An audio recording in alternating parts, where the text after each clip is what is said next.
At the beast taming school, the teacher announced that tomorrow would be the qualification exam. He reminded the class that everyone already had a contract with their first beast. He told them to rest up, get prepared, and aim for solid results. After that, he dismissed the class. Some students admitted they were nervous about the exam. Another said he couldn't blame them, being a tamer apprentice was already tough with their current skills. Getting into an advanced academy felt like a stretch, almost out of reach. One student shared that his goal was Ningyan Academy. Not exactly elite, but based on their abilities, they were confident they could land a spot at an average one. Meanwhile, another student was already sick from the pressure. He was terrified that if he failed, he'd be stuck living an ordinary life with no future. The exam was getting closer, but one student, a guy who traveled through time, couldn't have cared less. Just a week ago, he'd landed in this world and taken over this body. Absorbing its memories, he quickly figured out exactly what kind of world he'd ended up in. Hundreds of years ago, a massive disaster struck. Ferocious beasts poured out of dimensional rifts, attacking and killing humans, nearly driving them to extinction. In response, humanity fought back. Over time, they discovered how to tame these beasts so they'd fight for them. And that's how the tamer profession was born. In this era, tamers became a symbol of power and status. Being one meant joining the elite of society. For a lot of young people, the biggest dream was to become a powerful spirit master. In this world, anyone over 18 could contract their first beast, and the stronger your soul, the more powerful the beast. But none of this mattered to our time traveler. The body's previous owner had already formed a contract with a creature. Small and fluffy, cute but harmless, not strong, no good for combat, and it couldn't even evolve. Seeing that, he figured he was destined for a plain, mediocre life. He complained that other time travelers always got lucky. They'd have cheat skills or they'd be strong enough to wreck the world. But he ended up like this. Right then, a guy walked up and called him Linzai, saying it's fine if he's not a tamer. He could always become a regular office worker. At least that job's safe, no danger involved. Another guy joked that if nothing worked out, he could sell ice on the side with his little snowball outside the mall. They laughed, adding that hawking cold mineral water wasn't a bad gig. This irritated our protagonist. Suddenly, a system notification popped up. The system had finished loading and activation was successful. He wondered if this was an achievement system, his golden finger. He'd waited so long for this moment. Turns out the system hadn't shown up earlier because it was still loading. He was euphoric. He quickly checked his stats: Physique 10, Spirit 08, and Spiritual Power 80 out of 80. He had no level, no spirit technique, and just one achievement point. His current pet was the little snowball. A note explained that an average adult has 1.0 in both physical and spiritual attributes. The system explained that completing achievements would earn him points and bonus items. These could be used to boost his pet's growth, unlock abilities, and improve his own capabilities as a tamer. Curious, he checked Snowball's stats. It was an Ice-type beast, level 1, stage 1 with a 2.34 growth rate. Its only ability was Cold Air Breath, which helps it grow by fighting or consuming energy. Once it hit 100% growth, evolution would trigger, and after evolving, its strength would shoot way up. He was left dumbfounded by what came up. Word was, Snowball couldn't evolve at all. Then the system showed evolution options. The first was the Giant Root. This path boosts physical strength in close combat but weakens ice control. Its next form would be the Snow Monster all the way up to King rank. The second option was the Queen Root. This boosts its ice abilities and spells but weakens close combat. Its next form would be the Ice Crystal Spirit all the way up to King rank. He couldn't believe it.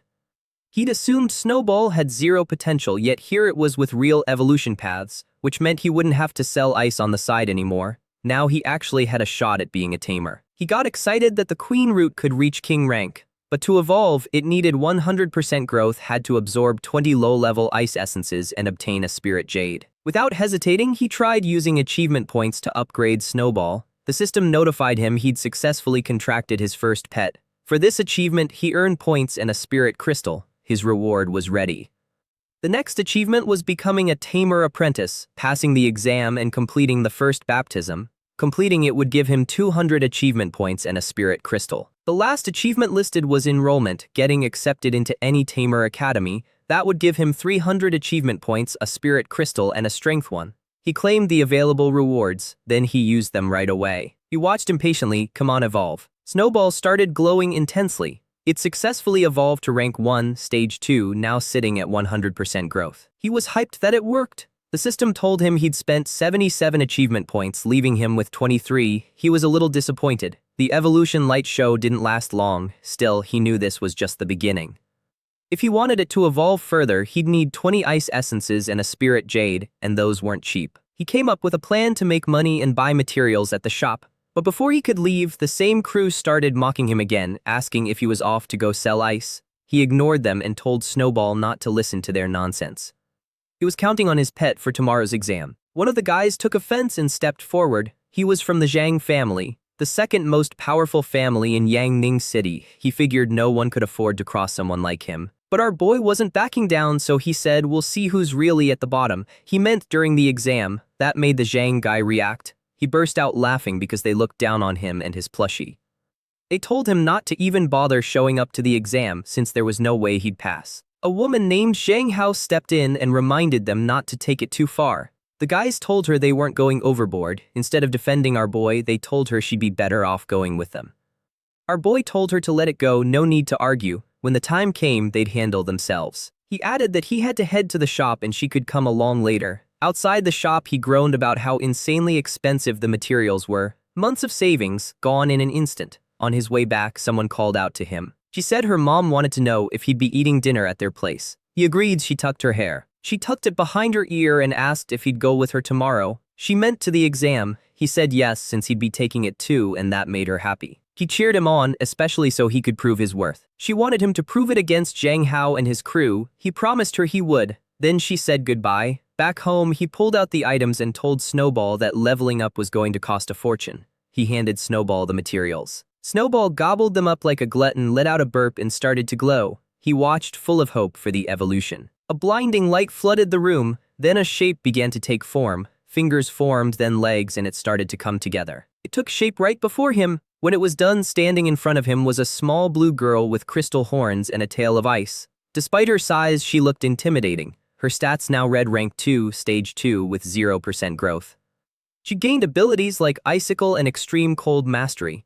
Following the Queen route, her next evolution would be the Snow Maiden. To get there, she'd need 100% growth, 20 intermediate ice essences, and an Ice and Snow heart. He was thrilled with the evolution and named her Ice Crystal Spirit. He couldn't believe how much her strength had improved. At Pingyai High, senior students usually had pets between stage 3 and 5 of rank 1, but his pet jumped straight to rank 2. Snowball curled up against him and he felt her touch. Just being close made the air around her tremble, a clear sign her power was beyond what he'd imagined. The system notified him that the first evolution was complete, giving him 100 points and a fire crystal. He thought that without the system's guidance, no one would have wasted materials leveling up a pet like Snowball. He pulled out a spirit crystal and a strength one. Spirit crystals boost spiritual power, which determines how many pets you can have and how strong they can be. Strength ones, on the other hand, directly raise physical condition, making them super valuable. He didn't hesitate, he used them both on the spot, curious to see what kind of jump they'd give him. The surge of power caught them by surprise. His physique went from 10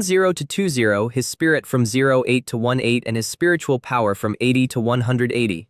With the achievement points he had left, he no longer felt cold and a steady flow of strength built inside him. It coursed through his body, he punched the wall and left a hole in it. He didn't plan on fighting in person, but being stronger meant better odds of surviving danger. Snowball. She clung to him as he spent the rest of his points. He poured them all into her. Her rank rose to 2, stage 4 with 24% growth. With this, he could already picture the Advanced Academy's shock during the evaluation. That image of their stunned faces stuck with him. The next day, Guan asked if he was ready. He said yes and that he was itching to go. She said that as motivated as he was now before, he wouldn't have even considered taking part. He simply told her something. He told her that people change. A few girls nearby were talking about Guan Ning. She was known as a standout student, but they couldn't understand why she always hung around that loser. A blonde girl mentioned she'd heard that Zhou Hong confessed to Guan yesterday and got rejected. Then she asked why anyone would want Guan, saying she didn't see anything special about her. They overheard all of it. Guan was a prodigy. She was admired by many, but also surrounded by jealousy. None of it seemed to bother Guan. She asked him a question. She asked our boy if he was really going to use Snowball for the evaluation. He laughed. He answered yes, Snowball shouldn't be underestimated. Guan wrapped her arms behind her head and said that if they passed, they should celebrate. There was a shop she'd been wanting to visit for ages. While they joked around, someone told Guan to stop. A girl stepped forward and accused Guan of stealing her man. Guan's expression went cold. She asked who she was and who her boyfriend even was. The girl answered, Zhou Hong. Guan only remembered him as a troublemaker. She made it clear she had no interest and had rejected his confession, but the girl wouldn't accept it. She insisted that Guan seduced him first. Guan decided it wasn't worth her time. She turned around to leave. Before she could leave, the girl's older brother grabbed her by the shoulder. He was offended she didn't seem to take him seriously and told her that since she'd messed with his cousin, he wouldn't be nice about it. Guan stared him down and told him to let go. That made the man lose his temper. He raised his fist, ready to swing. But before it could land, our boy moved. He grabbed the man's arm. Even Guan was surprised by his sudden move. The little sister yelled at her brother to stop messing around. Everyone knew our boy was supposed to be weak. The guy sneered and asked if he was trying to play hero. Our boy glared at him with fury. He landed a hard kick. Everyone froze. The guy stumbled back. He took several steps back, then came charging at him.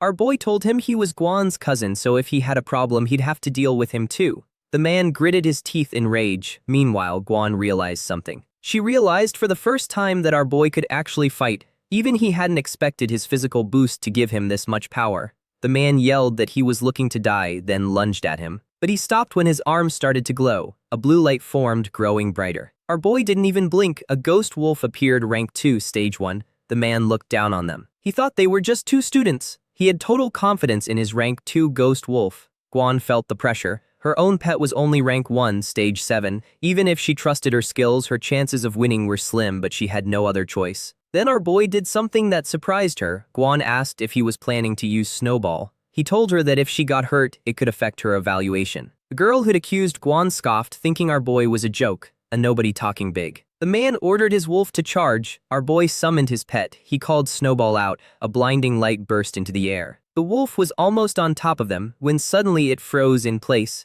Snowball had unleashed extreme cold mastery. In seconds, the wolf was an ice statue. The bystanders were frozen too, in shock. Even Guan couldn't believe this was the same Snowball. Our boy told her that Snowball had evolved. The man screamed at his wolf to move. Our boy went on, saying it was now an ice crystal spirit. A frozen wolf shattered to pieces. The man just stood there in disbelief. He shouted that, as a student, our boy's pet shouldn't be stronger than rank 1 stage 9. He demanded to know how our boy had so easily beaten his rank 2 pet.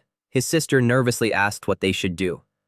The man admitted he hadn't expected our boy to have a high-class rank 2 pet. Clearly they'd miscalculated. Deciding not to push further, he turned to leave. But our boy stopped him, asking, "Who said either of you could just walk away?" Snowball stepped forward. She started forming icicles. The man's confidence collapsed. His nerve fell apart completely. Sister Bode apologized and admitted she was wrong. Our boy told her he wasn't the one who needed the apology. The man then apologized to Guan and promised to deal with Zhou Hong himself. His sister was stunned to see her brother so submissive. The older brother then smacked her across the face, scolding her for just standing there, and ordered her to bow and apologize too. Guan just told them to leave. As for our protagonist, he felt good about it. He was satisfied with his pet's performance. He let the two of them go and watched as the man dragged his sister away. Once they were gone, Guan looked at our boy in amazement. She asked how he'd managed to beat a rank 2 ghost wolf and whether Snowball could still evolve. He said yes, but since they were running out of time, they'd talk about it later and hurry to the exam site.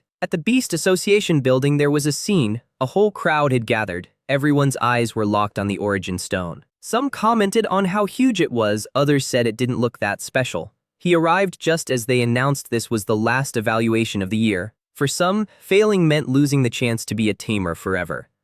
For others, success meant admission to the academy and the start of a new life. He was determined to be among the ones who succeeded. Succeeding was something he'd already dreamed of. A man came out, followed by guards. He welcomed everyone to the exam and told them that upon entering, they'd received a bronze medal marked with the words, low, medium, high, superior. He told them it was the key to enter the realm of the origin stone.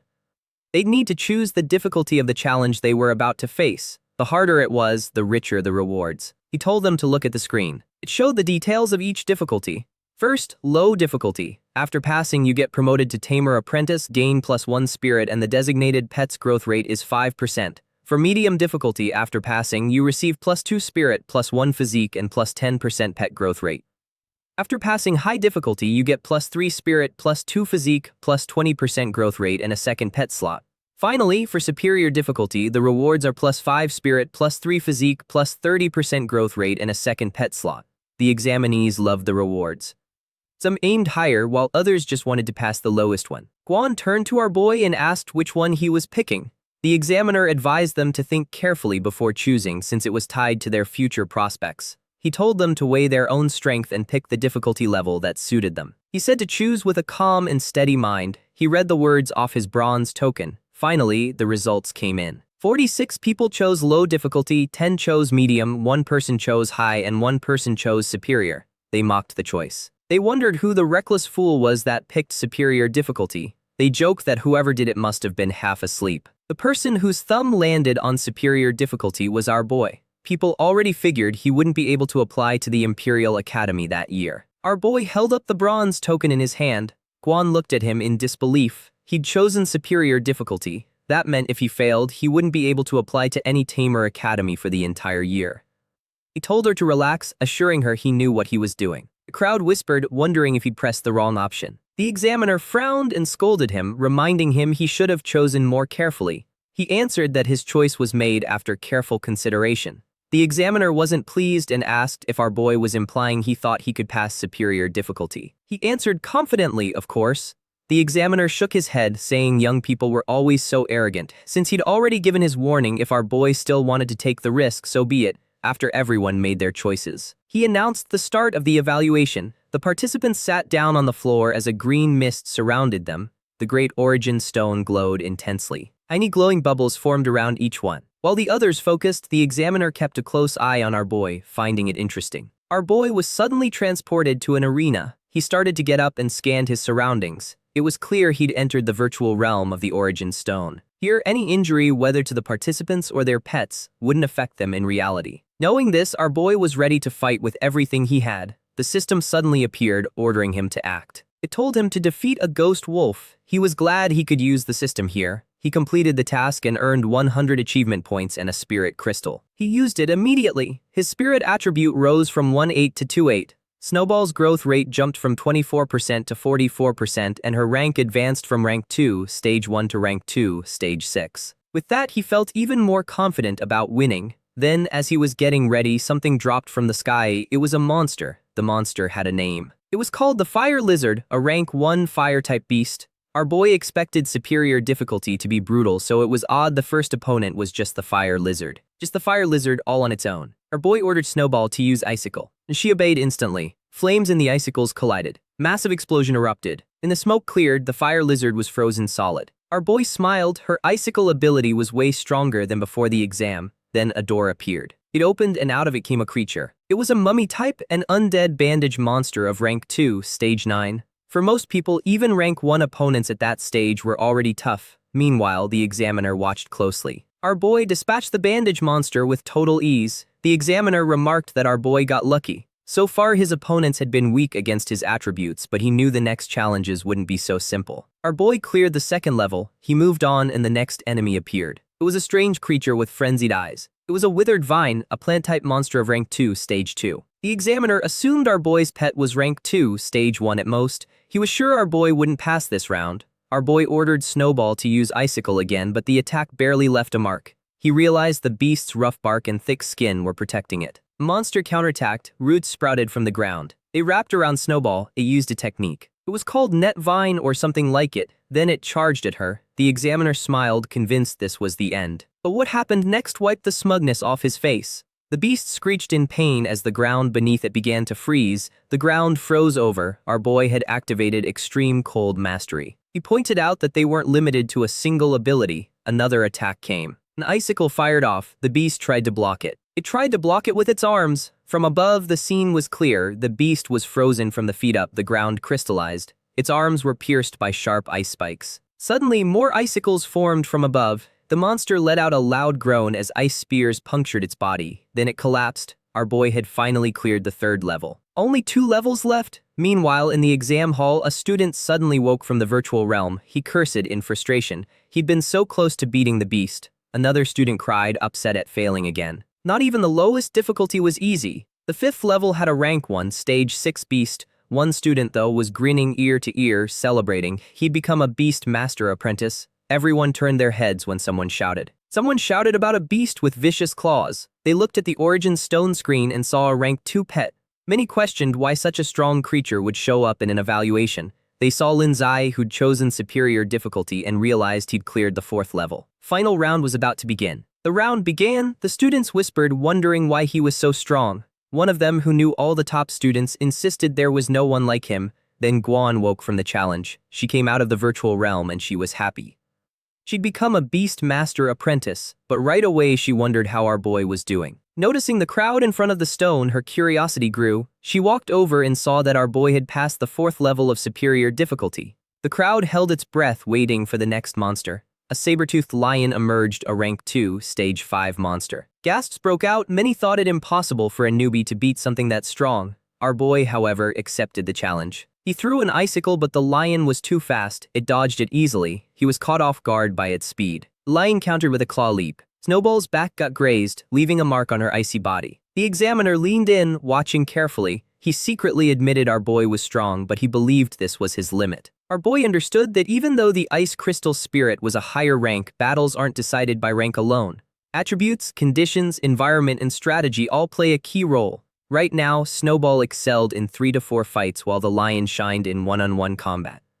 With its superior speed and strength, it would be a tough fight. If things kept going like this, he could lose. He decided to wait for the perfect opportunity. He watched closely. In one moment, as the ice spirit charged up, it launched icicles. Both the lion and Snowball collapsed at the same time. The crowd was stunned and confused. Then, unexpectedly, the lion started to move again. The examiner was surprised. The result was a tie. He assumed our boy's pet was at least rank 2, stage 5. It amused him that the opponent pulled off such a trick. He remembered how our boy said it was a decision made after careful thought. The examiner grumbled, strong indeed. Snowball was back on her feet. She was up and ready again. She stared down the monster and launched another attack. She sent out a wave of frost, the air around her crackling with cold. The lion started to freeze, but that was all it did. The beast stabbed at the ice beneath it. Our boy remembered the lion came from cold regions, so it resisted the cold. He felt like he was holding something back. He felt restricted. The system notified him of a new achievement. The achievement was that the cumulative number of times a pet or its abilities had been used hit 10, earning 100 achievement points.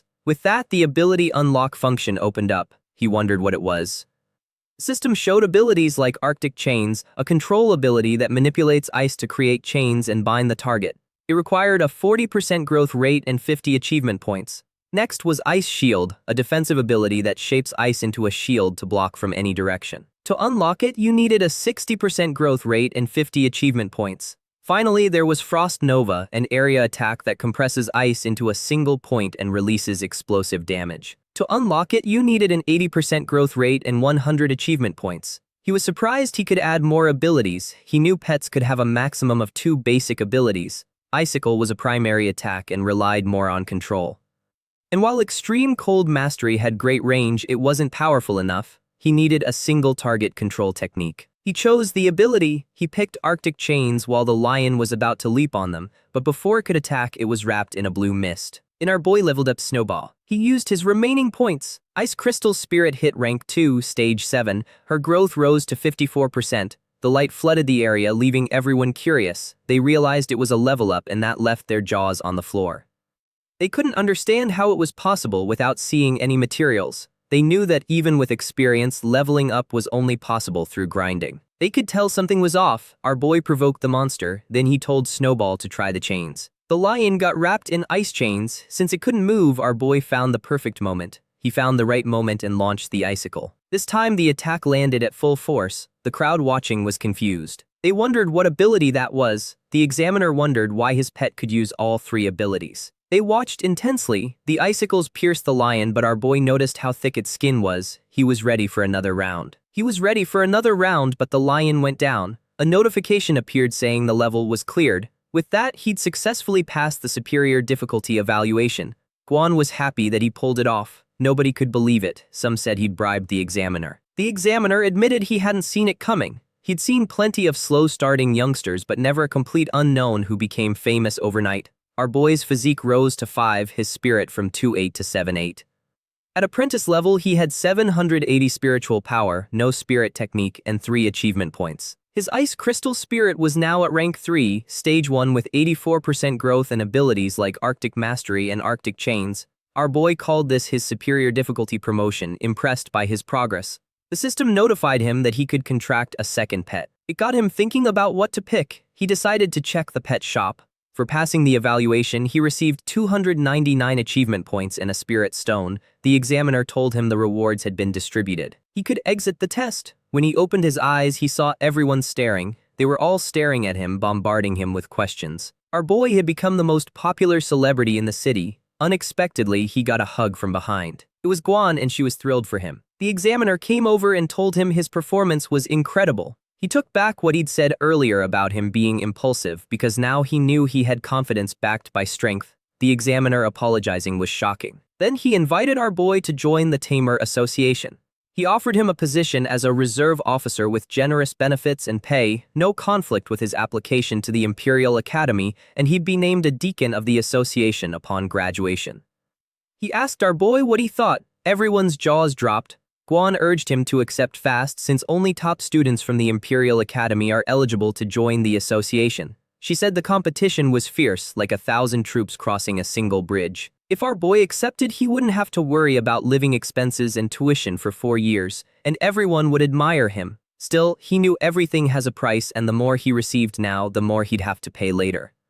Plus, the association has tons of rules, and he didn't want to lose his freedom. He thanked the examiner for his kindness and told him he'd think it over carefully and that he'd decide once he graduated. A student suggested that since our boy didn't want it, he could go in his place, but the examiner ignored him. He thought our boy was smart. He could tell that with his growth rate, he'd be hundreds of times stronger and would have the power to demand high-level benefits in the future. He didn't force him. Instead, he told him that if he changed his mind, he could come find him whenever he wanted. He gave him his name, Heijinwen. Finally, they left the hall. Someone called out to Guan. It was a pink-haired girl named Lucian and a black-haired girl named Sangxia Oyan. Guan introduced them to our boy. She gave him her brother's contact while handing her phone to him. She asked him to add her. She told him they'd liked him from the start and hoped to hang out soon. They greeted him warmly and congratulated him. Guan felt a little jealous. Our boy said they needed to go since they had things to do. They insisted he add them, but the two of them left in a hurry anyway. Unexpectedly, our boy got a message asking him to come to the office. He went straight there. He went to his teacher and asked why. The teacher had brought someone. She was a pink-haired woman and she told him she'd found out he passed the superior difficulty test. What he said made her jump out of her seat. She jumped up and hugged him tight. She told him she'd always had faith in him, though he remembered when. He remembered when she used to chase him with a whip for bad grades. After the hug, she told him she'd called him in to give him something. It was a collection. It was a collection of basic spirit techniques. The book, titled Cultivation Methods, is one of the required courses for apprentices. She figured it'd be better for him to get familiar with it ahead of time. She told him something. She told him that besides taming beasts, it's an important way to fight. She said masters who cultivate strong techniques can kill ferocious beasts without relying on their pets. On top of working with pets, it can provide protection in fierce battles to keep the master from getting hurt. Our boy got excited. He thanked her and said he'd go practice. She told him to go and reminded him that if he ran into trouble, he could come to her. At home, he read the book, The Spirit Guardian. The Spirit Guardian creates a shield. It creates a shield of power that resists damage across a 160-degree arc, consuming energy. Living by the saying that the early bird gets the worm, he decided to learn the basics first, then dedicate time to advanced courses after getting into the Imperial Academy. 10 minutes later, he cultivated his power. When he opened his eyes, they glowed. They glowed a yellow tone, and a barrier formed around him. He realized he'd already mastered it. An average person would take days or months to master a technique, but he did it in 10 minutes. He said a spiritual constitution of 7-8 is really useful, and the system confirmed it. The system rewarded him with 100 achievement points added to the 350 he had. He used 50 to upgrade the Spirit Guardian, glad to learn that the system also works with techniques. Our protagonist had to admit it. Being honest, he now had a ton of achievement points. He was determined to sharpen his skills so he could save more lives. After the upgrade, his Guardian rose to level 3. The shield was thicker and bigger, able to cover 3 or 4 people. He had 770 spiritual power left and noticed that each time he used the Guardian, it only consumed 10 points. He has 780 power, which means he can cast it 78 times. So he hadn't used the Spirit Stone he got as a reward. He decided to use it, and his spirit rose from 7-8 to 8-8, and his power went from 780 to 880. With that much power, he thought it'd be a waste to only use shields, so he read the book again. He stopped on a page. He stopped on the page of the Spirit Arrow, then read about Spirit Impact. Finally, night fell. He kept going. He kept practicing, and he opened his eyes. He opened his eyes and extended his hand. He launched the Spirit Arrow. That cost 10 power. He had something else to try. So he got ready. He got ready and braced himself. He planted himself firmly, feet braced, and threw a blow. He threw a blow that consumed 30 power, punching a hole into the wall. He was surprised at how powerful it was. The system informed him he'd learned 3 spirit abilities and his reward was a spirit restoration potion. This potion restores all power. He liked it. It was perfect, but he decided to use it only in critical moments. He upgraded the Spirit Arrow and Spirit Impact to level 2 today, which cost 100 achievement points, leaving him with his last 150. He saved the points for emergencies and planned to make money the next day to buy a second pet. He stood in front of the machine. It was his first time taking a mission to earn money. With his current strength, he figured ordinary level missions wouldn't be a problem. He saw missions like exterminating low-level ghosts. The reward was 20,000. There was a mission to kill a ferocious lizard on Highway 312 for 30,000. Another was to clear the demon school at the bottom of the lake for 10,000.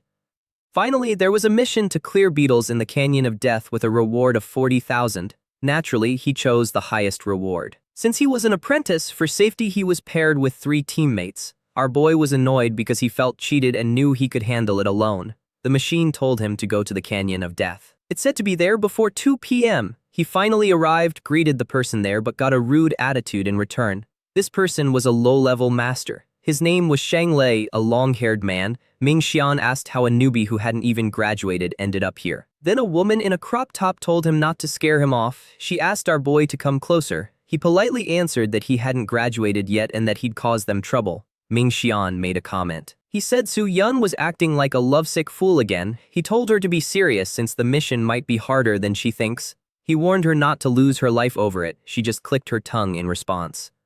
Ming Xian was temporarily in charge of the team as captain. He told them that when they reached the mission point, they should follow his orders. He told our boy he'd get fewer rewards, so none of them even had the level to get into the Imperial Beast Academy.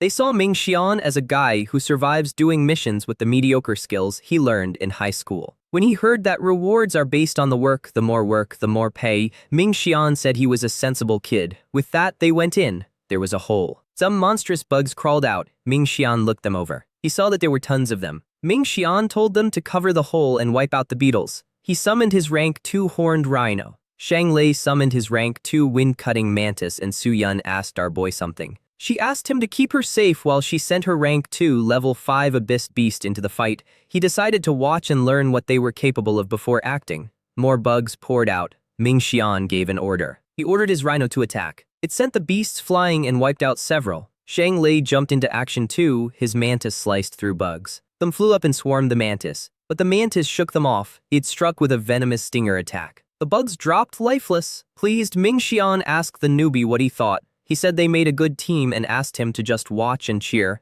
Ming Xian reminded him that if he wanted to get paid, he'd have to pay his tuition. Su Yun offered to share a little and told him to stay behind her for protection. Poison bugs started to move. Their attacks were flashy yet useless against the swarm. Suddenly, a screech set off the alarms. Su Yun asked what that was. The bugs looked furious. A huge colony attacked them. The insects closed in. Shang Lei panicked when he saw something new crawl out of the hole. Its horns were different and it was calling for reinforcements. Our boy asked if there was a bigger beetle king. The bugs surrounded Ming Xian's rhino. They came at it from behind. They also immobilized the mantis. Su Yun let out a scream. She screamed for them to pull back their beasts or they'd die. Our boy told them it was useless because the sound of those beetles had a paralyzing effect. That's why their beasts had stopped responding. Su Yun panicked. Shang Lei grabbed our boy. He grabbed him by the collar, blaming him for not warning them sooner and sarcastically calling him trash. Our boy answered that what he should be worried about wasn't the beast but his own life. More bugs were closing in. They looked on in fear at the swarm until Ming Xian yelled for them to run or they'd be finished.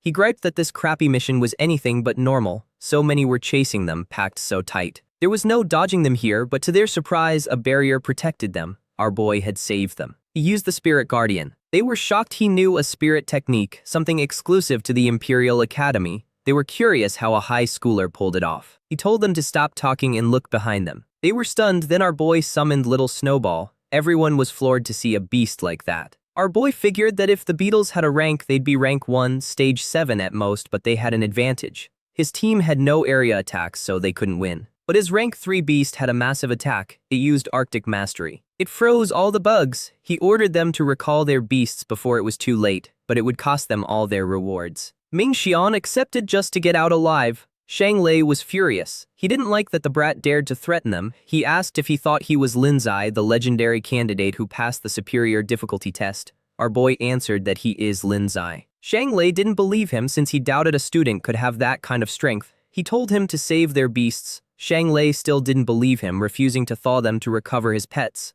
Unexpectedly, Ming Xian hit him. He called him an idiot. He said that with our boy's strength he had nothing left to prove and admitted they'd been blind. The crystals started to melt. It melted halfway and our boy said time was running out. Time was running out because the bugs would wake up. He told them to grab their beasts and leave before the swarm woke. What about him, since the bugs weren't dead, just controlled? He smirked and answered that he had to capture the king first. Shang Lei's eyes went wide when he saw our boy plan to go into the hole. He told them something. He told them to hurry and jumped in. He landed safely. It was dark, but he could see clearly. Turns out boosting his physique also improved his eyesight. The bugs crawled toward him. They crawled toward him. So he defended himself with spirit impact. The bugs hurt themselves slamming into the barrier. Our boy finished them off. With a punch, several bodies disintegrated. Some fell into the cracks. He admitted there were too many and he wouldn't last much longer. The bugs tried to break the barrier. He remembered he had achievement points. He had enough to learn everything. His beast mastered Ice Shield and Frost Nova. His eyes glowed red. With the Ice Crystal Spirit awakened, Snowball could move freely without the Guardian.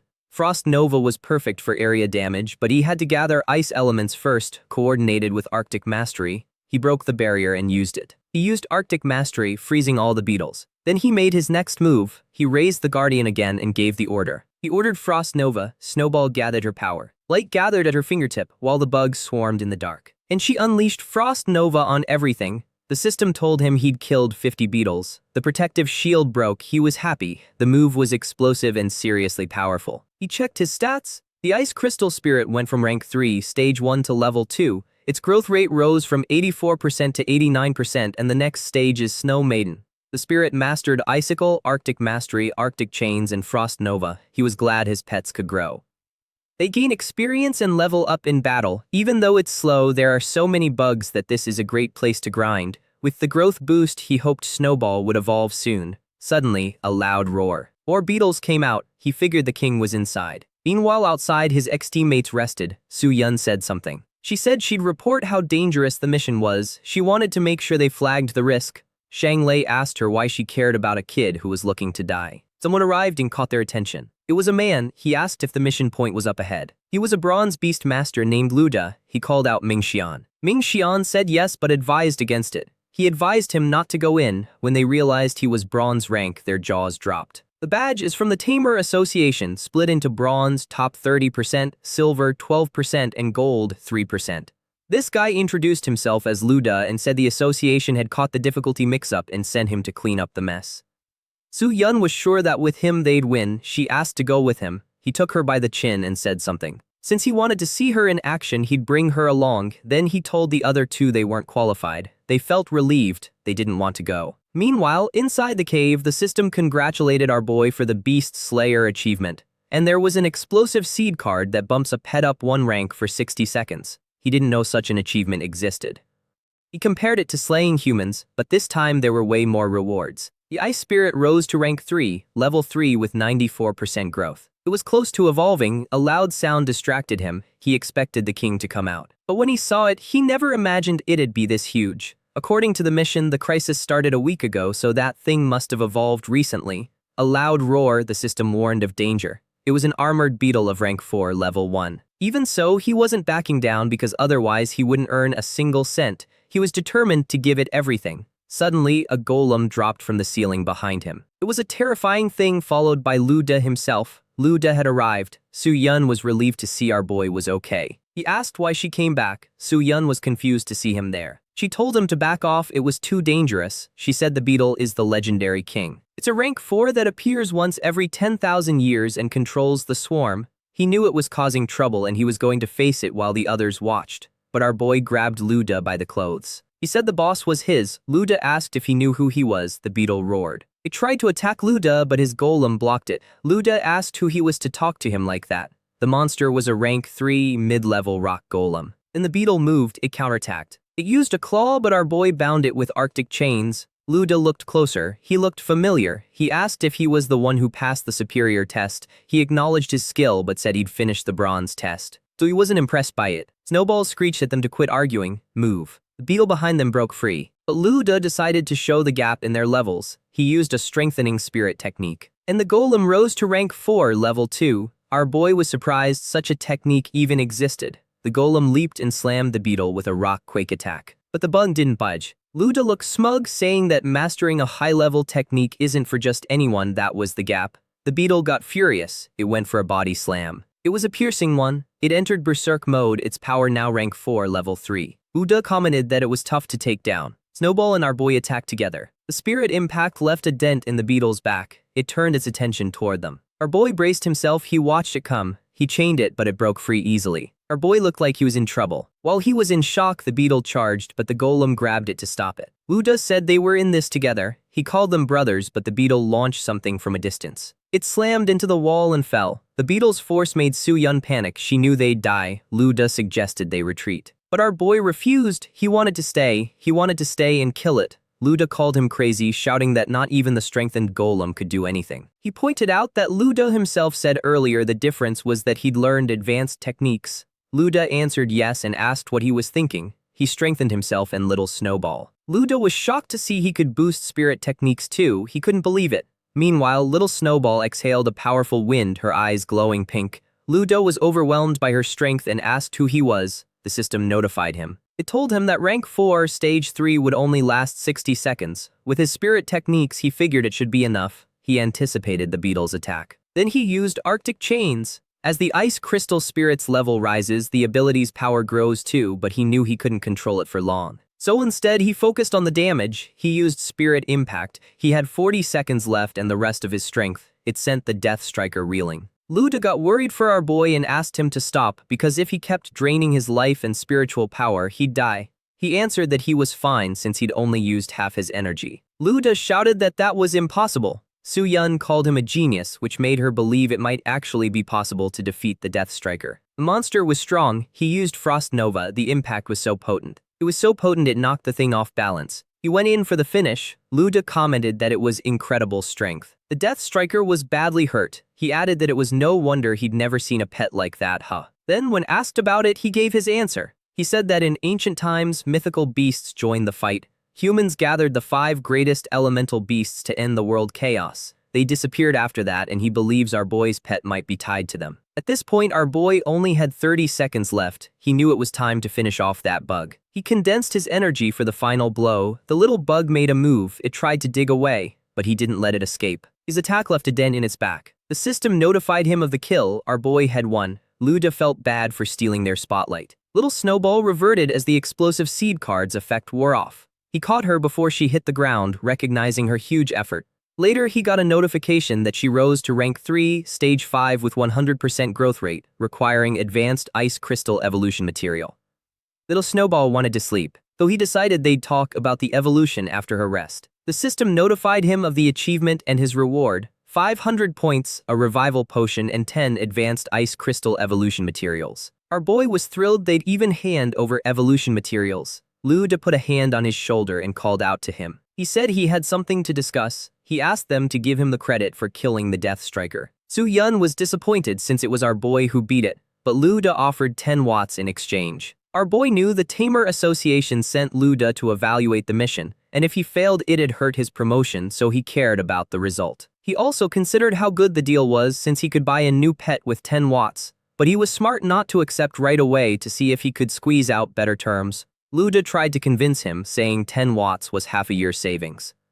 It was even on top of the full reward our boy would get, so he'd still have 5. He'd have 5 watts more. He promised to take it as a favor and urged him to accept. Our boy liked that since favors are priceless. They agreed and Luda transferred him the money, but the second they finished, our boy noticed something behind them. There was a big bird poking through the hole in the ceiling and on it a man. Both our boy and Luda were surprised. The man jumped down. It was Chengwen. He adjusted his coat. That let Luda spot his silver badge. He was happy to meet a silver tamer. He greeted our boy, saying they'd finally met. Our boy responded. Luda was stunned that he knew Lord Ji. Chengwen confirmed Luda's name and assumed the mission was complete. Luda reported he'd completed it successfully, no injuries. Chengwen figured the Death Striker was rank 4 and remembered our boy's pet was rank 2, so he assumed it was teamwork with Luda as the main force that killed the beetle. He admitted this was the second time he'd apologized to our boy. He explained that due to negligence in the association's grading, intermediate difficulty tasks had been classified as ordinary. He admitted such negligence would lose them the trust of tamers, so he hoped he'd forgive him. Our boy answered that it didn't matter because Lu De protected them well. Lu De felt flattered. Su Yun watched it all in silence. Chengwen spoke up. He told them he'd make up for it with the mission mix-up, gave our boy 10 watts and said he'd also take the monster's body to study. Lu De realized our boy was raking in a lot of money. Our boy accepted but knew it was more than just compensation. It was hush money and not taking it could put him in a tough spot. Chengwen knew our boy still didn't have his second pet and assumed he needed money, so it was an investment. He transferred the money and our boy confirmed he'd received it. Chengwen told him that if he ran into trouble he could come find him. Then he grabbed the beetle and hoisted it onto his shoulder, and he said his goodbyes. Our boy was floored by how easily he carried it. Then they left too. On the way, Lu De mentioned our boy had earned 20 watts. Our boy noted there was also a favor in the mix. Lu De assured him he'd never forget it, then said goodbye. Su Yun spoke up. She said she never expected to meet two such incredible people and that made the trip worth it. That motivated her to get stronger. She told our boy that when she got as strong as him, they should take on missions together. He believed in her dream and assured her it was possible to pull off. Walking through the city, our boy figured 20 watts would be enough for a grade B pet. He entered the shop and the clerk welcomed him. He said he wanted to buy a pet and they took him to the right section. They went down some stairs into a room full of pets and told him to take his time. He noticed grade B was the highest available. He checked out a snake. It had no hidden evolution root. There was a mushroom kid also with no root. Then he found a fire type. Instead of flame, it was a fire ghost and it had a hidden root. But he knew that even with a root, it wasn't at the level of king grade pets like the Snow Queen. The saleswoman praised him, saying he had a good eye since the flame one was an elite grade B. It was very rare and cost 16 watts. Our boy was surprised at how expensive it was. He answered that the 16 watts included evolution materials. But our boy decided to keep looking. He thought little Snowball was supposed to be class F, and they said it couldn't evolve, but it turned out the association experts' classifications are based on their experience and aren't entirely accurate.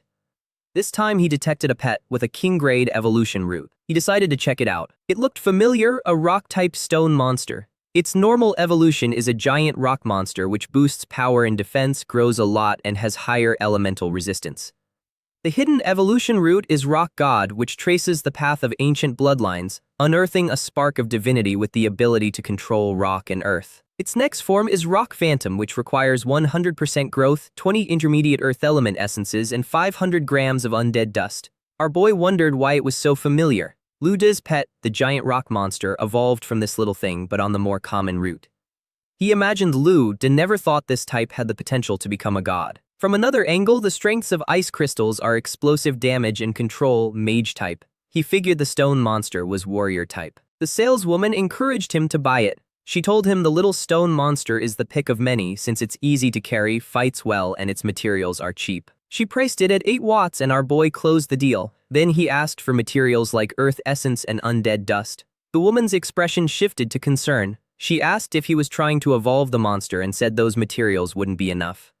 She added that the earth essence is scarce and wouldn't be worth it on a grade B pet. He answered that it was a gift. He learned that the materials cost more than the pets. His balance dropped below 20,000. The clerk gave him a sealing pearl. The system notified him that the contract with the second pet was successful. He earned 300 achievement points. It was dark when he got home. He set the materials down. He set the materials on the floor. Then he summoned his second pet. First, he had to raise its growth to 100%. The system showed him the cost. It would take 800 points. He spent 120. He spent it to raise the monster, jumping through 12 stages. Its growth rate hit 100%. In his mind, the little guy looked dumb, but it was a level 2 pet with a hidden root. He needed materials for it to evolve. It grabbed them fast and gobbled them down. Our boy pointed out the undead dust it hadn't eaten yet, but to his surprise, it balked. The little monster refused because the dust was expensive. He didn't expect it to be so picky. The pet waved its arms in protest, refusing. The little monster was still angry and confused. Then a bright blue light appeared in front of him.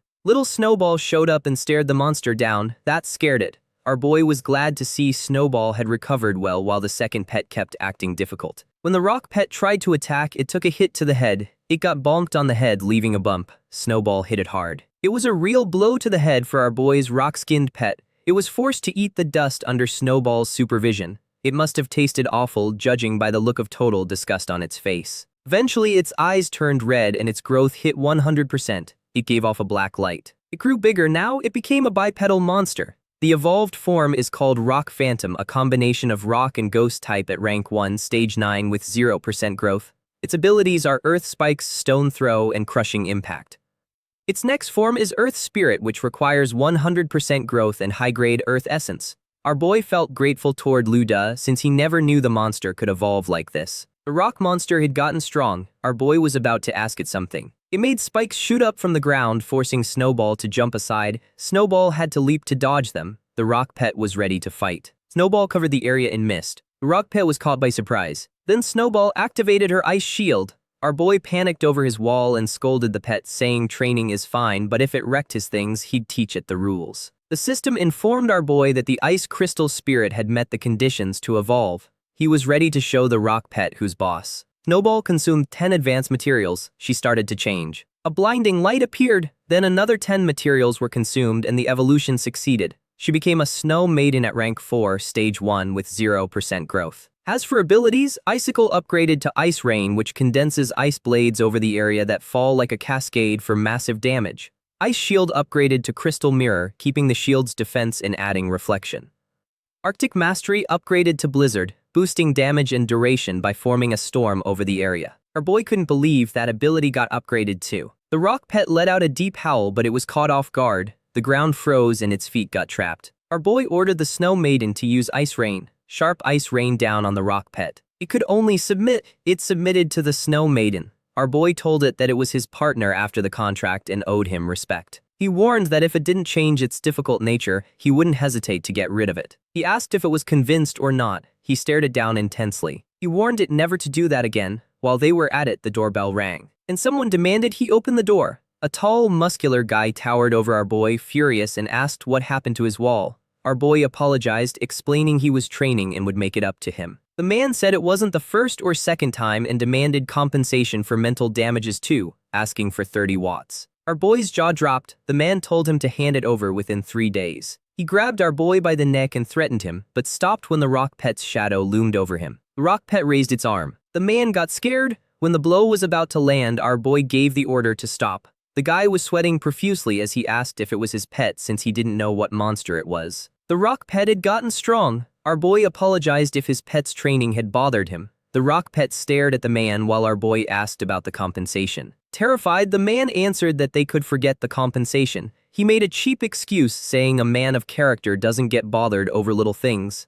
After the encounter, they went asleep. Snowball lay down beside our boy while the rock pet sat on the floor. The next morning, he woke to the sound of his phone. It was a call from Guan. And this idiot even had a special ringtone for her. She told him it was their entrance exam for the Imperial Beast Academy today. Hearing that, he went pale and was speechless. Guan called him an idiot and told him they'd meet at the school gate. A few moments later, he finally arrived to greet everyone. But the crowd shot them dirty looks. They glared with unpleasant expressions. They were disappointed he'd shown up late to something so important. His teacher greeted him with a smack, knowing he'd overslept. He answered that he'd been tired lately and she leaned in close. She whispered, asking if he'd practiced his spirit techniques. He felt Guan watching them from afar. Then the teacher gathered the students. She told them they're the elite of Pingai High, that the exam would be more challenging and that she hoped they'd all give their best. She also assured them that no matter the result, they're her good students and she'd be waiting for them. Everyone was motivated, even our boy. He was even hoping to land first place. Bus left the school.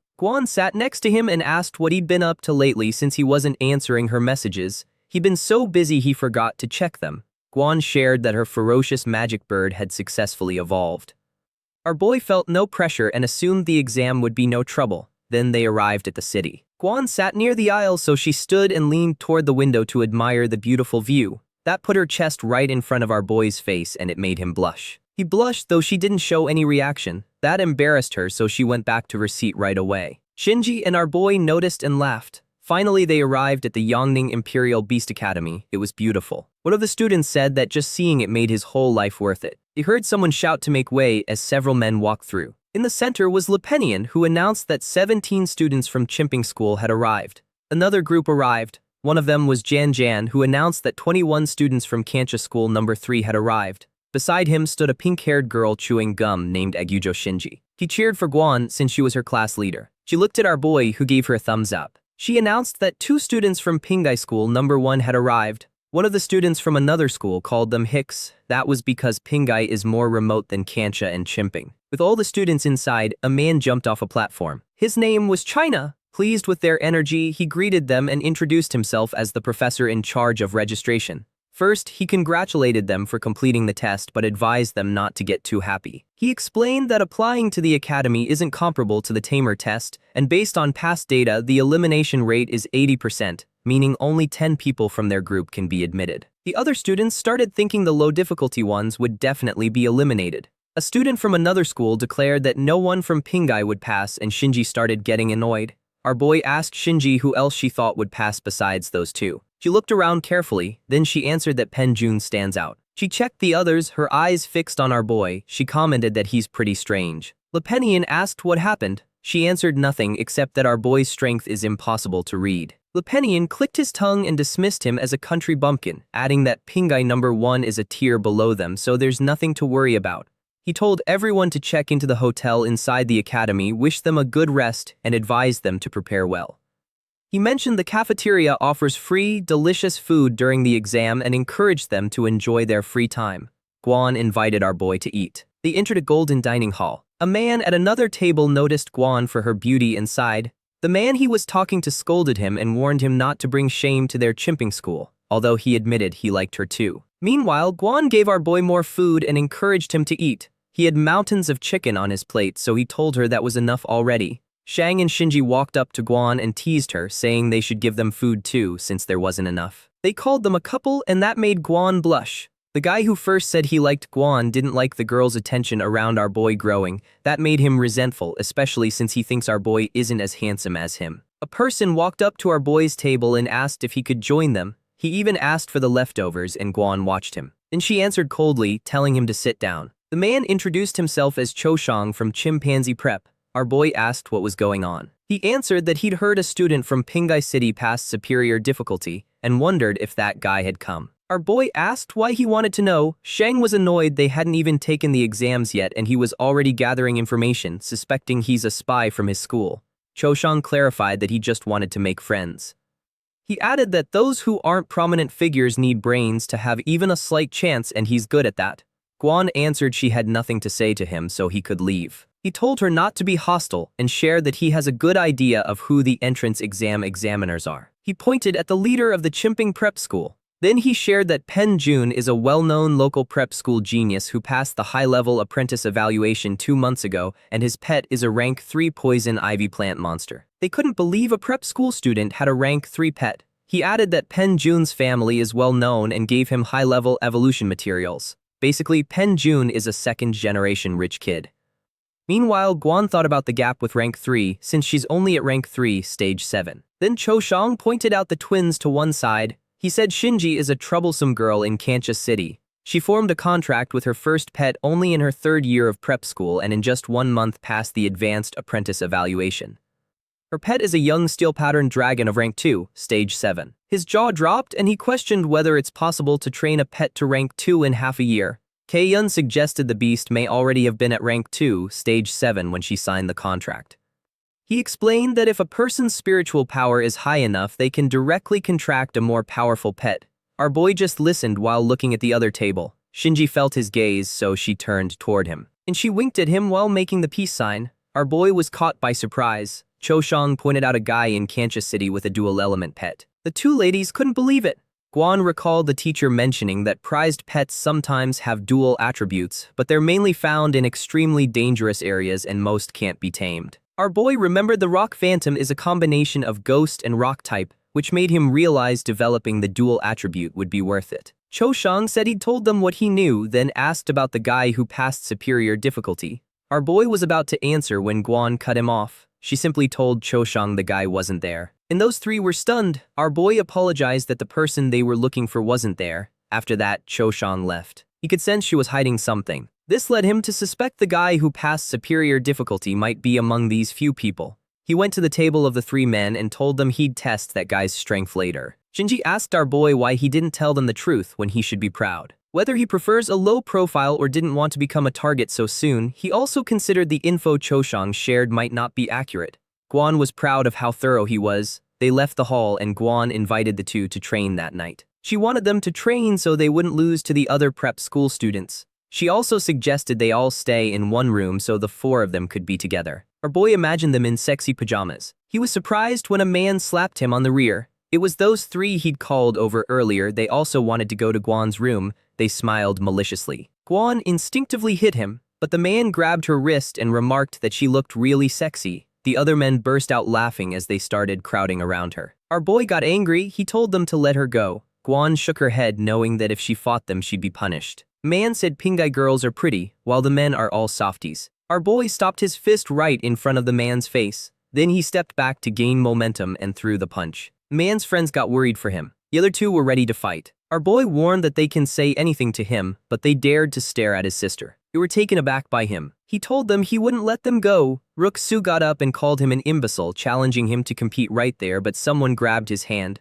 Someone grabbed his hand and told him to stop. It was Pen Jun. He told them not to mess around with Sarah there. Then he said our boy's punch had quite a bit of force, so it shouldn't count as evening the score. Our boy answered that the matter still isn't over. Pen Jun assured him he'd give the boy a choice when they return, but if he still complains, he could take it up with him instead. He and our boy released powerful auras. Guan pulled our boy and told him they should go. He had to calm down. Then he told Pen Jun they'd see him at the exam. Shinji commented that our boy was really handsome. Pen Jun suspected the student who passed superior difficulty was him. At the hotel, the bathing area was steamy. It was covered in mist as the girls gathered. They were together in the bath and Guan was annoyed because the two had gotten in with her. Shinji answered it was their way of saying thanks for helping them train. Shinji added that their pets had also reached the second level, giving them a better chance of winning. Guan yelled at them not to touch Sarah. The next day, everyone gathered and formed 3 straight lines. The teacher said that based on the analysis, the verdict on this year's candidates wasn't good. He concluded they're the worst group of students and expects nothing from them. Someone joked, asking whose idea it was that Pingai Hai brought them. Shinji was really angry with them. Cheering up, he informed them the next exam would also take place in the Origin Stone Tablet Illusion with no difficulty selection. The exam was called the Secret Forest. It had various creatures in it, like some evil-looking ones with sharp teeth. He instructed that after everyone meditates and enters the illusion, they'll have a score panel on their arm that increases points based on the number of ferocious beasts killed. A rank 1 ferocious beast equals 10 points, rank 2 equals 20, and rank 3 equals 40. He told them they can be both hunter and prey, and once their pet or they themselves die in the illusion, they're eliminated. He added that a stone tablet in the center marks the scores and coordinates of the top 10 players. The examinees couldn't believe there were really rank 3 beasts out there, since running into one meant instant elimination. The competition lasts 4 hours, after which the top 10 candidates by points ranking would be admitted. Pen Jun asked if they only had to kill ferocious beasts. It was a good question. He answered that eliminating other candidates earns all the points of the defeated. That surprised everyone and they complained it's a cruel rule that encourages them to kill each other. Some figured that teaming up to target a certain school's kids would land them in the top 10. He was happy they could give it their all. Meanwhile, Shinji watched our boy. He told them to shut up, stating the real battlefield is far more brutal, and encouraged anyone who wanted to quit to speak up. He added that first place in the ranking would be awarded the first-year leader position with many privileges. He was excited to see who'd come out on top. He wondered which of these students would be the king of the new students. Guan thought it'd be great if she could run into our boy, figuring she could help him even if she didn't reach the top 10. Our boy told her that after entering the illusion, she should use her ferocious magic bird's flight to find him quickly and meet up. She agreed. He told them to be quiet. They entered the illusion. Our boy stood before a lush forest, and he began looking around. He noticed a tall stone tablet nearby, and he checked the counter on his arm. It read 0 points and 3 hours 59 minutes remaining. He realized the arm only shows the current score, not whether he's in the top 10. So everyone will eventually head to the central tablet to check their ranking, which will likely become the most dangerous area later on. The crucial point is that even if they grind blindly and reach the top 10, their coordinates still get displayed, drawing a siege from other players. He realized the real purpose is to make players fight each other.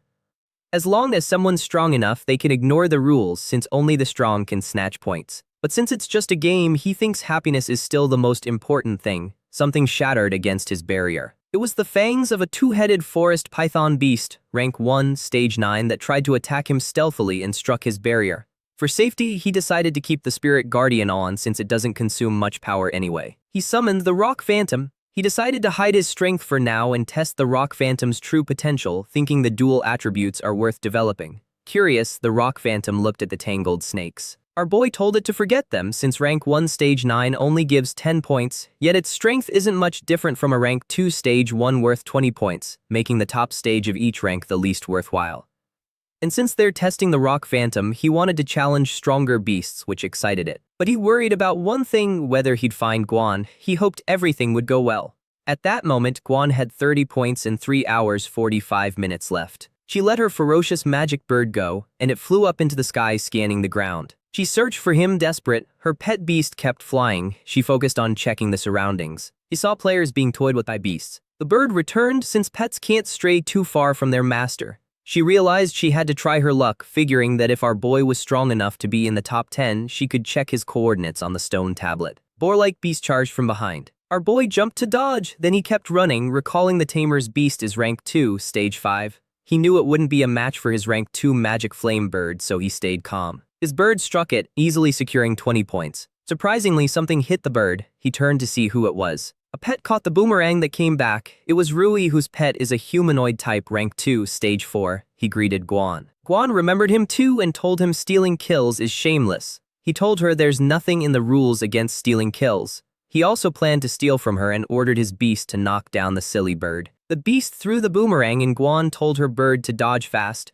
but to her surprise, the boomerang changed target and went straight for her. She lost her balance. Rui caught her and covered her mouth so she could no longer command the magic flame bird. He told her that, compared to other pets, humanoid pets' biggest advantage is their higher intelligence. They act on their own will, and his order was only for show. And he moved to restrain her further. He intended to drag things out before finishing. At that point, only 3 hours 28 minutes remained, and our boy already had 40 points. The rock phantom played with the defeated boar's body, and our boy ran into an examinee nearby. It was Chang. Chang had a strange, big-mouthed monster, rank 2, stage 7, holding a giant-clawed monkey beast at rank 2, stage 4. The big-mouthed monster ate the monkey. With that, Chang's points rose to 60. Our boy called out to him. Chang didn't remember him. He figured Chang still doesn't know his identity, so he plans to use him since Chang knows a lot of info. Chang found the rock phantom really cool and asked if it's an Earth-type beast since he'd never seen one. Seeing it made him think our boy isn't the guy who passed superior difficulty, since that guy supposedly had an ice-type pet. Our boy answered his beast isn't rare. He claimed it was just an ordinary grade pet he'd upgraded to rank 2. That made Chang show off his own pet, bragging it's a rare, strange type upgraded to rank 2, stage 7. Our boy fed his ego, which flattered Chang into offering to help him rack up points. Chang was even sure he could secure a top 10 spot.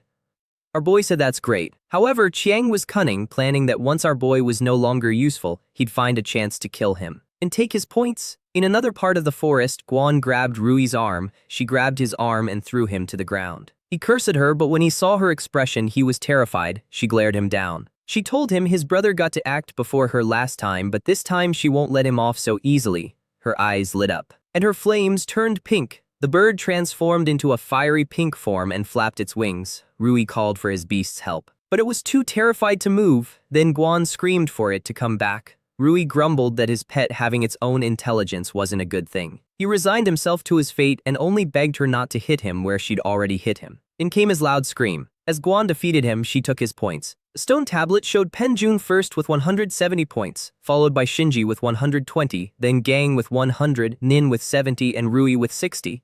Meanwhile, the master realized the candidates weren't as bad as he imagined, since in less than an hour someone's score had passed 100. He watched Penjun walk through the forest. Penjun ran into a spotted tiger-type beast, rank 3, stage 1. Beside it appeared the poison ivy demon plant, rank 3, stage 3. The spotted tiger charged at them. The poison ivy glared it down. It wrapped its vines around one of the spotted tiger's legs. Spotted tiger gnawed at them and ate a portion of the vine. It kept eating. Penjun told his pet to stop playing since it's time to find them. Monster reacted. It froze and its eyes went wide. Then vines sprouted from its body, piercing it from the inside. It pierced outward and the tiger fell. The poison ivy dragged its vines over the corpse, and it was nourished by the corpse. With that, Penjun's points reached 200. He reclaimed the top position. Meanwhile, the red stone tablet stood out easily among the bushes. Shinji and Yang stood in front of it. He was happy for Shinji, expecting her to be in second place. Shinji was worried about him since he gave her all the beasts but stayed back, his points still at 0. He answered that as long as they target the people on the list and take their points, it'll be enough. She asked who they'd start with. He knew it's too soon to move against Penjun and gang is from their school. So the best target for them was Guan. Shinji knew there was a talented guy named Lindsay but worried she didn't see his name. Jan answered the talented guy must have cheated, dismissing him as a guy with an empty reputation, and said they should go. Someone was getting close to them. Our boy was to the east trying to sense her. Meanwhile, Guan walked with her bird. She'd sensed a wind-cutting mantis to the left and a voice plant to the right. She thought about which path to take to find him. Our boy pressed on. They ran into a withered plant-type beast, rank 2, stage 4. Chiang left it to our boy and said he'd help later. But he actually had a sinister plan, to step in and claim the points when our boy was about to land the finishing blow. The rock phantom hit the withered beast, and it was instantly knocked down. The rock phantom was stupefied. It was left speechless. It couldn't believe it took down the beast in a single blow. With time passing, Penjun was still first with 290 points, followed by Washington with 200, Lugan with 170, Liu Dahong with 100, and in 9th place Lin Zai with 120. The master knew about our boy and acknowledged his skill. In under 2 hours he'd climbed from rank 33 to rank 9. He learned how it happened when he watched him. Chiang reminded our boy that he let him attack first but not finish them in one blow. He complained he was left with nothing and said our boy should share. Our boy answered it wasn't intentional. He explained that since the test affects his admission, he always tells his beast to give everything in every fight. He told Chiang that if he wants points, the next target would be his. Chiang seethed, disliking how the brat acted so high and mighty. He was sure he'd be the one laughing in the end, planning to eliminate our boy and take his points. The system notified our boy that a rare beast had been detected in the area. He figured that means points. And not far off there was a hardened tree trunk. They walked toward it. Chiang couldn't believe they'd found a real golden tree and hoped it'd count as bonus points. But the tree grabbed Chiang as it spread its nets. The golden tree hung Chiang upside down, then it opened its eyes. It was actually a withered worshipped beast, plant type rank 3, stage 9. He didn't see it coming. He screamed at his pet to come save him, but it was also trapped. He took a moment to react. He realized the plant was draining all his spiritual energy and screamed at our boy to stop standing there and lend a hand. Our boy answered they'd agreed the next beast was his. Chiang told him not to be like that since this beast isn't like the others. It looked really strong, so he suggested they team up. He begged. Our boy answered he trusts Chiang can handle it, so he'd be leaving. Chiang kept begging for help. He decided to help but asked what Chiang would offer in return. Deep down, Chiang was annoyed he dared to bargain and planned to make him pay once safe. He answered he has juicy info on the others and would share if helped. Our boy let him talk. Chiang had no choice but to reveal it was about the exclusive spirit techniques of Penjun and Shinji. He begged again for help. Our boy wondered if it was like the rock upgrade ability. Knowing it was valuable info, he called his rock phantom. And he ordered it to use crushing blows on the enemy's abdomen. The rock phantom charged forward. It leapt when the tree's branch tried to catch it. When the branch tried to grab it, it reacted. Then it cut the branches reaching toward the tree, but a golden branch wrapped its torso and pulled it away. More branches went after our boy, and they wrapped up the rock phantom. Our boy realized something. He realized his rank 2, stage 9 beast was still struggling against the withered worshipped beast of rank 3, stage 9. It couldn't break free, so he had no choice but to secretly summon the Snow Maiden and finish quickly. But something was happening. The rock phantom trembled. He called out to it. He provoked it, asking if that's all it had and ordered it to break free immediately. The rock phantom got annoyed. So its next move was a surprise. At that moment, the rock phantom got wrapped in a ball of vines. One of the vines burst out from its head. Jiang screamed they were doomed since it looked about to be completely drained. With only 1 hour 54 minutes left, 27 participants were already eliminated. Curious, the master wanted to know what power a genius who passed a near-impossible test had.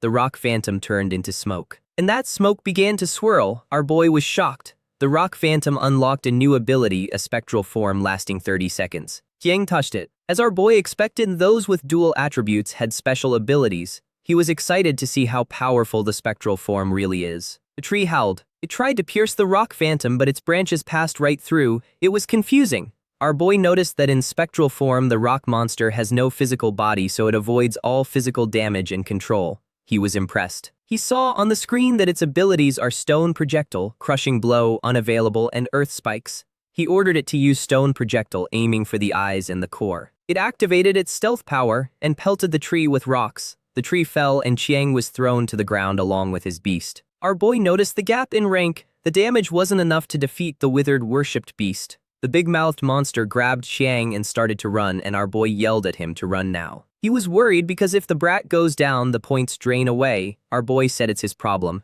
but the tree launched several branches. It hurled branches over there, so our protagonist called the Snow Maiden. She appeared in front of him and protected him from the incoming branches. He gave her the order, and she used Snowstorm. Meanwhile, the Rock Phantom's 30 seconds ran out. Our boy ordered it to use the crushing blow. And while the tree was frozen, it struck the abdomen. The Snow Maiden stabbed it too. Our boy ordered the Rock Phantom to activate its spectral form. While the Snow Maiden used Ice Cascade, ice crystals rained over the tree as its lower half stayed frozen. Our boy raised his fist. He attacked the tree with his Spirit Impact blow. With that, the tree was defeated. The system confirmed his victory. This also advanced the Rock Phantom to rank 3. He learned a new ability, Phantom Duplication. In spectral form, it instantly splits into 2, the clone copying all the original's moves and abilities. It lasts 10 seconds and costs 100 achievement points. He commented it's very useful, pricey, but worth it.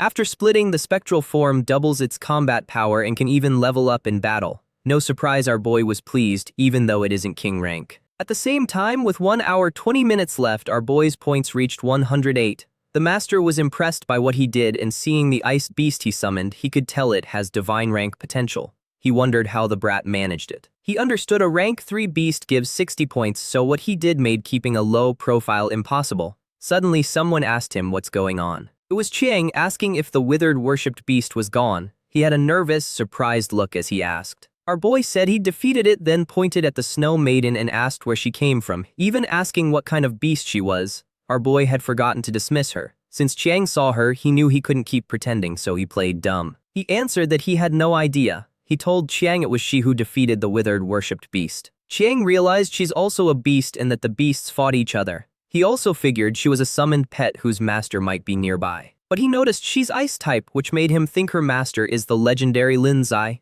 He realized that if this legend defeated a worshipped beast, his power was far above theirs, and worried he might be next to be eliminated. He worried it could be them next. Our boy was left speechless. Our boy ordered the Snow Maiden to pretend to attack them. That confused the pet beast. Then Chiang went pale when he saw the ice crystals aimed at him. Our boy threatened them with several ice crystals. Chiang screamed and panicked. Chiang thought that if both were eliminated, it'd be a big loss. He'd rather eliminate the winged guy first than escape. His pet ate something. Our boy asked why it swallowed it. Chiang answered it was to protect him. He told his beast through the system to head back first. Chiang stopped running. He stopped running once he was far enough away. He was happy he'd escaped and won. Our boy also asked if everything was okay now. He was surprised he was fine inside the stomach. Inside the stomach, our boy sat calmly with a barrier around him, asking what could happen to him. He hoped it would release him. Chiang panicked, saying the monster would come after them. He could tell something wasn't right since the boy should already have been digested, and was baffled why. His beast's stomach growled. And it threw our boy back up. Chiang asked how he got out. Our boy simply answered that he might give the pet indigestion. He added that if the monster kept chasing, they could team up to beat it. Chiang was left speechless and thought he was an idiot. Our boy said it seemed nothing was chasing them anymore, then asked about the spirit technique info. Chiang suggested they go to the stone tablet first to check if their ranks reached the top 10, and they could talk on the way. They started walking, and Chiang explained that an exclusive spirit technique is a unique ability only a few talented beast masters can awaken. It can't be learned from books since it depends on the master's constitution, and because they're rare, normal masters don't teach them. Our boy asked what Shinji's and Penjun's techniques are. They reached the stone tablet, and Chiang decided to check first. First on the list was Penjun with 370 points, followed by Shinji with 340, Yang with 250, Gang with 210, and fifth, Linzai with 180.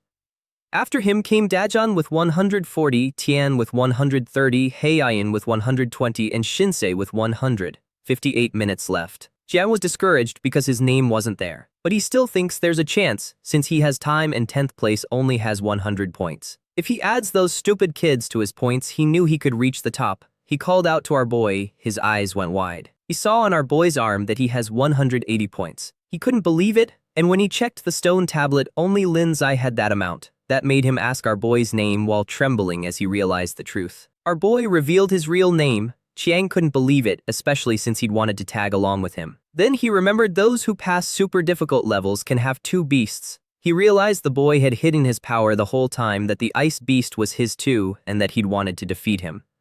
Our boy reminded him that if not for him, he'd have died to that withered worshipped beast, so he told him to hand over the info. Chiang refused. He ordered his big-mouthed beast to crush him, but the rock phantom appeared and struck the pet. The snow maiden also came out, and she froze his beast. Chiang fell backward. He thought that even though his points aren't a big deal, a rare rank 3 beast is worth it, so he'd take it anyway. Chiang decided to talk and begged him to let him go. But our boy changed his mind. He didn't care much about the info since all spirit techniques are the same. Chiang wondered how they could be the same. It's simply that none of them is a match for the Snow Maiden. Our boy ordered the Snow Maiden to use Ice Rain. Chiang cursed loudly. Unexpectedly, yellow vines appeared and trapped him. It came from none other than Pen Jun, who said he likes this. He sized up our boy and stated he'd been waiting for him for a long time. Chiang called him boss and warned him to be careful of the enemy's beast. Our boy didn't expect to run into him there. He takes it as the chance to settle his unfinished business. Pen Jun told Chiang he could go back and rest. He was happy his points were taken by his boss. It didn't feel like a total loss to him, and so our boy's points were gone. Pen Jun's rose to 430. He encouraged our boy to show his true power, so they'd see who deserves to be number 1 among the beginners. Our boy answered he isn't interested in the title, and Pen Jun could take it if he wanted. Pen Jun took it as an insult. He provoked him, saying he didn't expect him to be a total coward. He vowed that after eliminating him, he'd eliminate everyone in the higher ranks, Shinji, Jan, Gang, Guan, all of them. He went mad, admitting the satisfaction of crushing them is addictive. Mention of Guan made our boy remember. He noticed that Shinji and she are in the same area. It meant Guan was in danger. He turned and headed east. But Pen Jun ordered his beast to block his path. Its vines extended, and they wrapped up the rock phantom. The vines also bound our boy's barrier. Pen Jun commented he's very easy to catch, deciding our boy was just a clown with nothing but a name. He told his beast to drain his powers. Our boy cursed him. He didn't want to play with him, so he had the Snow Maiden sneak behind and attack. That surprised Pen Jun. He turned into an ice statue. His poison ivy beast was caught by surprise, and the Snow Maiden turned it into a statue too. And the rock phantom restrained them. With this, our boy made it clear he'd already told Pen Jun he had no time to play around with him. The ice on the crushed vines melted. A guy walked up and commented that he had so much vitality he was still alive after that. This was Lugang, who noted that our boy forgot to finish off Pen Jun, so he seized the golden opportunity. He aimed for the points, summoned his iron-armored dragon, dragon type rank 2, stage 9, and ordered it to attack Pen Jun. Lugang expected Pen Jun's beast to revive but knew he didn't have the means. Pen Jun's statue was crushed and Lugang thought he'd secured first place, but when he checked his arm, his points didn't change. He found it strange, while his beast got confused by the moving vines. It turned around and was immediately pulled away by the vines. He was confused. Pen Jun stated there's no harm telling someone who's already eliminated. He revealed it's his exclusive spirit technique, vine colonization. Lugang ordered his dragon to attack but got no response. He checked and saw his beast pinned to the ground, and finally it turned into smoke. Back with our protagonist, he hurried with thoughts of Shinji and Guan. He knew that if Shinji had Guan, the situation would definitely turn deadly. Meanwhile, Guan was trapped in a bubble. A young steel-scale dragon of rank 2 hovered nearby with its master mounted on it. She couldn't free herself from the bubble. The necromancer, rank 3, stage 2, ghost spirit and water type, created that prison that can't be escaped from inside.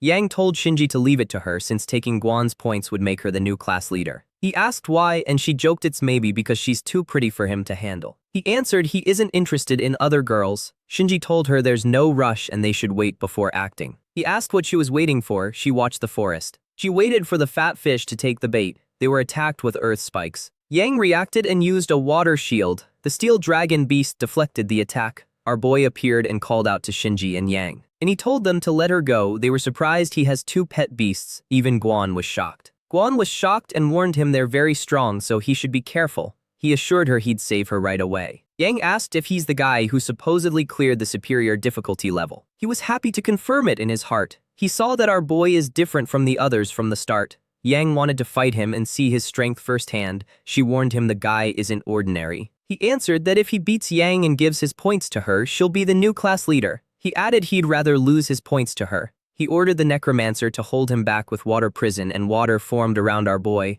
but our boy stopped it. He used spirit force impact to break free. Yang was surprised his spirit technique is strong. To his surprise, the rock beast had gotten close to him. It used water pillar assault formation and a water spike rose from the ground, and it trapped him in the water pressure. It managed to trap one of our boy's beasts. Our boy ordered it to enter ghost spirit form. When it did, it escaped the water pressure. Then it attacked using earth spikes. The necromancer also switched to ghost spirit form. Yang bragged that it's also immune to physical attacks. Shinji yelled at him to look behind. He was caught by surprise when the spikes appeared behind him. He looked back and saw the ghost spirit clone. Then our boy spoke up. He commented that it's a shame it was no longer immune to physical attacks. Yang got angry and gave an order. He ordered his beast to use a death spirit seal. It released a powerful force, and it took out the rock beast and its clone. Our boy found it annoying, so he thought the snow maiden should step in. He ordered the rock beast back to its normal form before the necromancer defeated it. Yang's beast braced itself. Our boy told them to be quiet, ready to show his true power. Shinji watched closely. She watched as he summoned the snow maiden. Shinji realized our boy isn't someone they can handle. She knew that if it kept going like this, they'd be the ones eliminated.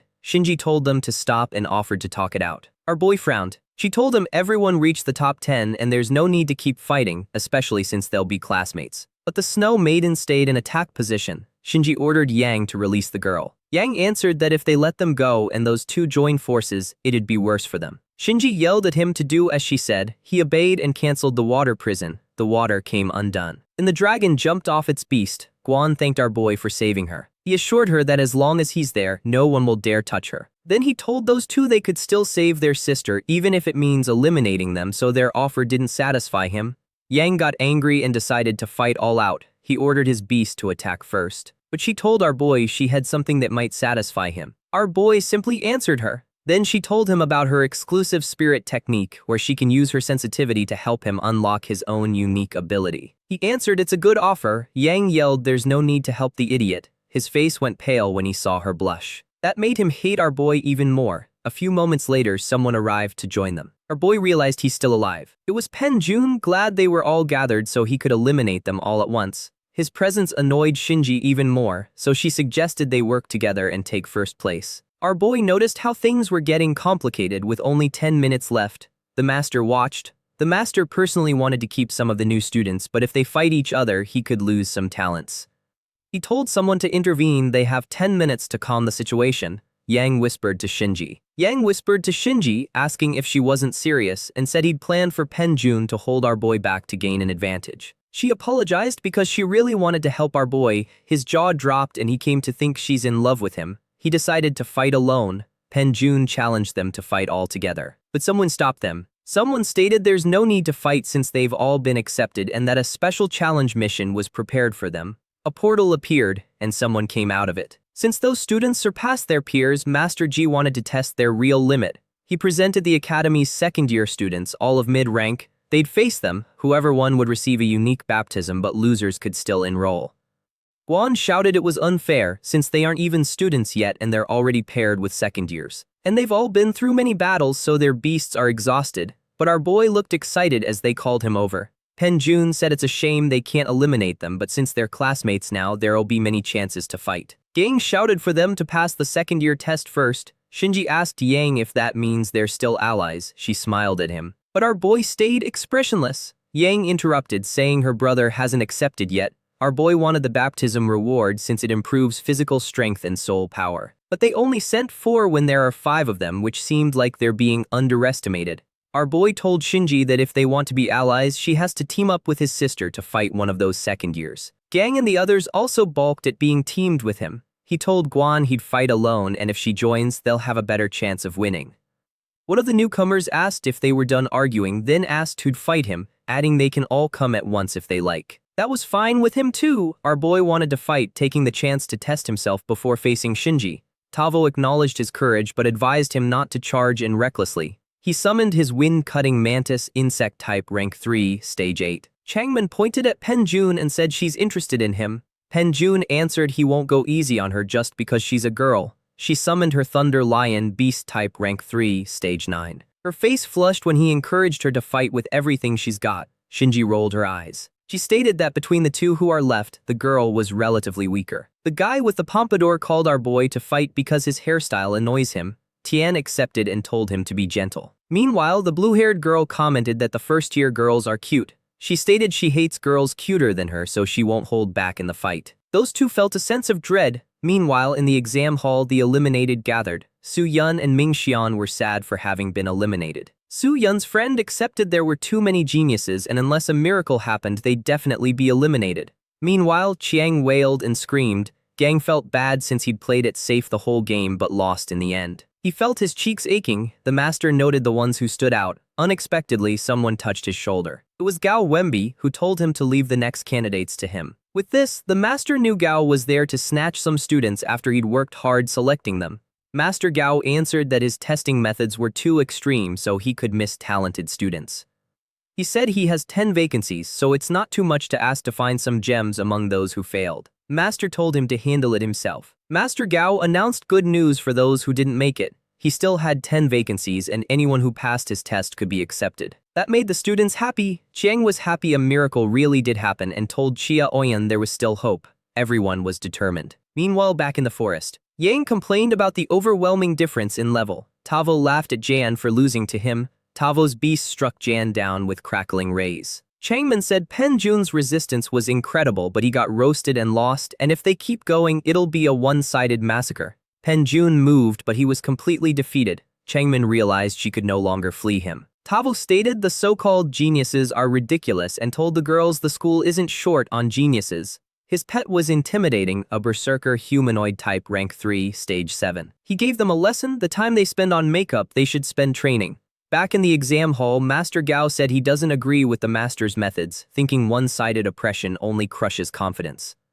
The master answered he's just tempering their spirit, since otherwise they'll get arrogant once they enter the school and forget there's always someone better. He hit even harder. He laughed when he saw someone unaffected by his methods. The second year's beast is a flaming warhorse, beast type rank 3, stage 9, and it got turned into an ice statue. He couldn't believe it happened. Our boy called his beast back. He'd won the battle. The master was happy to have found a gem since he'd seen many geniuses before, but none like our boy. He said it was as if they were watching the legendary 8 prodigies of the Federation in their youth. He exclaimed it was truly inspiring. Gao added that at our boy's age, even the 8 prodigies probably didn't have such terrifying strength, and told Master Ji to place our boy in his class when the time comes.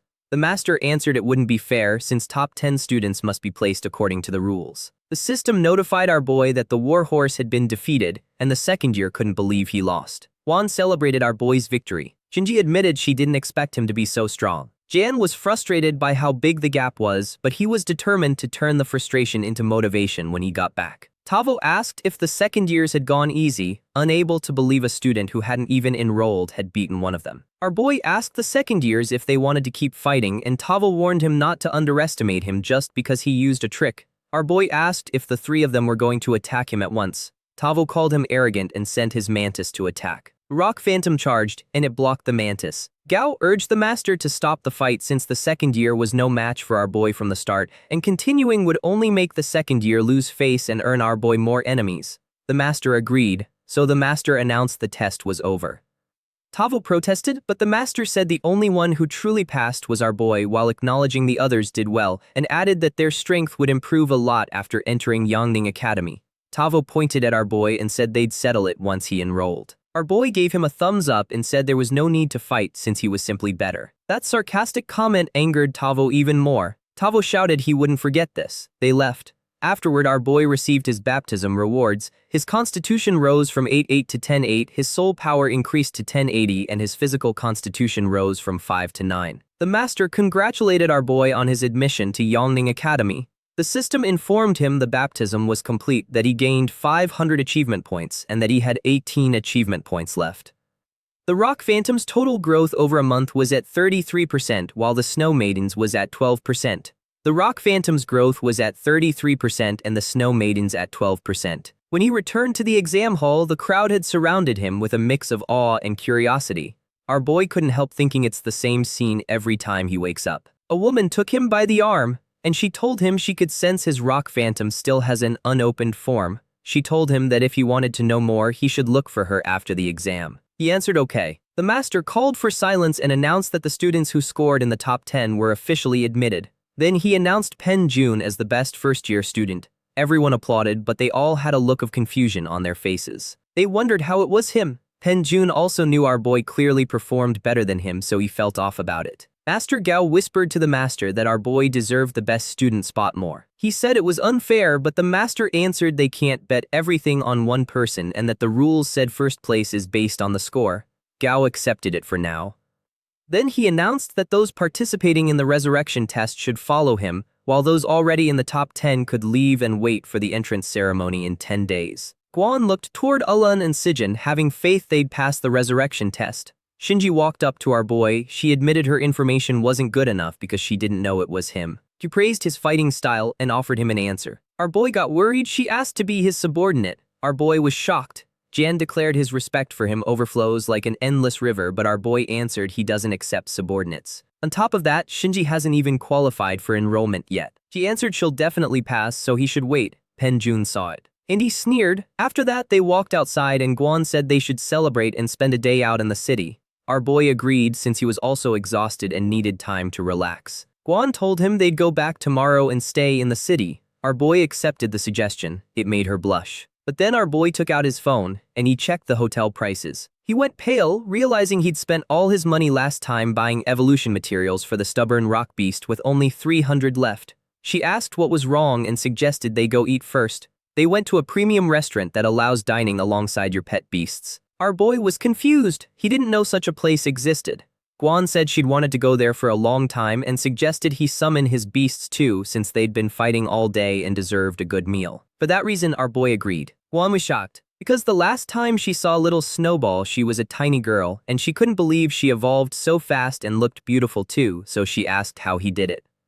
He simply answered that his compatibility with his contracted beast is very high, but deep down it was because of the system, and since it was a long story, he decided to explain it another time. He suggested they order. He checked the menu. He sweated a lot at the prices while the Rock Phantom was excited to eat. The Rock Phantom was excited to eat, and beside it, the Snow Maiden petted the bird. The Snow Maiden petted the bird, and the bird liked it. The waitress came over to ask if they were ready to order, and Guan ordered a lot. 5 minutes later, the food was served. It was funny how our boy stared at it, blown away. Later, everyone was full. Meanwhile, our boy sweated a lot and wondered if they should just make a run for it. The total came to 30,700 yuan. Guan offered to pay since she had some savings, and our boy was so relieved. Our protagonist had nearly been ruined again. After that, they went for a walk. Guan admired the view of the city. She said she was excited to study with him while our boy thought about making more money, but taking missions would be too slow for him. They passed by a shop where they could hear loud cheering. A person was amazed. It was a fighting ring where the four-armed freak was hailed as the winner against a Titan Kangaroo Beast type rank 2, stage 3. The four-armed freak was a mutant type rank 3, stage 9. The referee smiled and asked if there were other challengers, explaining that anyone who could defeat the four-armed freak would get all the prize money with only a 300 entry fee. Pay 300 to qualify and the winner gets the full 50,000 prize. Our boy had just found a way to make money. He summoned his pet beast. It was the Rock Phantom. The referee explained the rules. No spirit techniques or spells, only hand-to-hand combat to thrill the crowd, and he added that on stage they'd sign a death liability waiver, so if a beast accidentally kills or is killed by the opponent's beast, the ring takes no responsibility. Our boy asked Guan if she wanted to watch the fight, and she asked if he wanted to join. He answered he wouldn't turn down free money.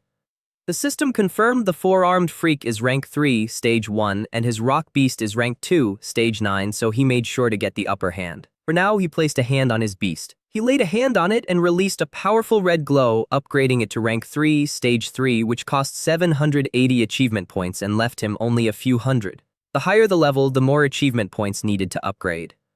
Juan was curious how the pet beast just leveled up. He answered it might be from the good food. She expressed her belief that they'd definitely win. The referee announced a new challenger had appeared and encouraged the crowd to applaud his courage. The referee described our boy as a small, scrawny kid with a red-haired stone creature. They looked down on him and everyone laughed, thinking the brat was out of his mind, and asked where he came from. The rock beast roared while the crowd mocked it. The four-armed freak loomed over the rock beast. Shanxu is the name of its owner. He told our boy that if his beast accidentally kills his little beast, he shouldn't come crying to him. Our boy smiled and egged him on. He called the kid arrogant. They signed the liability waiver. They signed the waiver, and today's referee started the match. Liu ordered his beast to show its power, and it tried to grab the rock beast. It tried to grab the rock beast but missed. Our boy noticed the rock phantom was faster. It threw a kick, but the freak grabbed it. It struggled to break free. It tried to punch, but the four-armed freak blocked the fist. It blocked the fist, then lifted the rock phantom up and threw it to the other side. It fell face first to the ground and our boy got worried. Liu said his freak isn't elegant, but in brute strength it crushes higher rank beasts. Since the rules favor the freak, no wonder they're so confident. The freak clenched its fists. The rock phantom had been hit and stepped back, and it retreated, but the freak caught it and gave it a double punch. Liu mocked our boy. The crowd was impressed and Guan was worried. Our boy thought that with abilities his undead rock phantom would toy with that brute, but the rules forbid it, and he saw that in raw strength he was at a loss, especially against a four-armed rival built to fight. However, the rock phantom only unlocks forms when in danger, and if Sinai was right, it was worth the bet since it would either unlock a form or die. Liu asked if they were going to fight seriously. He mocked that our boy always relies on the snow maiden to win. The freak was about to stomp on its head. It lifted its head, got to its feet, and threw a powerful blow. Its stone skin fell away, unlocking general phantom form, lasting 60 seconds with 300% more speed and 100% less defense. Our boy was excited by the transformation, understanding the rock armor sheds depending on the situation. The freak attacked, but the rock phantom jumped to dodge it. Our boy asked if it hadn't learned its lesson. The freak tried to grab its skin, but it vanished. Confused, the freak was caught off guard. It looked to one side but took a kick to the back. The rock phantom smiled, then it attacked nonstop, making the freak cower. With 10 seconds left, our boy yelled at it to stop playing and finish it, so it charged up, and it unleashed a lightning blast and knocked the freak down. The rock phantom rose to rank 3, stage 4, and unlocked lightning, only usable in general form. Then the form ended and Liu couldn't believe it. He couldn't believe it. Stunned, the referee declared the freak the winner. Our boy went pale and they asked why, saying that if the freak clearly lost, it was ridiculous. Someone explained that the brat ignored the rules by using an ability. The referee confirmed the foul. The crowd booed the call, but others said he only shed his armor. Guan shouted it was unfair, and Liu told our boy he wouldn't take the money so easily over trick. Our boy admitted the defeat, but he proposed a hand-to-hand fight. If he won, the prize would be his. Liu asked if he was challenging him. The referee couldn't believe he proposed a real fight and introduced Jan Chu as the wrestling champion. The crowd wanted blood and Liu said it was more exciting than a beast fight. Liu said it was more exciting than a beast fight. The rock phantom was sad. Chu simply said he won and that he'd handle it. The beast was moved. Chu signaled the referee. He announced our boy is the first to challenge Chu and shouted that if he beat him, he'd take the prize. The crowd cheered Chu to teach him a lesson and draw blood. Our boy felt it. Guan watched and Chu dared him to come closer for some fun. Meanwhile, someone asked Shinji if she'd fallen for our boy. It was Zhang. She answered it was none of his business and clarified she only sees Zhang as a brother. Zhang asked how he was worse than the brat. He added that she barely knows him and he didn't want her to get hurt, but Shinji was firm, and she told him to go rest, so he left with a grim expression. He went off kicking everything and swearing to surpass him, and on the way someone called for help. On the way, someone asked for help. It was a blue-haired woman. She had a defeated firehound, rank 1, stage 2. Zhang kicked the monster, restraining her. He smashed it and asked if she was okay and where that beast came from. Someone on the roof said vicious beasts don't exist. Someone on the roof said vicious beasts don't exist. On guard, the guy jumped down and Zhang asked who he was and who controls his beast. Zhang asked who controls his beast. The man said that if a human uses the beast it's good, but otherwise it's evil. Zhang asked who decided that. Zhang asked what he meant. The man said beasts live longer than humans, but some won't accept another master after the first dies, living in solitude without love and are sometimes called vicious. Then he summoned his beast. The man asked if he was Fan Jan. Jan was surprised he knew his grandfather's name and ordered him to surrender so he could take him to the Tamers Association. Jan moved closer, but the man ordered him to back off. He touched the hound's head, and its consciousness blurred, it suffered, and it turned vicious again. Jan understood nothing. The man said he was looking for people like Jan, but since Jan showed up alone, he wanted to see if he was useful. Jan was overwhelmed. A hound turned threatening again. Meanwhile, Shinji walked over, drawn by the noise of the arena. The crowd cheered. She saw what was happening and she was surprised to see our boy. She started cheering him on. Soon after, Shinji was surprised to be standing beside Ning. Chu boasted of his victories, the championship in Kancha in 2041, beating Liliang and Chimping's Best in 2043, then winning the Yongning Championship 3 years running as Shangu the Dismemberer. While he talked, our boy figured average constitution is 2 to 4, and he calculated that guy was between 4 and 8. Noticing his indifference, Chu said most would tremble at his record, but the brat didn't flinch and he told him to throw the first punch. So they wouldn't say he abused him, the referee told him to be careful not to break his hand. Guan paid close attention and our boy said he wouldn't hold back. Our boy said he wouldn't hold back. His punch landed on Chu's cheek. Chu bled and went flying. Everyone was shocked to see him outside the ring unconscious. The referee didn't understand what happened since in the blink of an eye our boy landed one punch. Shinji and Ning high-fived. Then they noticed each other and looked away awkwardly. The referee said he hadn't started the match and that our boy attacked first, breaking the rules, and was about to declare the other the winner. But our boy stared him down, scaring him, so he made an excuse, said he was mistaken, and declared the young man the winner. Our boy received 50,000 in his account. He was happy for the hotel money. Ning and Shinji walked up. Ning gave him a pat and praised him, having thought he wouldn't win. Ning showed she and Shinji weren't that close. Shinji said they'd been a team and would be classmates and introduced herself, and she hoped they'd get along. Ning pouted, wondering what she was doing there. She said she came to help him awaken his soul power. She asked if he considered her a friend. He invited her to a quiet place. They went to a hotel. The girls sat awkwardly on the bed, not knowing how they ended up there. Our boy told her to begin, and Ning explained her power is perception, which she's had since she was 7, sensing things others can't, like auras or the future. Ning was amazed and asked how. She explained the method. She told him to close his eyes and he obeyed, so she moved closer. Ning felt left out, but Shinji shut her up, explaining it was the only way to sense his power and guide it. Ning pouted, but she trusted her.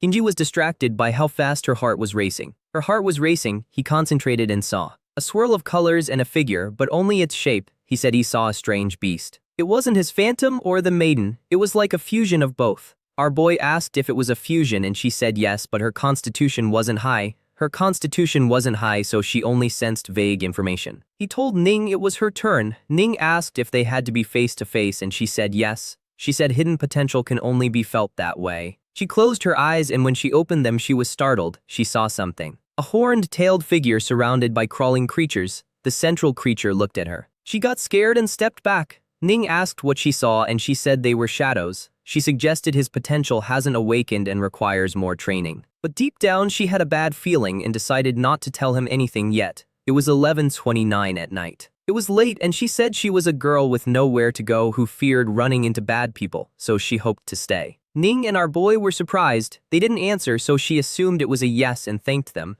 The three slept in the bed with our boy in the middle. Afterward, the girls pretended to sleep. Both pretended to sleep while spying on the protagonist. Our boy felt uncomfortable but forgot about the girls. He thought about the fusion and that the phantom and the maiden needed to get along. He'd activate her exclusive technique soon. 10 days later, the class assignments came out. They checked the board. Our boy was in class 1. Ning was glad about that. They were together. Shinji was also in their class. Ning didn't look happy. Jan walked up to Shinji. He asked what happened, thinking she'd failed again. She said she ran into difficult people. She was upset about that. About being in class 2, just her luck. Meanwhile, Pen Jun was relieved about our boy since he wouldn't be able to stand killing him. He admitted he wants to hit him. Ning walked up to her friends, glad they passed. They entered class 4 since only classes 1 and 2 were elite with better treatment, but they were happy with their effort. They thanked him for the training.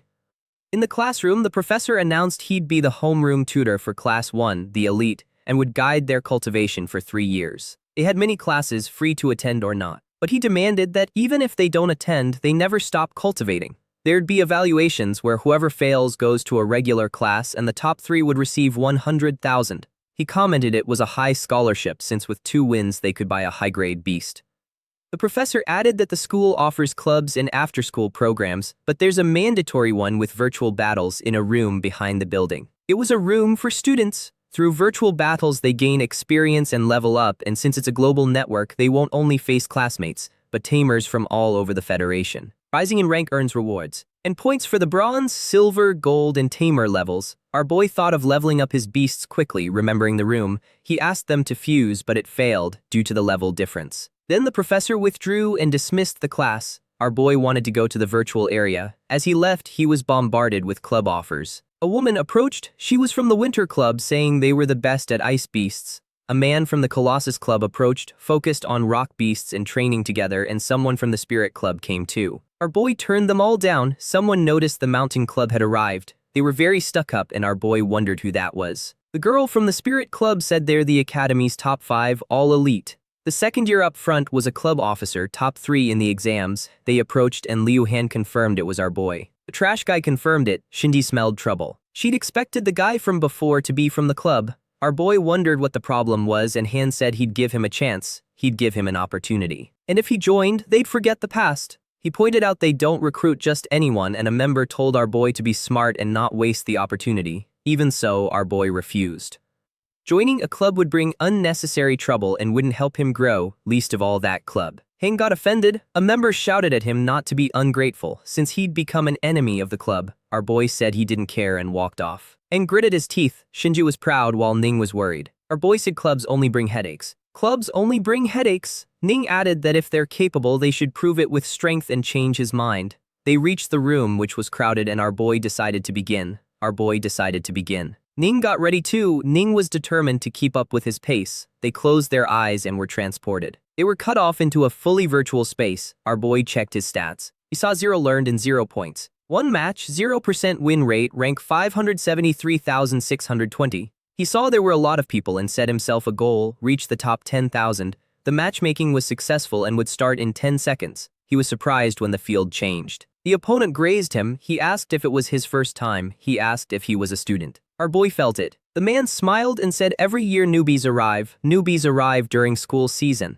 He got lucky facing one, and ready for his free points, he threw out his beast. Steelfang Beast. It was phase 1 and the man wanted a good fight. He checked his rank and it made sense he'd been matched with a newbie. Being matched with a newbie. And he looked at the rock phantom. He looked at the boar with contempt. The man was arrogant, saying he'd teach him the difference in age and experience. The phantom moved. It used its foot on the boar's head and defeated it. The man's jaw dropped in shock. It was a one-hit KO. The phantom also fought a Viking warrior beast. A covered beast phase 2-3. Our boy's rank rose to 573,500. Then they beat a spirit cat. It was stage 2, phase 6, rising him to 572,494. After that, a flower. A stinky carnivorous flower, stage 2, phase 9, taking our boy to around 500,040. Few days later, the phantom leveled up. It rose to stage 3, phase 7, and the snow maiden to stage 4, phase 2.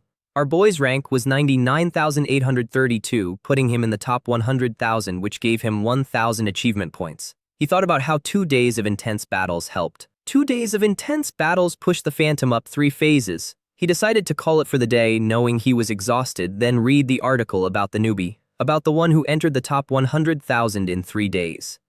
He saw comments saying his win rate must be 100% and that he couldn't be a newbie, and people were curious who he was. Ning woke up and asked about it. When she got up, Pen Jun showed up and greeted them. Our boy called him the best newbie. Pen Jun scoffed, pointing out our boy worked late and said he had shocking news. Our boy asked if it was that he was retiring. He bragged it took him 3 days to enter the top 150,000. Ning was surprised and he looked proud. Then Ning informed him our boy entered the top 100,000. Our boy entered the top 100,000. Obviously online, Pen Jun had a defeated expression. They left the room and Ning told our boy. She said she was stuck at 180,000 and couldn't climb any higher. She was thinking of finding another beast, so she asked him for recommendations. He froze and asked when she settled on it. She reminded him she's the only one in class who's climbing. But the advanced difficulty. He remembered that only one person passed it. Only one person passed the advanced level, and he was the one who cleared the super difficulty. He made an excuse, saying he was only joking, and asked if she'd already decided on her second pet. She said not yet, since she has to consider rarity, potential, and compatibility with her fire beasts.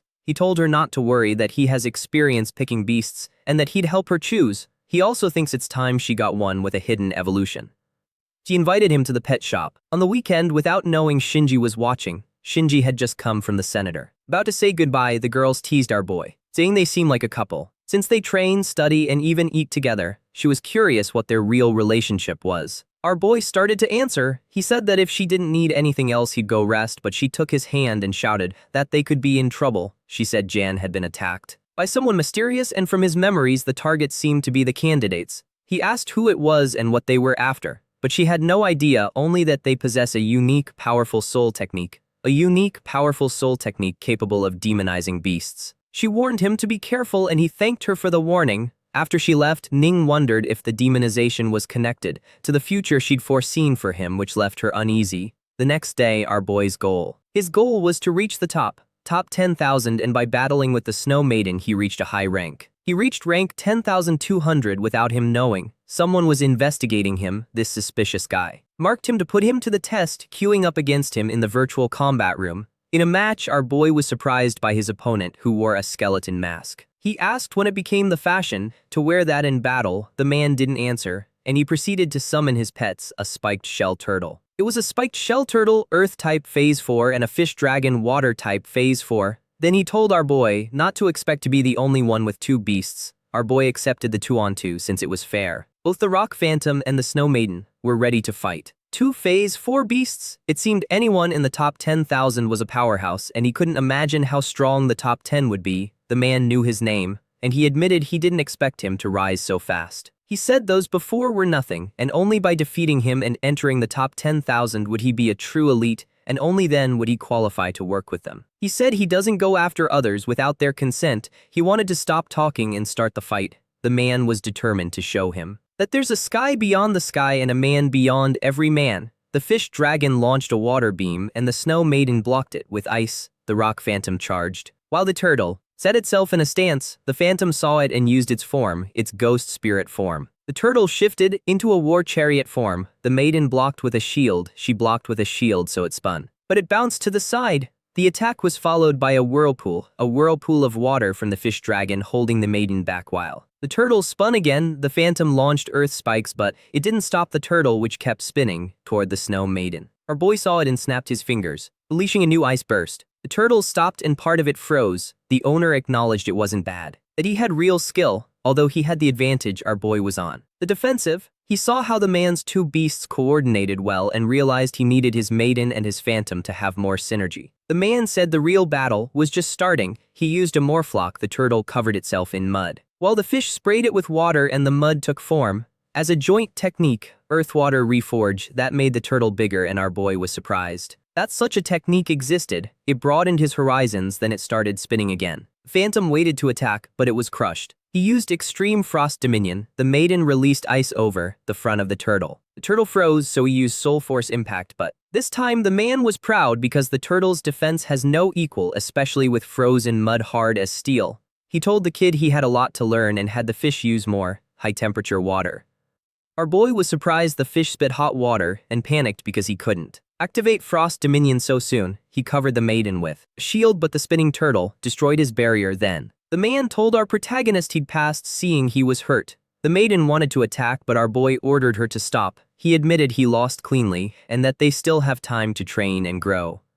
The system informed him his rank dropped to 181 and that he'd leave the battle in 30 seconds. The man saw it in the moment. No wonder his boss had his eyes on him. The turtle spat at the Phantom. Our boy asked what he meant. The man invited him to join the symbiosis group, telling him it could awaken his hidden potential and take him further. Our boy commented it doesn't sound like a university club, so he asked what their goal was. The man pressed him for a yes or no since they had a little time. He answered no because he wanted to defeat him on his own.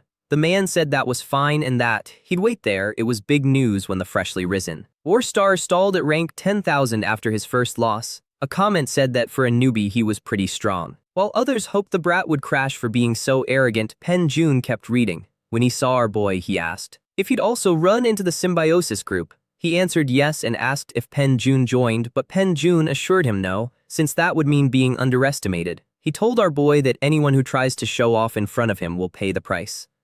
He asked if he knew his origins. Pen Jun answered he'd already seen their roughly even. Our boy figured the symbiosis members were quite numerous. He had no idea what they were planning, but it seemed they were the ones Shinji warned about. He thought of the masked guy. He fought and wondered if he could get the info. He couldn't leave things alone because of the bad feeling he couldn't shake. Outside the building, he stopped to reflect. He worked over his beast stats. The Rock Phantom was at rank 3, stage 7, and the Snow Maiden at rank 4, stage 12. His remaining 1,000 points should be enough to raise the Phantom to rank 4, but without materials it was impossible to advance the Phantom's next evolution. Earth Spirit required rank 3 phase 9 with 100% growth, 30 high-grade Earth Element essences, and 3 spiritual nourishment stones. Buying all that would cost at least 40,000. While he was thinking, someone called him, and it was Shang, who saw on the forum that he was defeated. He was surprised someone actually beat our boy. Our boy answered he isn't invincible. Shang was well informed, so he asked how to get the Earth Essence and the Spirit Stones. Chang informed him it was expensive and asked how many he needed. He was surprised to learn it was 30 essences and 3 stones and exaggerated that he couldn't get that even by stealing. But he thought of a place where his older brother could get those materials, so he offered to take him. Our boy was ready to go right away. It was on Mount Lingju. Before the ancient war, many dimensional rifts appeared, connecting to another world the beasts came from. Decades ago, the associations of taming in various academies secured access to secret realms, getting a steady flow of resources, but there were also unexplored areas. Many entered seeking resources and never returned, which is why it was sealed. Our boy asked if he was sure entering the realm would give him what he wanted. Shang was confident because some individuals formed teams and managed to come out with part of the resources. He went to a lot of trouble to research it and was sure the realm had high-grade earth essence and spirit stones. Our boy praised him for the good work. He convinced our boy to take a look and they approached the warp zone. Our boy was ready to jump in when Shang grabbed him and told him to reconsider, because if they ran into danger, they might never get out. He answered that as long as they get the materials, it'd be worth the risk, and told him he could go back if he was scared.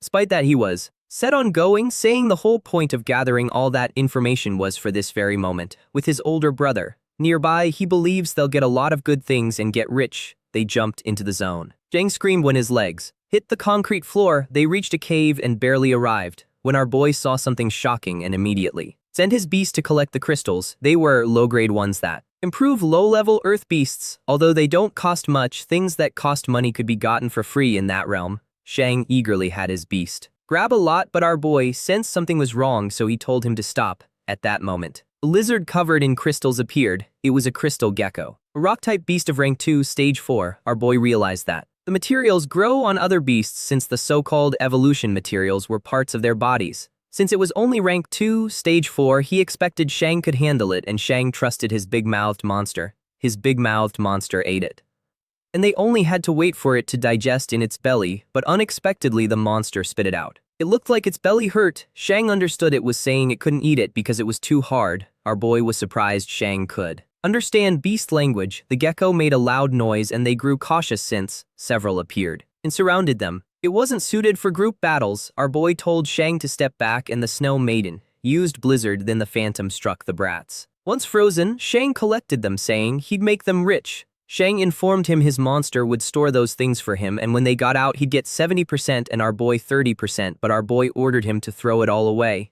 Shang didn't understand why. The crystals aren't worth much on their own, but in the real world they could earn good money. Our boy explained that the monster can only carry so much, and those low-grade materials weren't worth it.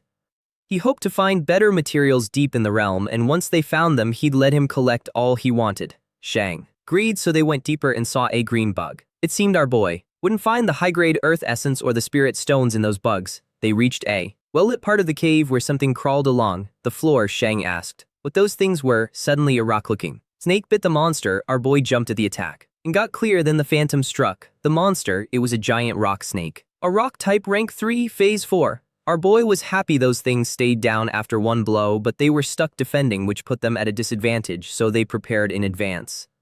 Based on their movement patterns, our boy instructed them to land a fatal blow when one appeared. He had it pelt the rock snake with stones to make it drop the big mouth monster, and it released it. Shang celebrated with the big mouth in its jaws, so he was caught by surprise when a rock snake appeared behind him and grabbed him, leaving him begging to be saved. It was a familiar scene for our boy since similar things had happened before. Suddenly the rock snake attacked but was surprised when he raised a barrier around himself. Then he called the rock phantom to deal with them, and the snow maiden hit the area with ice rain. The rock phantom had to jump away first when that happened. Shang was confused, because, as he recalled, the rock phantom had a ghost form, yet his big brother chose to have it jump instead. Then the rock phantom grabbed the rock snake's tail, keeping it from burrowing. Another rock snake appeared behind, so it accidentally let go of the tail to block the incoming attack. Shang saw it was about to attack again, so he screamed for it to dodge. But our boy ordered it not to move since it had to wait a bit longer, and while the rock phantom defended against the frontal attack, the other rock snake came out from behind, and he found the perfect moment. At that moment, the snow maiden unleashed blizzard while the rock phantom transformed into its spectral form, and both rock snakes froze. Shang realized our boy used the rock phantom as bait, waiting for the two rock snakes to appear together. He waited for the two rock snakes to appear together, then the rock phantom used a crushing impact, smashing them apart. The system notified our boy he'd killed a giant rock python, granting him 2 high-grade earth element essences, leaving him only 28 more to hunt. Suddenly Shang called for help again. The rock snakes burrowed, and he and the big mouth reached a dark place, panicking at the sight of many pairs of eyes. In an instant he regretted going there. He actually crashed into the rocks, which caught the attention of all the snakes. and he called for his big brother. He was so happy our boy came to save him, while our boy was glad to have 28 more beasts to go, which was enough for him. Shang waved his hand, hoping our boy wouldn't abandon him. But that caught the rock snake's attention and several closed in, making him scream at the top of his lungs. Our boy summoned the snow maiden, who launched ice shards. Meanwhile, Shang asked the big mouth monster if it thought it would die there, and naturally the big mouth monster didn't want to. The snow maiden froze the rock snakes. Thanks to that, our boy got an earth element essence. Although each dropped only one material compared to the adult giant rock snake, those immature, low-level giant rock snakes were too fragile. After defeating them and collecting the materials, he entered the pit. Shang felt relieved he'd survived. He looked at our boy with gratitude, stating he was his half-brother from a different mother and father. But his safety didn't last when a giant rock snake suddenly emerged and sent him flying. While he was in the air, he complained he's always the one taking the hits. Our boy ordered the rock phantom to go save him. The rock phantom caught them both, and when it reached the ground, it set them down. Then it faced the rock snake. It seemed the rock snake was eager to fight them. Our boy called his pet beasts the Snow Maiden and the Rock Phantom because it was time to show the results of their team training. The rock snake charged at them. The Rock Phantom transformed into its ghost form while the Snow Maiden jumped to one side, then it readied to attack. It immobilized the rock snake using Arctic chains. Then the Rock Phantom returned to its original form and charged. Shang watched it shift into general phantom form, then it unleashed a lightning strike. After that, the Rock Phantom leveled up from rank 3 stage 7 to rank 3 stage 8 with 24% growth. Then our boy unlocked an achievement. He cleared the giant rock snake nest and got 500 achievement points, 10 high-grade earth element essences, and a spiritual nourishment stone. He was happy to have 30 upgrade materials, and the Rock Phantom's level even rose. Once he used the achievement points to gain experience, the Rock Phantom would meet the advancement requirements. Shang exclaimed it was incredible, then invited him to look for treasure since there should be plenty of good things in the nest. Suddenly, they heard someone clapping while saying it had been a wonderful battle. A man hidden under a robe and hood stated our boy really deserved his attention. Our boy asked who he was and how he knew him. They grew cautious. The robed man smiled and told him he'd surely heard of him since he was from the symbiosis group. Our boy didn't expect to run into them again. Shang couldn't believe that guy was from the symbiosis group. Our boy asked if he knew anything about them, and he answered yes. Because 2 days ago Pen Jun asked him to investigate the organization. They often attack beast masters and steal their pet beasts. Those guys claim to protect pet beasts with a doctrine of freeing them, and freedom was what they gave the captives. While they talked, a dark creature appeared. He added that they're the Extreme Pet Beast Protection Association, the symbiosis group. Since the catastrophe hundreds of years ago, ferocious beasts have descended on the continent through dimensional rifts. Those that could be tamed by humans were called pet beasts. The ones that refused to be domesticated by humans were called ferocious beasts. But the robed man questioned why it had to be that way. Human society wasn't just obsessed with distinguishing the superiority and inferiority of others and themselves. They insisted on classifying other species into arbitrary tiers of worth. This man believes the world was unfair, and the symbiosis group exists to break that injustice. He could see our boy's talent, so he wanted him to join the symbiosis group since it wouldn't only help stimulate his inner potential but also unleash the true nature of his two pets and let them evolve into true kings. Our boy was surprised this guy knew the hidden evolution paths of the Snow Maiden and the Rock Phantom, but he could sense something was off, knowing this guy was just stirring up his emotions. He agrees the world is unfair because it's a world where the strong prey on the weak, but he doesn't want to join any organization and be manipulated by others. Shang shouted at him not to listen to that nonsense, since an investigation concluded the symbiosis group uses that rhetoric to deceive people everywhere and is basically a terrorist group in sheep's clothing. He reasoned that if they really had that kind of ability, they'd have overthrown the Beast Taming Association and ruled the beast taming world long ago. The man realized our boy didn't believe him. He was fine with that. His pet beast was a giant rock snake, rock type, rank 2, stage 7. 2 tubes on his arms. Then the giant rock snake's eyes changed. Moments later it turned vicious, and our boy and Shang, witnessing that, went pale. And the man introduced them to the beast. Its appearance had changed, its head now sharp and black. He described it as breaking free from its chains and being reborn. The man revealed that unleashing its true nature was the first step toward evolution. The giant rock snake had become a demonized giant rock snake of rank 5, stage 1. Our boy was shocked to realize this giant snake's rank had jumped 3 tiers. The man had used a spirit technique that can demonize ferocious beasts and pet beasts, and now he was sure he was the one who attacked Yang. This man urged the demonized giant rock snake to show what it was capable of. The beast screamed and summoned earth spikes. It moved quickly, kicking up smoke across the area. The snow maiden blocked its attack using an ice crystal mirror. Shang cried because they were in serious trouble this time. If he'd known this would happen, he'd have treated the big mouth to a good meal. His crying stopped when he heard someone speak. The demonized giant rock snake said its whole body hurts. Shang said that and our boy was surprised. Shang got annoyed because this symbiosis group claims to seek equality, but their actions are about controlling the weak and using them for their own benefit. The demonized giant snake screamed at the top of its lungs. Our boy knew fleeing wouldn't work, so he ordered the snow maiden to freeze it with a blizzard. Then the rock phantom would seize the chance to find its weakness. The snow maiden was now at rank 4, stage 2, while the demonized giant rock snake was at rank 5, stage 1.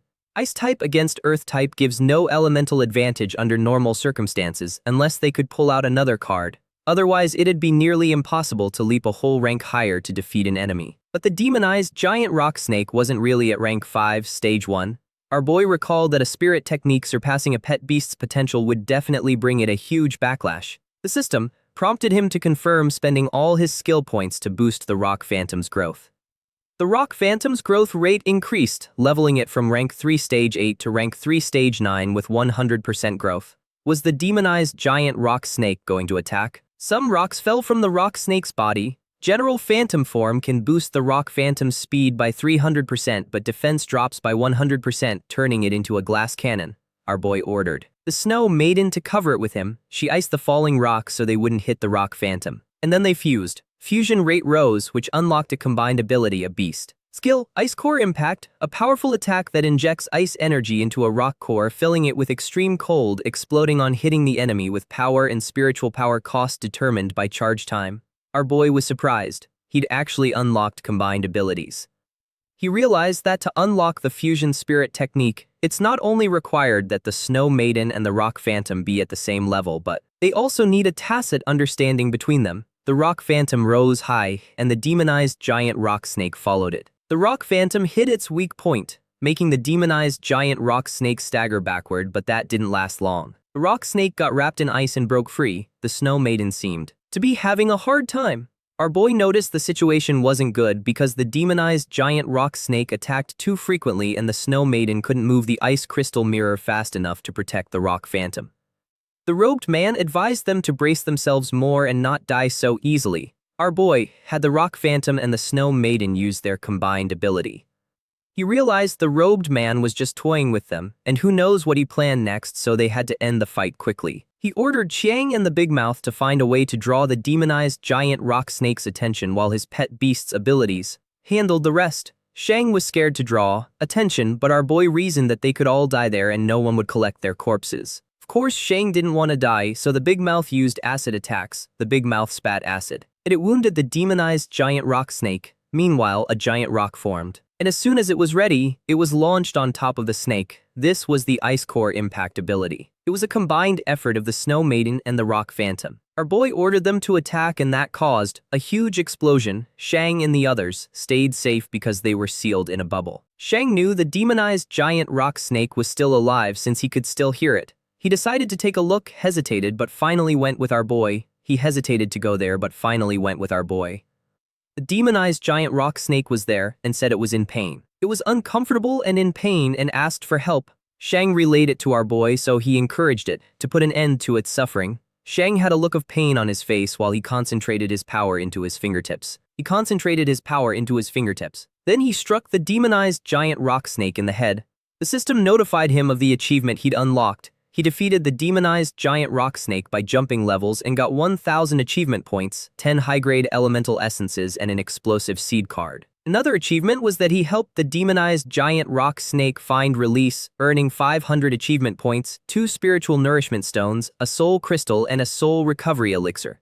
With these 2 extra spiritual nourishment stones on top of the previous ones, the Rock Phantom now had all the materials and met every upgrade requirement. He also received bonus rewards like the soul recovery elixir and explosive seed cards. And still he felt so bothered inside. The robe man walked up to them, noticed our boy's expression, and asked if he was angry. He pointed out that beast masters also rely on slaughtering ferocious beasts to obtain materials, which made our boy even angrier. The Snow Maiden also reacted and had ready to unleash ice crystals, but our boy tried to calm himself. He agreed that beast masters rely on hunting ferocious beasts for materials, and similarly, if a beast master runs into a ferocious beast they can't defeat, they'd become its food. He knew the world was full of injustice and contradictions, but compared to that, he hated people like the robed man even more. This man spoke of equality and freedom yet imposed his own beliefs on others, exploiting the weak at his whim. He described the symbiosis group as a bunch of hypocrites who claimed to be just. The man accepted they'd reached a stalemate, but he assumed the girl who possesses demonization spirit magic would be willing to talk. Our boy realized Ning was in danger. The robed man waved goodbye, but our boy ordered the Snow Maiden to immobilize him.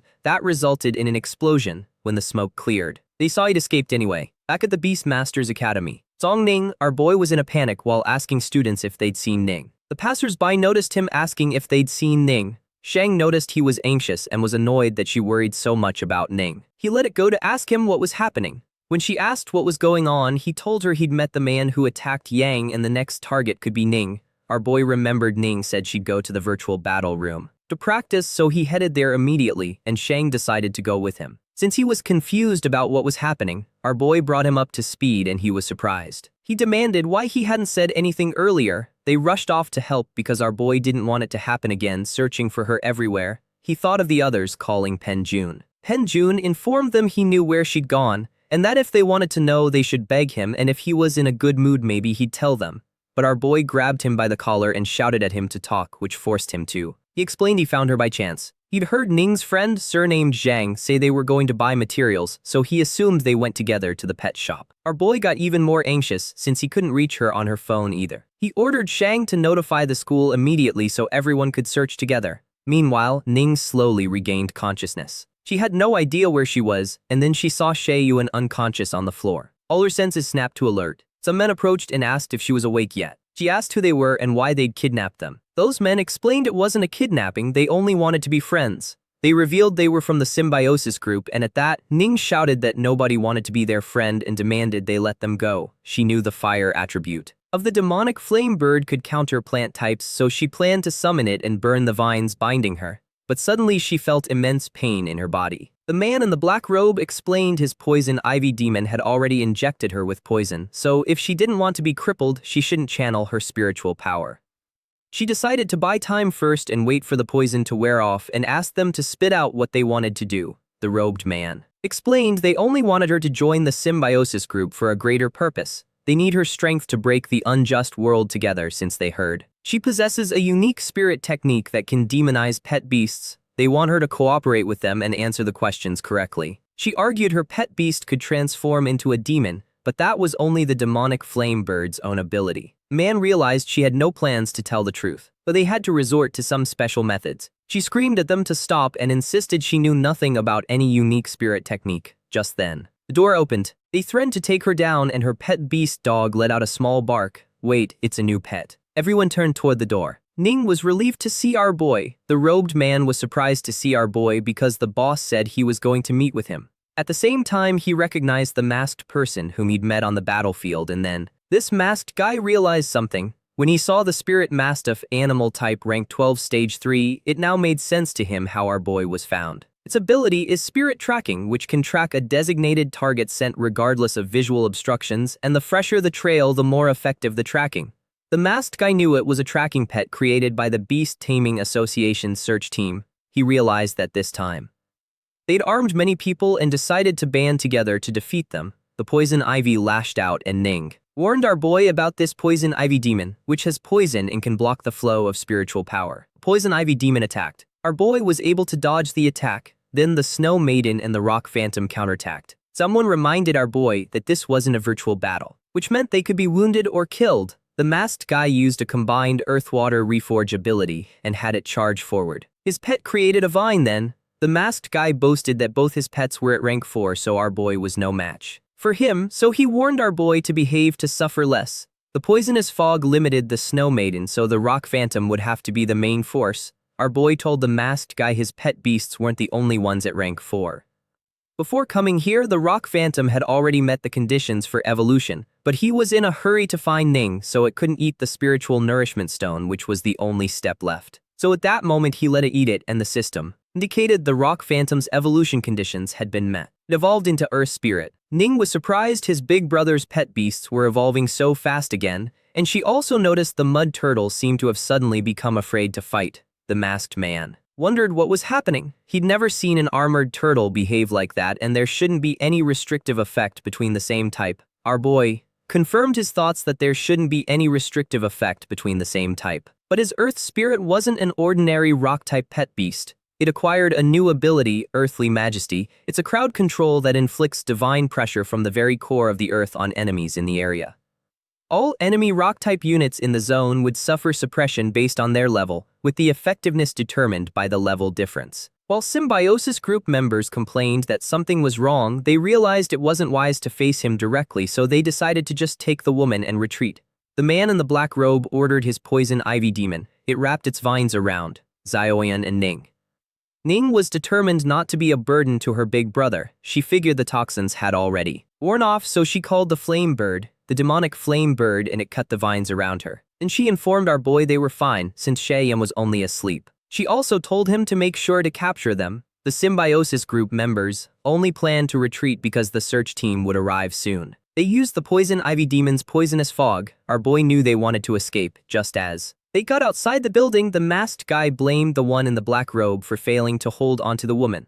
That offended the man in the black robe, so he argued the masked guy's pet wasn't reliable either, having cowered before its opponent could even make a move. They continued trading jabs as they went up. The masked guy insisted the evolution of our boy's pet was suspicious and suggested that if the one in the black robe wasn't scared, he should have intervened.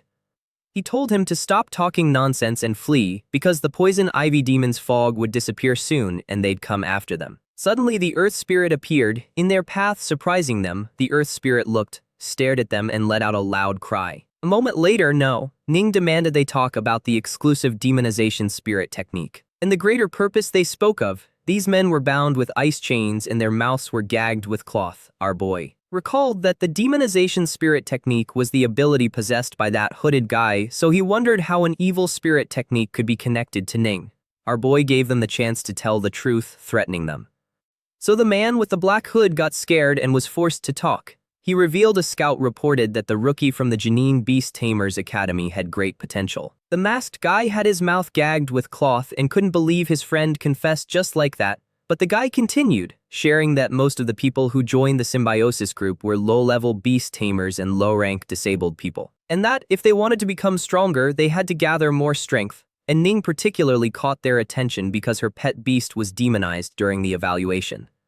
Her spirit technique was very important to them since demonization could increase a pet beast's combat power, and he asked if they really knew what that meant. Ning was tired of hearing that and reiterated it was the power of the demonic flame bird. Our boy asked why they'd keep targeting Ning if she'd already mastered the demonization spirit technique. The guy admitted their demonization wasn't actually a spirit technique but used a strange object. Our boy was curious about this strange object, so the guy told him he'd give it to him if they let him go. The masked guy kept trying to speak, but it was all unintelligible. Our boy was getting annoyed by the noise, so he gave the guy a smack, which left the guy with a bump on his head and feeling dizzy. Our boy was bothered that they thought they could negotiate with them, so he ordered the Snow Maiden to do a body search. The guy felt cold when the Snow Maiden touched him, so he revealed it was in his pocket. The Snow Maiden got the rift fragment. 600 years ago, when the interdimensional rift appeared along with the invasion of strange beasts, mysterious crystals also appeared. These crystals contained some kind of powerful energy, serving as materials for the evolution of pet beasts and perhaps other uses too.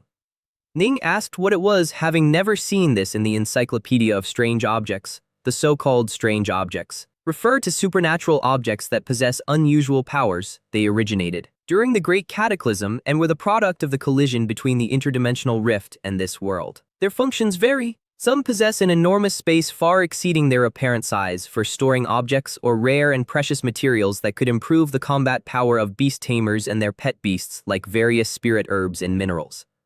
According to the system's description, the crystal was used mainly as evolution material, and the so-called other uses were probably just for creating demonized pet beasts. The flame bird. The demonic flame bird began making noises. It seemed interested in the material which could be related to its evolution path, so our boy gave it to Ning and told her it must be some kind of evolution material. Then he turned his attention back to the guy and told them the demonic flame bird's demonization ability. Before he could finish his sentence, someone called him. It was Shinji, asking if everyone was okay. Zhang and Zhang followed her. Our boy answered that everyone was fine and the suspects had been apprehended. The suspects expressed that they weren't fine. They explained Shaeyun was fine, just affected by the poison ivy demon's stupefying fog and would wake up as soon as the poison dissipated. The spirit mastiff animal type walked toward the entrance. Then, when the Beast Tamers Association search team A23 appeared, the captain, Uyin, ordered them to seal the scene and check the wounded. He approached and our boy asked who she was. She introduced herself as Uyin, captain of team A23 of the Beast Tamers Association search group in Ninja City. She'd heard from the director that our boy was an outstanding student among that year's rookies. She thanked him for providing information about the symbiosis group and planned to apply for a reward for him. Our boy took her hand and she also told him they'd taken the case and might need his cooperation during the later investigation, and he agreed to that. Lastly, she informed him she'd send someone to take him to the treatment center for a checkup to avoid internal injuries. One of the captured guys resisted because he didn't want to take off his mask. Later at the treatment center, Shaeyun woke up. Ning shared what happened, saying she only felt dizzy while walking earlier, and the next thing she knew she was at the treatment center. She was grateful our boy noticed something was wrong and came to her rescue. She felt bad for dragging him into the trouble. He told her it wasn't like that because he too had been a target of the symbiosis group. Shinji was thoughtful about the symbiosis group approaching Ning for the demonization spirit technique. It made her wonder if it was related to the scene she'd foreseen. She decided to talk with our boy and Ning in private. They left the room and went to the hallway. Shinji asked if they remembered the time when she helped them investigate the potential of their spirit techniques back then. Her suddenly bringing up this topic took them both by surprise. Shaeyun said she only saw some dark shadows, but in reality she wasn't telling them the whole truth.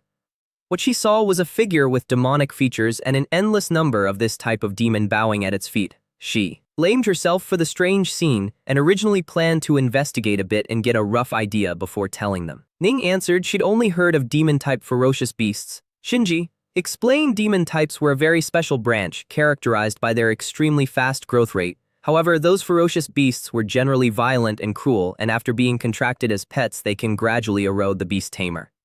The beast tamer would gradually become violent, ill-tempered, dark, and twisted, finally becoming a chaotic fallen one committing all kinds of evil. Due to the repression and control by the Beast Tamers Association, the breeding and trade of demon-type pets are now forbidden, and materials involving demon-type evolution were strictly controlled and banned from sale. Our boy shared that the person he met also had a demon-type pet beast at his side, but the man seemed to remain lucid. Yang was a beast tamer who'd been devoured by his pet's power. The symbiosis group, on the other hand, was a case of a pet beast suffering a backlash from the power. He asked Ning how she demonized the demonic flame bird, and she explained the ability was added after a ferocious bird evolved into the demonic flame bird. The demonic flame bird wasn't at rank 2 stage 7. After demonization, it could reach rank 3 stage 9, lasting 1 minute. With her current spiritual power, she could only use it once a day at most. Our boy had seen the symbiosis group members demonize ferocious beasts, and the effects were very unstable with a huge backlash. He guessed they were trying to control the power, which is why they targeted Ning. Shinji expressed that the world was full of wonders, and humanity's current development of spirit techniques was only the tip of the iceberg. Our boy tried to lighten the mood, telling them not to be scared and that the most urgent thing was to improve their strength. He suggested the possibility that Ning would have clues about her power after contracting a second pet beast, and said that if it really was the kind of spirit technique that could improve pet beasts, it would be incredible in the future. Ning lowered her head because she knew that if it really was a brand new spirit technique, the symbiosis group would be less likely to give up easily, but she also knew that getting stronger was the best solution. She elaborated that when soldiers come, she'd face them with an army, and when water comes, she'd use a dam. She had this optimistic outlook of growing to take control of her own destiny. Then Ning approached our boy with the first test. After the start of the school year approaching, the demonic flame bird had gotten stuck at rank 2 stage 7 and couldn't evolve. She wanted to quickly get a second pet to boost her strength, so she sought his help to find one. It was also a perfect opportunity for our boy to take a closer look at the demonic flame bird. It was already late at night and all the pet shops were closed, so Shae-yun suggested they go tomorrow since there were still 3 days left until the test. Our boy shared that he knew a shop open 24 hours that also provided basic materials and preliminary pet beast aptitude evaluation services. He suggested they go there and take a look, so they headed to the shop. While they were on the way, our boy thought about how some pet beasts have no special evolution paths, so it seems even the same type of pet may not necessarily have a hidden evolution path. They entered the shop and Ning looked around, but the pet beasts seemed quite plain, ordinary. Our boy looked at the demonic flame bird. He touched its beak and then learned its optional evolution paths. There was the path of the burning feather eagle, which improves strength and basic attributes, focusing on increasing explosive power while weakening agility. The next evolution form was the Yamakar Messy Eagle, which could evolve up to rank 5. The other option was the path of the Hellfire Demon Phoenix. It was an evolution that awakened the ancient lineage within the body and pursued the sublimation of life, focusing on improving flame control and weakening melee combat attributes. The next evolution form was the Crimson Demonic Flame Bird, which could evolve up to rank 9. Its current route was the Hellfire Demon Phoenix. So, how did Ning activate this route in the first place? The Flame Bird's original route was the Burning Feather Eagle, while the hidden route was the Hellfire Demon Phoenix, and according to what Shinji saw, the route was also related to the demon type. Since it had already begun developing along the Hellfire Demon Phoenix path, there was no turning back. Either they let the demonic flame bird keep evolving or it stayed stuck at that stage, and she only trained a second pet beast in the future. For it to evolve into a Crimson Demonic Flame Bird required a growth rate boosted to 100%, 3 Crimson Flame Bird feathers, 5 intermediate fire element essences, and some means to awaken the lineage. Our boy also thought that when Snowball and the Rock Monster evolved, they didn't require that kind of intermediary material. He wondered if it was because the demon type had a special nature. He called Ning to tell her something, revealing that he'd awakened a special spirit technique that occasionally lets him vaguely perceive some of a pet beast's possible evolution paths. She was surprised to learn of such a technique. It made sense to her now how Snowball evolved into that. He tried to play down the technique, saying it was only a vague sensation and consumed a lot of spiritual power. He couldn't reveal exactly that he had a system. Besides, if his incredible ability were discovered, he feared they'd drag him off to the Beast Tamers Association and exploit him to death. He told her he sensed something about the demonic flame bird.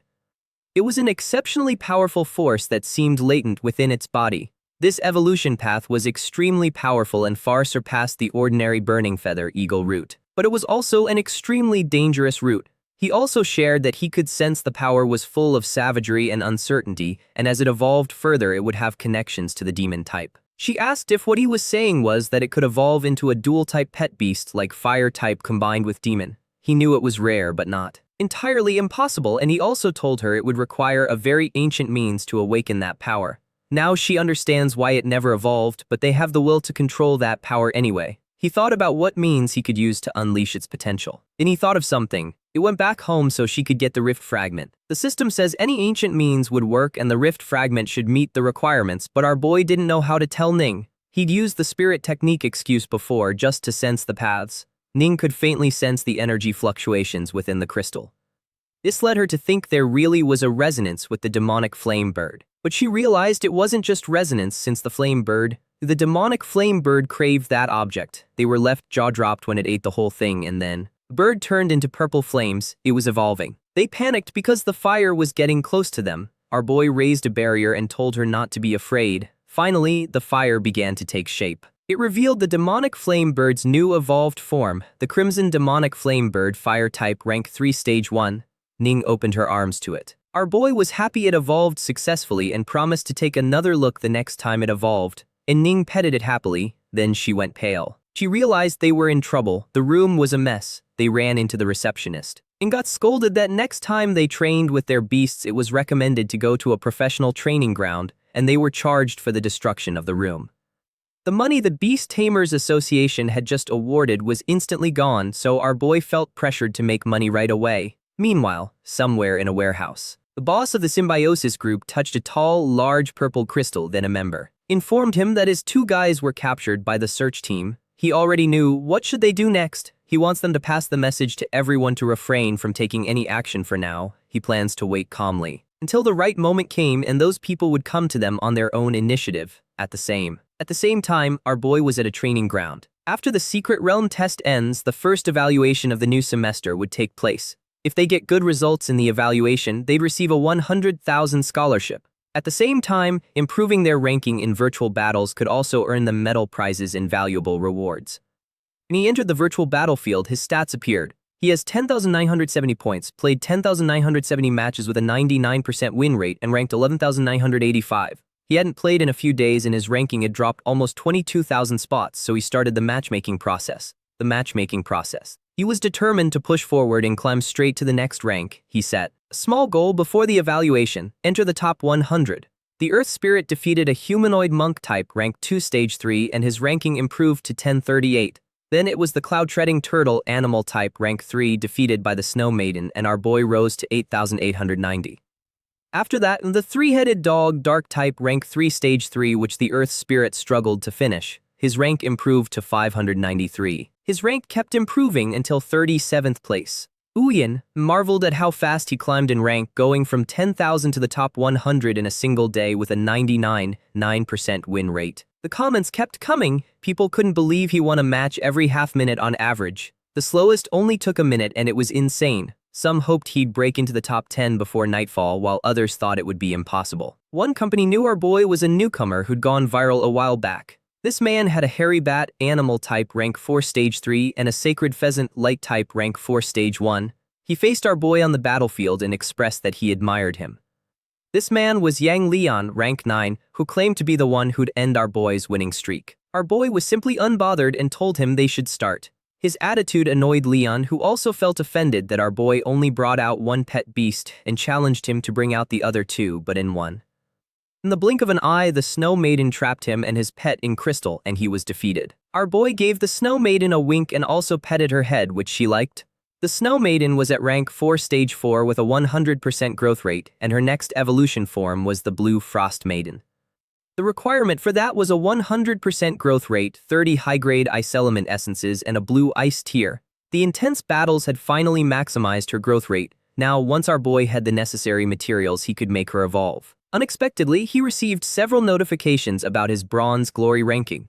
He improved his ranking in the Bronze area of the Realm of Glory to the top 10, gaining 1,500 achievement points, 3 spirit crystals, a body-strengthening crystal, and a spiritual power vial. He was glad the achievement reward activated and that it was part of a series of missions. He decided to go buy the materials for the Snow Maiden tomorrow and use the spirit crystals to improve his own base attributes. Meanwhile, at the library, the president of the Dragon Heart Society, Sangman Man, greeted Shinji and asked her if she wanted to form a team for next week's test. Shinji agreed. In fact, she was worried about not finding suitable teammates and was thinking of not going this time. She asked who was on the team. Man revealed it would be her, Lengjin, and they were missing 2 people, so she wanted Shinji to call our boy. Shinji realized Man's real target was our boy. She wants to be with the contestant topping the list who'd caused a big stir in the virtual realm. Turning to our protagonist. Our boy used 7 spirit power crystals and 6 body-strengthening ones. At this point, our boy's physique was 13,500 and his spirit 15.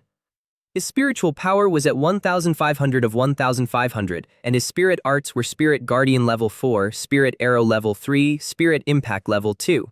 His pets are the Snow Maiden and the Rock Phantom. He has a total of 4,500 achievement points. His spirit level increased and his spiritual power limit had risen, and he was happy with that. Thanks to this, the combined power of the Snow Maiden and the Rock Phantom would be greater, and it would also increase the power of his spirit arts. He went to the shop and told the receptionist he wanted a blue ice tier. The person informed him the last blue ice tier in their shop had just been sold. The material was quite rare, so the next restock would take about a month. This was too much. As it happened, Shinji was also in the shop and she approached him asking if he'd already found a team, and he answered no. She seized the opportunity and invited him to her team. Man approached and told him she'd heard a lot about him, introducing herself as the president of the Dragon Heart Club and a second-year student, and with her was the vice president, also a second year. Our boy greeted his seniors, but then told them directly he wasn't looking for a team. Our boy found it a hassle to share team rewards, let alone team up with strangers. If he brought Ning, he knew it'd be great for the two of them to enjoy the secret realm at their leisure.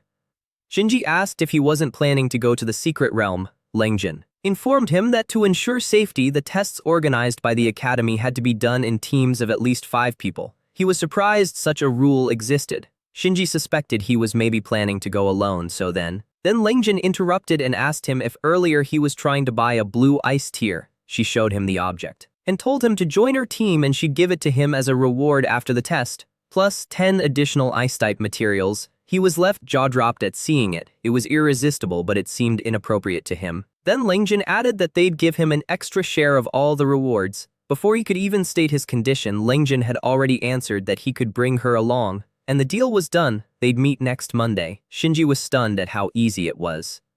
On the day of the test, the students were gathered in a cave, and there was a magnificent door in front of them. Man said she too was stunned for a good while when she saw it. Our boy wondered what kind of ferocious beast was carved on top. She answered that, according to the Federation and the Beast Tamers Association, no one had ever seen the ferocious beast on the door. However, Beastmasters informally called it the Void Beast. Our boy remembered it. The instructor cleared his throat and told everyone to calm down.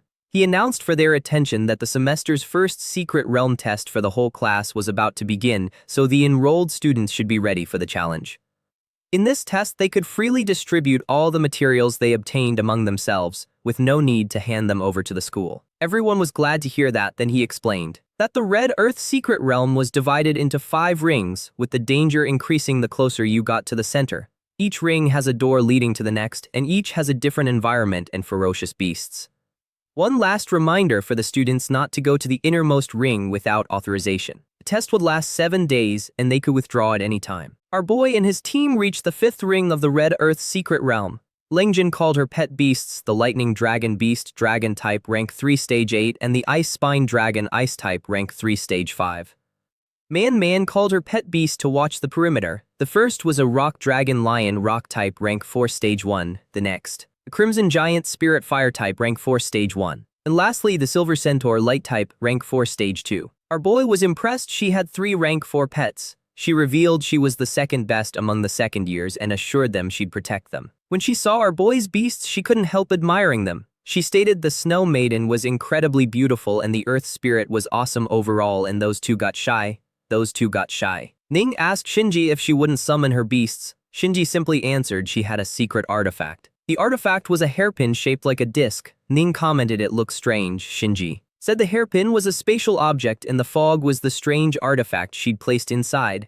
It was called Mist Spirit and belonged to the combat type artifact category. It adheres to its bearer and besides protecting them from harm can also be manipulated to attack. With its help, she could unleash power comparable to a rank 4 pet beast. Ning was amazed. With attack and defense, it seemed like a truly powerful strange artifact. On top of that, it must be very expensive. Man revealed Shinji was a direct descendant of a great family, so she had quite a few good things in her possession. Ning couldn't believe such a wealthy woman was right beside them. Our boy thought it over.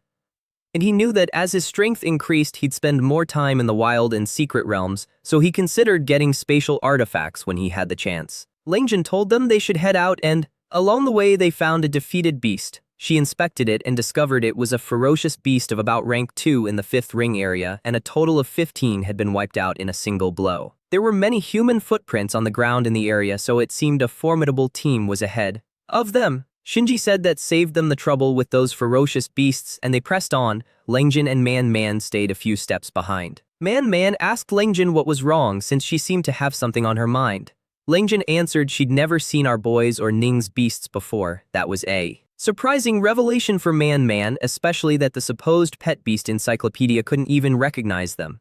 Man suggested those 3 pet beasts were extremely rare and perhaps had never appeared before. She was no longer sure. The evolution path of pet beasts was still an object of research, and some great families even have their own unique evolution paths.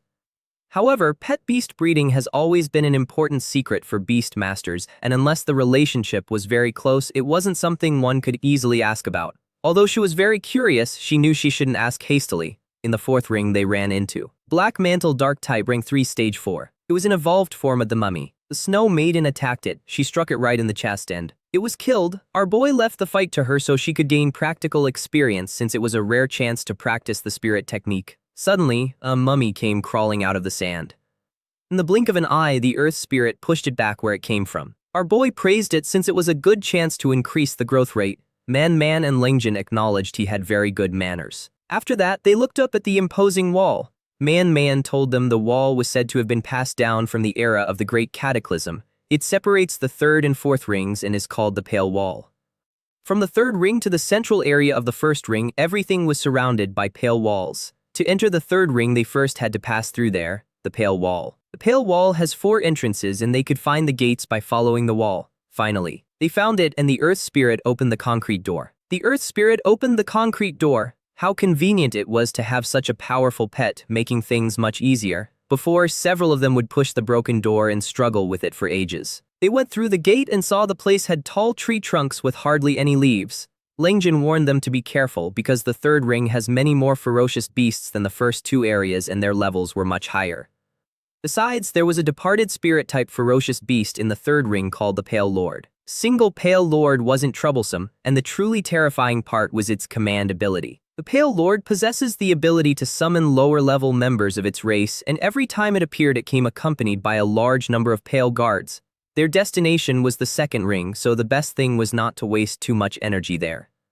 Man told them to avoid it if they could and advance quickly, but assured them they shouldn't worry too much because the Pale Lord spends most of its time sleeping underground and rarely comes out to roam the surface. Unless they had terribly bad luck, they generally wouldn't run into the Pale Lord. The 3 told her in unison that maybe she was jinxing it. She told them to pretend she hadn't said anything and was sure they wouldn't have such bad luck. Then they sensed something alarming and Man grew cautious. They felt some forces in the bushes. And then the Guardian appeared. An undead Pale Guard rank 3 stage 7. Ning went pale at seeing Man's words come true. Man expressed that really she hadn't meant it. Shinji asked what they were going to do, wondering if they should just run.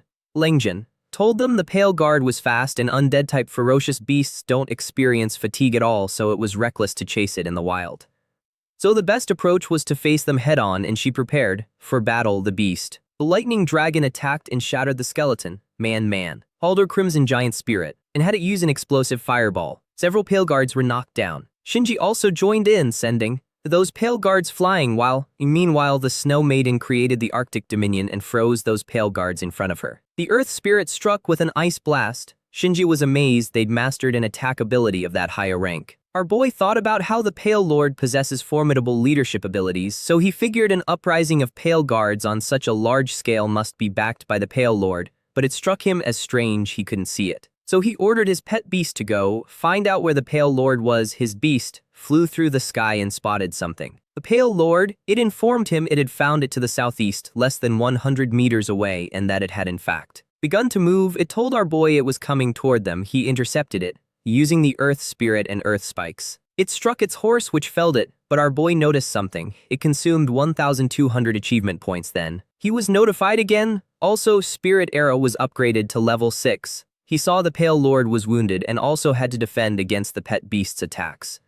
It had a new feature that could add spiritual power at the base cost to improve the power of his spirit arts. The maximum spiritual power that could be added at that level was 400. Together, since the Snow Maiden and the Earth Spirit were already holding back the Pale Lord, they seized this chance to launch a surprise attack and maybe even kill it in a single blow. Langjin felt the spiritual power fluctuation. She saw the spirit arrow and informed him a basic spirit arrow's power wasn't enough to kill it. She suggested engaging in a battle of attrition instead. He explained that later they'd go deeper into the second ring and a prolonged battle would drain his beast's combat power. Besides, the Pale Lord was wounded, so he suspected there must be other teams nearby, which meant they had to finish quickly. For an ordinary person, a spirit arrow that only consumes a few dozen spiritual power points wasn't very powerful. Using it in that circumstance would only be a waste of precious spiritual power, but he has 1,500 full spiritual power points and 400 spiritual power points compressed into a level 6 spirit arrow were enough to kill that wounded Pale Lord. He loosed the spirit arrow and the Pale Lord was struck right in the chest and he fell from the horse, which felled him. Those women were left in shock that a spirit arrow killed the Pale Lord instantly. Langjin had seen he didn't use so much power when he used a spirit arrow against a rank 3 necromancer before. To freely control the injection of spiritual power and increase the damage, you have to practice spirit arrow to at least level 6. Our boy was only a rookie, so she wondered how that was possible. Some of the Pale Guards tried to escape, but our boy noticed them and used Ice Rain and Stone Bullet launches simultaneously that crushed the unguarded attack of the remaining Pale Guards. Man couldn't believe it was all resolved. Ning and Shinji were proud of our boy. He told them to quickly gather the loot so they could get out of there. Tao was surprised to see him. Everyone turned startled. Tao accused him of being shameless for stealing the Gaoshin Club's prey. Manuel recognized Lujin, a member of the Gaoshin Club, who only commented what a coincidence it was to run into them there. However, Hien shouted at them to stop trying to curry favor and demanded they hand over their loot.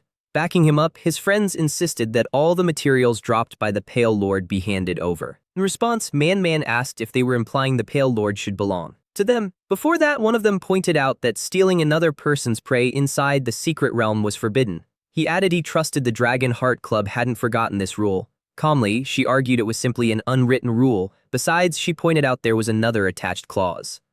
Without hesitation, she recited that if the prey escaped, the hunt was considered a failure. Therefore, from the moment they let the Pale Lord escape, it was no longer their prey, and besides. Obviously, Shinji intervened and along with Lingjin mocked them for not having the skill to hold onto their own prey, letting it escape, and then having the nerve to claim it again. Enraged, Jaws got offended and threatened to smash her mouth. Quickly, one of his companions stopped him and warned him not to act so impulsively. Jaws couldn't accept just letting them go. He insisted the Pale Lord was clearly theirs. When his companion asked what he planned to do, it was clear taking it by force could be an option. After all, they'd have no advantage in a direct confrontation. Since it was a secret realm, he suggested there were other ways to make them suffer. Besides, since our boy, whom he repeatedly knew and respected, was also present, he proposed working together. At those words, Jaws smiled. The guy continued explaining they planned to follow them closely and wait for the right moment to give them a big gift. Meanwhile, Man was inspecting the corpse. There she discovered the pale bone pearls, and with those they were truly rich since the pearls were worth at least tens of thousands. Our boy asked if there were conflicts between the Dragon Heart Club and the Gaoshin Club. Man explained they were always at odds with constant fights. In fact, situations like this had happened 1,000 times. Seeing the reaction of Shinji, Lingjin asked if she too held a grudge against the Gaoshin Club, but she didn't want to go into details and suggested they move on. According to the plan, by crossing the deep wall into the second ring, they'd enter the next zone. Their destination was the Grey Blood Valley, rich in a rare material worth 5,000 per kilo. Hours later, they reached the valley. With Shinji's spatial artifact, they could carry quite a lot of materials, but even so they were warned not to lower their guard, since many rank 5 beasts would appear. Our boy noticed the density of ferocious beasts in the secret realm was much greater than in the wild. In less than half a day, the Earth Spirit had already grown 12%. The Secret Realm School limited the participants, but the Tamers Association, although it cost money, was worth it. Soon they reached a Grey Blood Stone. The rock phantom struck it apart, waiting on the valuable stones. Impressed, Man commented how incredible our boy's pets were. She suggested collecting the materials, and Shinji offered the remaining space in her artifact to carry more. Tao and his club watched from the cliff. Seeing they weren't advancing, what should they do? Tao said reaching the second ring was enough. According to the plan, they only had to draw trouble toward them. With that, they set their sinister plan in motion. The Dora began to descend and the lightning dragon started to tremble. Lingjin noticed something was wrong with the pets. Man defended herself, insisting she did nothing, while Shinji observed that the Snow Maiden and the Rock Phantom remained the same. Suddenly, Ning got scared. Our boy asked what was happening, and she went pale. A dragon. Then she explained her crimson demonic flame bird had seen a dragon heading straight for them. As she said it, the dragon charged energy in its mouth and they knew it would attack. The dragon fixed on them, so our boy asked them to get close to him. It launched a wave of purple flames. Our boy activated the ice crystal mirror and the spirit guardian, creating a barrier. This consumed 180 achievement points. The spirit guardian was at level 8, unlocking a feature to infuse spiritual power and strengthen the defense. The maximum infusion was 600 points. The 3 women were stunned. Our protagonist was in trouble, having barely blocked the attack, and the dragon was preparing another purple energy. I saw over them. The Rock Phantom summoned clones, one local, against the purple energy that activated as it approached. It collided with lightning bolts, making the attack explode in the air. In front of the dragon, the Rock Phantom activated Earthly Majesty, an ability that inflicts divine pressure from the core of the earth on enemies. Rock-type enemies suffered its pressure according to their level. The dragon shook and roared. He went for the Rock Phantom, but the blow missed. The physical blow passed through the Phantom. Lingjin identified the creature as a mature igneous rock dragon, rock and darkness type, rank 8, a higher rank. Our boy then understood why Earthly Majesty failed. She explained that dragon was the lord of the first ring and wouldn't come out without reason. She suspected it had been lured Seeing the flying pets in the sky, she speculated other teams were behind it. Ning added that only students could enter, which narrowed down the suspects. Everyone reached the same conclusion. The Gaoshin Club, Shinji was sure their actions were malicious. They'd have killed them while the Gaoshin Club was attacked. One called for help, but they abandoned him. Tao was beat, while a red dragon hunted them, running and screaming at the top of his lungs. Langjin reported that another dragon was chasing the Gaoshin Club. It wasn't far and was coming toward them, which only means there was one thing: they'd lured the dragon on purpose. Langjin pieced things together quickly. He found the male dragon, and the one chasing the club was the female. Dragons are solitary except during mating season. During that period, dragons stay together until the eggs hatch. They appeared in the second ring because they incubated their eggs there, and the Gaoshin Club stole the eggs. Since the eggs were linked to the parents, the dragons chased them relentlessly. Our boy still didn't understand how this happened, and Tao froze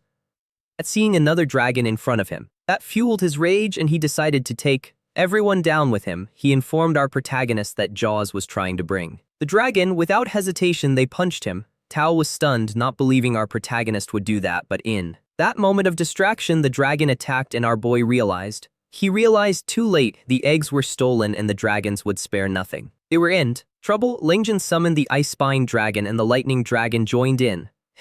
They unleashed an electric storm. The dragon took the impact, and the pressure created violent winds. When it ended, the lightning dragon let out a sharp shriek. The dragon looked at it and responded with a devastating fire breath. The lightning dragon turned to stone, and moments later, the dragon smashed it to pieces. Langjin spat blood. Our boy explained it was the backlash from a pet's death. Our boy warned that the dragon used an igneous rock blood mist and a status resistance ability where any lower rank creature would be petrified on contact. Pet began to petrify. Soon it was completely petrified. Man spat blood, and if they kept this up, they'd all die. It was a matter of time. Ning's beast struggled to escape, caught between the two dragons. Ning had helped Langjin, but she knew they wouldn't hold out since it was impossible. In speed, they couldn't outrun two giant dragons. Man thought of another option and pulled out an intricate bell, saying she'd hold them so the others could escape. Langjin recognized it. It was a strange artifact, the bell of 1,000 layers. When activated, it ignores rank limits and restricts the target, but the cost was high since the user is left immobilized. Man said calmly that sacrificing herself was better than them all dying.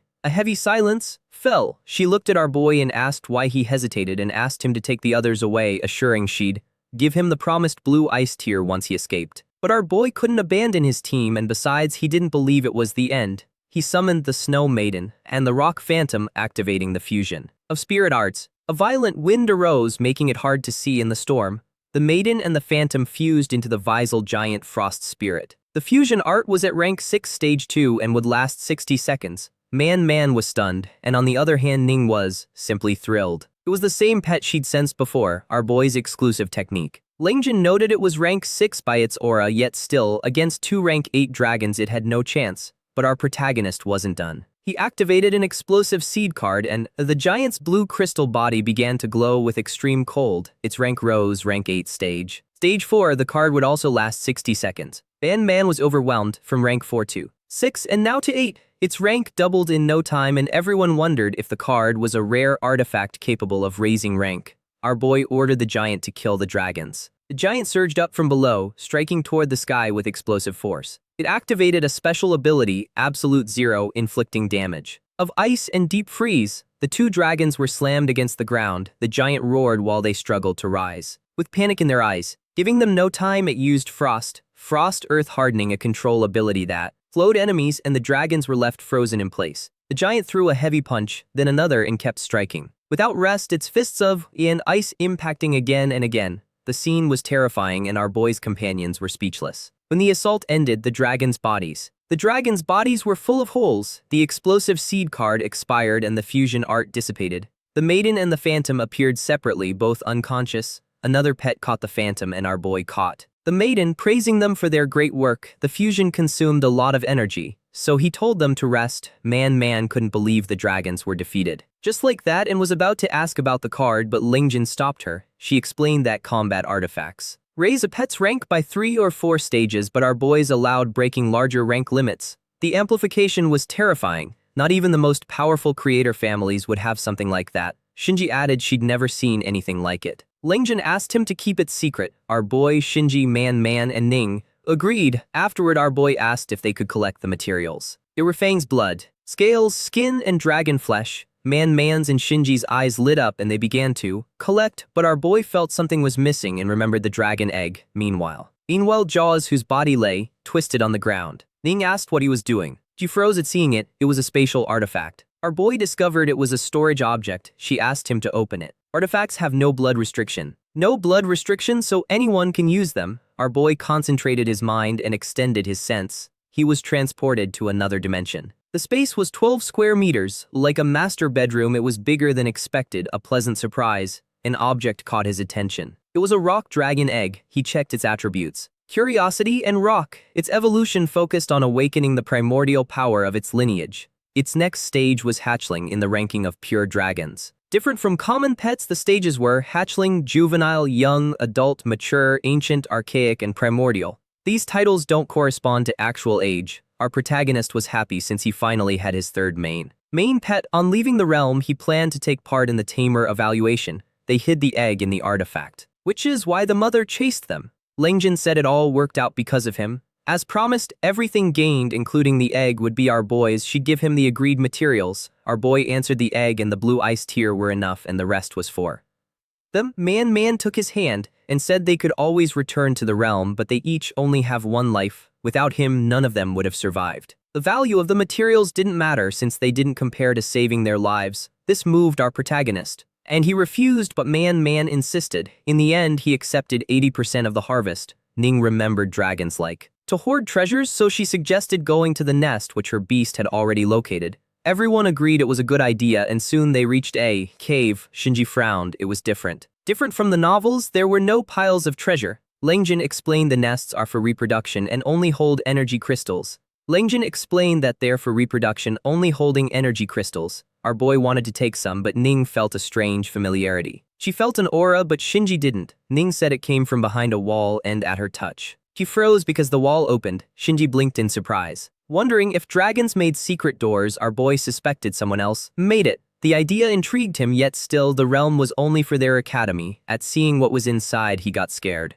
The hallway was grim with strange marks, chains, and an ominous aura. An ominous aura in the center of a magic circle. There was a sinister egg and Ning began to act strange. She said it was calling her. Lengjin tensed at seeing it. It was a demon-type pet egg and it was dangerous to stay, so she asked them to take it and leave immediately. Soon after they left the realm, the instructor was surprised to see them come back so soon since they were supposed to stay 7 days. Lengjin said they needed to rest. Even so, he wondered why they were in such a hurry. At the academy, Lengjin told our boy she'd convert the materials into money and transfer his and Ning's shares. She handed him the blue ice tear and 10 ice essences. About the egg, she warned not to hatch it since it was demon type. She suspected the hidden chamber was connected to the Red Moon Group. Lengjin spoke of the Fallen Ones and the Red Moon Group, an evil cult whose members were Fallen Ones. The Symbiosis Group were small fry compared to the Red Moon Group, which was the devil. Its name was tied to terrorist acts that shook the alliance and many civilians and tamers died because of their schemes.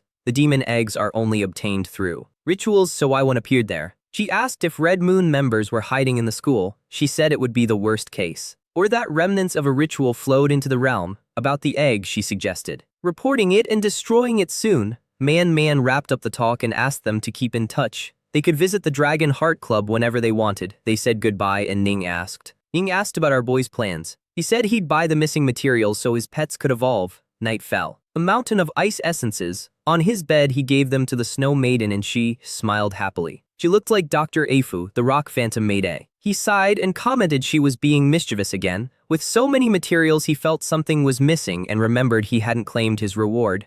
Reward points from the achievement. After defeating the dragons, the Visal giant Frost Spirit unlocked an achievement. He'd been in such a hurry to leave that he didn't check it. The system notified him of the achievement. Achievement points from the achievement. After defeating the dragons, the Visal giant Frost Spirit unlocked an achievement. He'd been in such a hurry to leave that he didn't check it. The system notified him of the achievement from the Dragon Slayer mission, which required being the first to slay a dragon-type beast. The rewards were 500 achievement points, 10 low-grade dark elemental essences, a fang, blood, and a dragon heart. Another achievement came from the Proud Friend mission, shaking a tree, which required defeating an enemy whose level was double that of his own beast. He gained 1,500 points, an explosive seed card, a revival potion, an evolution stone, and a growth crystal. He was satisfied with the generous rewards. The materials from the dragon would be useful for incubating the igneous rock dragon. Although he'd already used an explosive seed, the mission gave him a spare one. He also received a spare revival potion, a miraculous brew full of life force. When consumed, it instantly heals all wounds, working for both tamers and their beasts. He obtained a growth crystal, a unique gem that stimulates potential and accelerates a beast's development. It increases the growth rate by 10%, though it only works on pets below rank 7. There was also the evolution stone, a strange crystal with the power of evolution. After absorbing it, it stimulates the beast's potential, bringing it to full growth and forcing its evolution immediately. Thanks to it, the evolved rank couldn't exceed 5. Our boy felt relieved. The rewards came just in time to contract his third beast. The evolution stone was especially valuable. Then he noticed something was wrong. His bed exploded and the snow maiden was evolving. She stayed upright and serene. Long white hair flowed like frost while blue ice crystals advanced over her body. A cold haze coiled around her, calm but overwhelming, making the air shine with icy power. She'd evolved into the Blue Frost. Blue Frost Maiden. She was now rank 5 stage 1 with 0% growth. Her next form was the Arctic Princess, requiring 100% growth, 30 low-grade ice elemental stones, and a millennial Arctic. Our boy asked if she'd resumed, an unusual resonance with the Rock Phantom's fusion.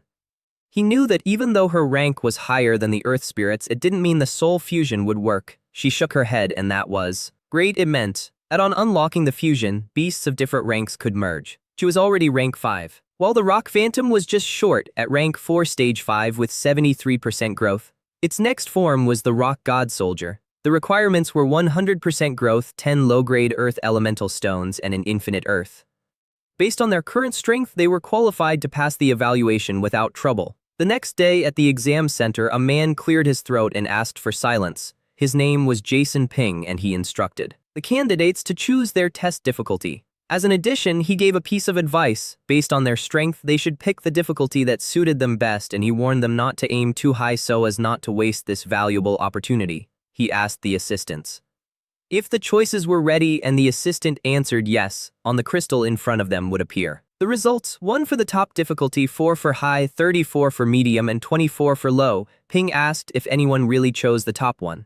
The man said it was a first-year student from Changning named Lin Se. 2 months ago, word came that someone passed the top evaluation. Why did that name sound familiar? Lin Se. He'd heard of his achievements. Calling him a prodigy wasn't an exaggeration, yet he still hoped Lin Se would manage to pass the top bronze level evaluation. And he told the candidates to prepare, to get ready, since the evaluation was about to begin. The countdown started. Our boy wondered if the duel would be in arena mode. The evaluation officially began. There were 5 stages at the top level, and everyone had to stay alert. A ferocious rat appeared, a beast of darkness and fire, rank 3 stage 9, a swarm of rats. He, read it, and the snow maiden inhaled and exhaled a wave of ice. The icy breath swept away the rats, activating the snow maiden's scare shot, an ability that creates an icy fog causing massive area damage. With that, the host announced the first stage was passed and the challenge continued. Another creature came out of its cell. It was a multi-card lizard, a beast rank 4 stage 2. The maiden raised her finger. A rain of ice fell, piercing its body and leaving it full of holes. Then Hema Shadow, Turna Dark type, rank 4 stage 5, was frozen in the air before it could move. The next monster was a Demon Phantom, Dark type, rank 4 stage 8. She immobilized it instantly with an ice chain. The challenge kept going without pause. Ping couldn't believe what he was seeing. The Demon Phantom was a ferocious beast, but it was eliminated instantly. Not only it, but every ferocious beast so far had been defeated in a single blow. It was a total sweep, and he wondered if our boy's beast already surpassed rank 5, even though our boy had barely turned 18. A man in a black suit informed him it was the same in our boy's first evaluation. He'd easily cleared the top difficulty back then too. The Pinghai Tamers Association extended him an invitation, but our boy rejected it. Now Ping understood why our boy dared to choose the top one again. Even so, the final boss, a bronze dragon of rank 5, wouldn't be easy, and his surprise hit its peak when he saw the boss frozen and kicked by the Rock Phantom. Ping was just like that. Our boy passed, only summoning his second beast. Meanwhile, a man behind Ping complained bitterly, saying he'd come close to killing his beast. The winged one added he didn't expect the easy difficulty to be so hard. The final opponent there had been a rank 3 beast. Meanwhile, another man nearby was euphoric, proudly announcing he made it and was now a bronze tamer. He'd chosen the high difficulty, and of the 4 candidates who attempted it, he seemed to be the only one who succeeded. Someone noticed something off. Looking at the bronze dragon on the screen, he noticed by its size that it was at least rank 5. He didn't understand how a beast of that level appeared in a bronze evaluation. He said whoever chose the top difficulty looked familiar and he recognized him. It was Sai. He'd seen him take the exam in Pinghai before, and Sai had cleared the top difficulty easily. Even then, the winged one could barely believe it. Sai was congratulated, really, for passing the top bronze evaluation. His physique increased from 13.5 to 18.5 and his spirit rose from 15 to 23. The designated beast received a 30% growth boost and the Blue Frost Maiden reached 30%. His current level advanced to rank 5 stage 3. Our boy felt relieved after the exam. He walked off and people surrounded him. Ping approached and congratulated him. He introduced himself formally, explaining he was one of the examiners. He said that at our boy's age, he only had 2 rank 3 beasts. Our boy became the first tamer in the Federation to pass the top bronze evaluation.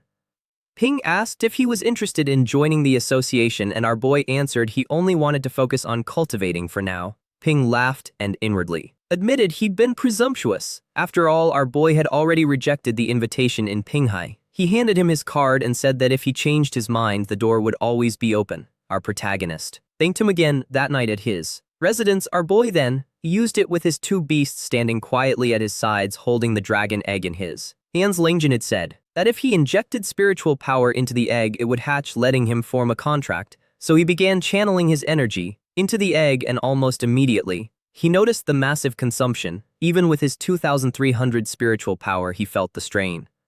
An ordinary bronze tamer would probably be drained in an instant. The egg trembled and everyone turned their attention to it. A crack spread across the shell, then it broke open with a small, cute dragon. It emerged with black scales and looked around confused. The dragon swallowed the whole shell. It was a rock dragon, and as a hatchling it was dual type darkness and rock, rank 1 stage 1 with 0% growth. Its abilities were dragon breath and rock breaking claw. Our boy reached out and stroked its head. The dragon's bloodline focused on unlocking evolutionary power, improving its physique and control of dark elements. Its maximum potential was king grade. Its next form was the igneous rock dragon at juvenile stage, requiring 100% growth, 5 low-grade dark essences, and a dragon fang. There was no hidden evolution path. Our boy found it fine since its original potential was already king grade, and even if other paths existed, they probably wouldn't be better. The maiden and the phantom watched as the dragon belched and lay down lazily. Although it was only rank 1 stage 1, pureblood dragons grow fast at the start, and our boy already had the materials for its evolution. First, he planned to use achievement points to raise its growth. Combined with the materials he already had, he could take it straight to rank 3. Our boy got scolded for the dragon belching so loudly. Moments later, they reached a vast plain where the rock dragon waited patiently. They came out into the open, because if he upgraded it indoors, it could grow suddenly and destroy the room. He confirmed using points to increase the dragon's growth. He clicked confirm, having already consumed the materials, so only the growth boost was left. The dragon began glow as power coursed through its body. Our boy was stunned. The energy fluctuations were violent, like a storm, dust swirling in the air blocking his vision. When it all settled, the summary status was revealed. The dragon's evolution was a success. Its body grew and reached rank 3 stage 3. It looked down and our boy greeted it and welcomed it. The dragon lowered its head, letting our boy stroke it. He noticed how much it had grown and how well it behaved. Then he gave it an evolution. An evolution stone is a strange crystal with the power of evolution. After absorbing it, it stimulates the beast's potential, bringing it to full growth and forcing its evolution. After evolving, its rank couldn't exceed 5. The dragon evolved again with turning into an adult. Now it was at rank 4 stage 4 and its growth reset to 0%. It also got the ability Dragon Breath, which unleashes a torrent of dark energy, causing massive damage to enemies in range. Rock-breaking claw let it crush opponents, dealing extra damage to metal and rock enemies. Manipulable shadow vine to bind the target, causing damage that couldn't be blocked by physical defense. Death grip formed a giant hand of darkness, crushing the target and inflicting corrosion, fear, and weakness. The igneous rock blood mist ability was still locked. Our boy assumed it was because the dragon's level still wasn't enough. Even so, 2 rank 4 beasts and 1 rank 5 were more than enough. He asked the dragon if it could control its size, and it made a sound as if answering yes. Sure enough, its body began to shrink and transform. Soon our boy knew it was small enough to rest in his hands. He felt Relieved, being able to control its size was perfect, otherwise summoning it indoors would be impossible. Days later in class, the blonde teacher had an announcement. In 1 week the annual school competition would begin and the whole class buzzed with excitement. At that moment a system screen appeared before our boy. He'd unlocked a special achievement mission, win the championship, specifically requiring he win first place in the competition and become the top student of Yongning Academy. The rewards were generous: 1,500 achievement points, a spirit technique scroll, and a random artifact. Additional achievements could be unlocked along the way. Our boy raised his hand and asked if those of lower grades could enroll. The teacher smiled and said yes. According to the rules, any student could participate regardless of grade. However, the competition followed a single elimination format. Most first years would only participate for experience except some exceptional individuals. Still, the school encouraged everyone to enroll and gain experience. This explanation soured many students. They already knew who would win the moment size student number was mentioned. They were all first years, but the gap between them, especially in class 1, was enormous. A few days ago, Sai cleared the top bronze evaluation. People immediately invited Sai to form a team, Ning and Shinji almost at the same time. The two girls stared at each other, each grabbing an arm of our boys in starting a tug. Arguing because the other clung too close, Tango watched the scene from afar, with rage boiling at seeing Shinji clinging to another man. Pengyun also spied through the door with narrowed eyes while silently swearing to take our boy down. Elsewhere, the room was ritualistic and lit only by candles and blue flames. Skulls hung from the ceiling while talismans and strange symbols covered the walls. It was a place for summonings or forbidden magic. A group of hooded figures gathered around a long table. The surface was full of ominous artifacts, giving the space the feel of a secret cult in session. One of them finally spoke and reported that Shintao had disappeared. The man was one of the deacons of the Red Moon Group, Yan, a silver-haired man under a black robe who spoke, telling Lord Yan that Ninging Academy held training in secret realms. Because of that, he said it was normal not to be able to contact the boy. Out of nowhere, a vine shot out and tore the deacon's skin, drawing blood. He looked on in disbelief. He couldn't believe his lord had struck him. Yan's expression darkened. He was irritated by the claim that losing contact was normal. If he recalled correctly, it was this man who'd claimed the Red Earth's secret realm was safe. The silver-haired man hurried to explain himself that it was just a temporary disconnection. But the test subject had vanished completely. Even the mother organism could no longer sense its existence. Yan demanded an explanation, roaring that the only explanation was theft. If the subject were inside the secret realm, the mother organism would have sensed it without fail. There were only two possibilities. It had been hidden in a spatial artifact, or it had already been destroyed. Others asked him to calm down. Yan scoffed and called them garbage, slashing, and ordered them to investigate immediately. He planned to find out who participated in the training and who had contact with the subject. Ninging Academy wasn't that big, and he refused to believe they couldn't track it. They accepted the order without hesitation. Week later, crowds filled the arena. Ning asked if he'd been training all week. She also asked if he'd already contracted his third beast, the igneous rock dragon. Our boy only smiled and said she'd see when the competition began. She frowned, annoyed by his evasive responses. Someone suddenly called them. It was Man and Lengjin Man. Put an arm over our boy's shoulder and told him she supported him. This year's rewards were more generous, with a prize of 100,000 and an invaluable artifact. The school awarded an artifact to the champion. In completing the achievement would grant another. If our boy won, he'd get 2 artifacts at once. Some nearby students noticed Sai and fell silent so as not to face him in the preliminary rounds. Suddenly, someone bumped into the student, who said that it was Ling Jun, the former president of the Gaoshan Club and a 4th-year student. At his side was Shuli, the current president and a 3rd year. He greeted Man, but she went on alert. She asked what he was scheming now. Jun sighed and said it hurt him to be made out as a bad person. He said he only wanted to say hello, but he had another purpose. He asked if during the recent training, they'd run into Lujin, Shintao, or the others. Man scoffed, saying the Gaoshan Club lost its people and now the Dragon Heart Club was coming to report them as missing. He'd had to choose a successor and his replacement was mediocre, so incompetent he couldn't even keep track of his members. She said she could barely stand to watch him. Shuli's face darkened and Jun stayed calm, clarifying it was a casual question and if she didn't know then that was how it was. After that they left. Our boy noticed suspicion beginning to form around them. Lingjin said it was fine. She pointed out they were the victims and given the circumstances no one could prove they'd had conflict with Han and his group. Man added that Jun always liked to cause trouble for no reason, so they were used to it. She also mentioned that he enrolled in the competition, and although his way of acting was flashy, his strength was impressive. He was a brilliant third-year student with 3 pets, 2 rank 4 and 1 rank 5. Man warned our boy that if he crossed paths with Shili to be very careful.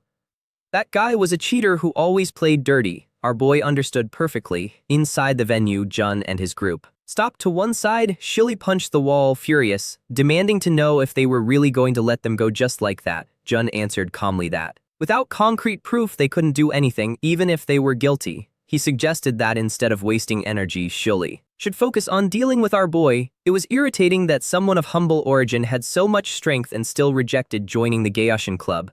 Many were already using our boy to mock them, and if he kept stealing the spotlight, their reputation would fall. He scoffed, saying the talent then is useless if you're too poor for evolution materials. He believed our boy had reached his limit, and if they faced off, he'd teach him a lesson. The announcer's voice rang out, announcing Group 11. Shili would face a first-year student. Shili's eyes shone with pure excitement. He'd run into his target and swore to teach him a lesson. Group 11. It was Shili versus Lin Sai. The blonde teacher was surprised to see the dean greeting the dean of Jiangming Academy. Huichan, everyone was shocked since he never came to watch the competitions. The dean is one of the 10 most powerful of the federation, and normally someone of his level doesn't have time to watch student battles. But apparently everyone understood the message. The academy takes this very seriously. Captain Julian of Search Team A23 asked the dean what brought him here. The dean smiled and said the students' level was much higher this year. He'd also heard several promising talents had appeared. The captain commented the dean had been so busy that he hadn't seen the students, so he shared some news. A prodigy had appeared this year. If they don't guard him well, someone might try to steal him. The captain asked if he meant the one who passed the bronze evaluation, top difficulty. He remembered the name Lin Sai and gave a thumbs up that our boy had even helped capture Symbiosis group members. He told him he'd arrived just in time. Since the boys were about to take the stage, the crowd wondered who would win. It was hard to tell. Shili was the best third year, but Sai was very strong. Someone thought Shili would win. After all, Sai was only a first year. Another agreed, pointing out Shili had 3 pets, 1 rank 5. Shili told Sai he'd heard about the supposed genius who emerged from a village and gave him one last chance to join his Gaoshin club. In the future, when they ate meat, maybe they'd let him taste a bit of soup. Our boy made it clear he wasn't interested, and that he didn't support his way of bullying the weak. That enraged Shili. The supervisor refereed at the start, and he decided to show this and grate the difference between them. He summoned his shark, lizard, water, and earth type rank 5 stage 2. The crowd got excited. It was the adult shark lizard, Shili's strongest pet. They were sure Sai was finished. Shili believed one pet was enough to deal with our boy and ordered the lizard to launch a wave strike, a massive wave heading toward our boy. Shili was confused. Why didn't our boy summon his pet? He assumed our boy was so scared that he couldn't even summon it, and mocked that trash will always be trash and he'd save energy. He wanted our boy to remember what happened when he provoked the Gaoshin club, but our boy fired a jet of water from his fingers and killed the pet instantly. It was incredible. Shili's jaw dropped and he shouted that it was impossible. His lizard was struck by a spirit arrow. The crowd was speechless. They couldn't believe what they'd just seen. Our boy summoned no one and finished the lizard in a single shot. Man felt proud of our boy. It was exactly what she expected of the younger brother she had her eye on. Ning also shouted that her brother was incredible. That sparked the interest of Dean Huichan, who reckoned the boy's spirit arrow was already level 6. Shili was furious, thinking our boy didn't summon his pet because he looked down on him. Our boy just looked at him, releasing a now powerful aura, warning him not to be arrogant, since he'd only underestimated them before. Deep down, he convinced himself it was coincidence that our boy got lucky hitting the target. He summoned his elephant man, earth type rank 4, and a snow ape, ice type rank 4, and ordered them to tear our boy apart. They insisted that no matter the arrow's level, condensing it spends a lot of energy, so they assumed the earlier attack had drained our boy and challenged our boy to summon his pet and fight seriously. But then, those two were struck by spirit arrows and died instantly. Shili's legs gave out. Our boy paled, not understanding how it was possible. He calmed himself, saying there was a huge gap between them. With Shili's strength, he wasn't even worthy of our boy summoning a pet. The preliminary round ended and our boy won. Man, Lengjun, Shinji and Ning walked happily toward him. Man realized she'd worried for nothing. Shinji explained he'd beaten someone from another grade, stage 6. With this victory, it seemed he could advance straight to the official competition. Ning invited him to watch the others, but he declined because he planned to go to the pet shop to buy materials. Meanwhile, Shili sat on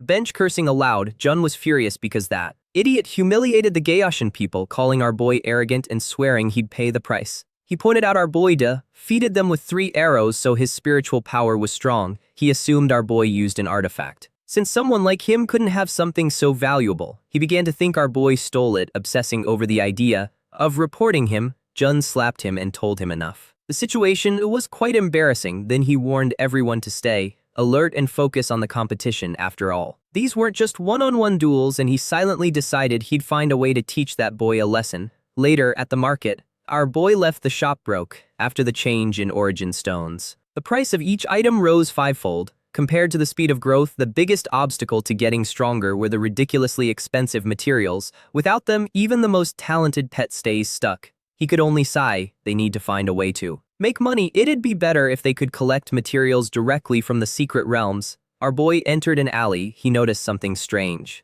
He remembered the alley wasn't this way. There's no way he took a wrong turn. The igneous rock dragon sensed his confusion. Then someone spoke behind him, asking if he'd noticed yet. There were 2 people. The woman was Mo, a follower of the Red Moon group. He even knew her name and the name Juvenile. Also of the group, told him to be serious and complained that he always rushed. He asked our boy if, recently in the Red Earth realm, he'd taken something he shouldn't have. Our boy answered he had no idea what, but inwardly he realized they'd moved very fast. He wondered who they were and if they were connected to the Red Earth realm. They were probably from the Red Moon group. They told him to stop pretending because they'd investigated everything. They knew the object in his chest was Shintao's special artifact. Mo explained that someone so young with that strength caught the Lord Administrator's interest, and as long as he was willing to join the Red Moon group, they were willing to forget what he did. They admitted he was intelligent and talented, but in their world talent needs resources. They tempted him, saying the group could give him what the academy couldn't. He rejected it without hesitation. Mo signaled that our boy didn't understand his situation. They'd sealed off the whole area so no one would come to rescue him. He had only 2 options: join the Red Moon group or die here. At that moment, these 2 would-be villains summoned their pets. They all looked quite creepy. She reminded him that he wasn't the only one involved, mentioning his friends. If he came with them, her lord might consider letting them go. Our boy's expression turned grim and he let out a scoff at realizing that he was being threatened. If they only gave him 2 options, he would create a third. He'd kill them both. They summoned different beasts, and the bug-type one was struck by earth spikes. Then our boy summoned the Blue Frost Maiden, and she prepared to launch ice crystals, and they pierced the ape through the chest. In an instant, a monster, a dark, muscular humanoid with glowing red eyes, sat on the wounded body. Its black and red skin looked like hardened armor. Our boy was shocked. Sinister light was, the humanoid monster was devouring the ape, tearing the flesh with its mouth. Our boy found it perfect, seeing it was cannibalizing those of its own species. Then the humanoid monster belched loudly and its eyes widened as its body grew. Even more, Mo looked impressed. No wonder this monster was a Class B experimental subject. She even commented that its imposing appearance and powerful body made it awesome and ordered the Rift Demon to tear apart the human in front of them. She wanted to prove to our boy that defying the Red Moon group was foolish. He was caught by surprise. The Rift Demon let out a cackle. Then red liquid seemed to spread everywhere, splattering the whole area. Our boy frowned and remarked, "How disgusting." The enemies were offended because it was a creation of the Red Moon group, an experimental creature surpassing common pets. In other words, it wasn't a typical demon-type pet. The system detected at 100% turnaround of men, a demon type, a demonic worm, and a blood-sucking bat, but it didn't recognize the muscular demon. He realized they didn't even have name or attributes. This creature's strength increased significantly after devouring the ape demon. Our boy deduced that the more it ate, the stronger it became. He'd gathered enough information, so he planned to end this cleanly and decisively. However, his beasts were busy and he'd used too much spiritual power in combat. The Frost Maiden was busy with the centipede. This forced our boy to rely on the igneous rock dragon. Mo told him resisting was useless. No matter how much he fought, he couldn't change his fate. She added that although our boy's strength wasn't bad, he couldn't beat them with only 2 pets. They'd heard he passed the bronze evaluation and noticed he'd contracted the igneous rock dragon. She suspected he took it from the Red Earth realm, and by its size she guessed it was still in its juvenile form. They asked who said it was only a juvenile. It transformed and lit up the whole area. It returned everywhere, so this, to their surprise, was an adult igneous rock dragon. Mo demanded to know how he did it. He told her calmly that he had no obligation to explain anything and ordered the dragon to attack. It finally broke their barrier. The alley was no longer a. There was no exit. Captain Jan and his squad Jack ordered to secure the area, evacuate the crowd, and check the wounded. He was stunned by what he saw. He didn't expect to find our boy here. He asked what they were doing in this place. Our boy had already dealt with those two people. Captain Jan asked if he captured them. Our boy answered yes. Then he told Jan he had something important to report. He revealed the Red Moon Group had infiltrated the academy, and it seemed they were conducting dangerous experiments in the research team's office. Our boy was offered a coffee. Captain Jan said they'd already received reports about suspicious people near the academy. He never expected they were from the Red Moon Group and definitely didn't expect them to come specifically for him. He mentioned what our boy said earlier about the Red Moon Group infiltrating the academy. Our boy confirmed it and said he suspected they had people inside. Spatial ring belonged to someone named Shintao of the Gaoshan Club. He explained he ran into them training in the secret realm and there was a conflict. They lured the igneous rock dragon to attack them and steal an egg, but they failed. Instead, another rock dragon killed them. After defeating it, he checked its lair. Inside the nest, they found a secret door leading to a chamber of the Red Moon Group. Captain Jan was surprised. Our boy said it had seemed strange to him. He didn't understand why Red Moon members would appear in a secret realm managed by Ningyan Academy, but recently that woman acknowledged the spatial artifact was Shintao's, basically saying Shintao and Red Moon collaborated. Captain Jan understood and would send someone to investigate. He hoped to get useful information from the two captured. Our boy asked if the experimental subject he killed would be useful for investigation. Captain Jan thought it over and decided to share something confidential with our boy since he'd made great contributions. The Red Moon Group secretly created a kind of artificial demon beast. You recall the Tamers Association also breeds beasts. Captain Jan confirmed it, explaining the spirit mastiff of his team was a special breed cultivated years ago, but demon beasts are different. Some have mixed demon blood, but a pure demon only arises through summoning rituals. They keep investigating step by step and have already destroyed several incubation sites. The Red Moon Group has our boy in its sights, so the captain asked him to be careful. He gave him a communicator to contact him if anything happened. After the talk, our boy returned to the academy. The captain promised to inform him of any progress in the investigation. Then he remembered to give our boy a bonus, though it had to be confidential, under the clear sky. Our boy left, checking the Tamers Association communicator. The Tamers Association communicator. They told him that if he pressed the danger button, it would send his coordinates. Our boy marveled at how advanced the device was and decided to return to the academy and prepare for the competition. The next day, everyone gathered in the arena.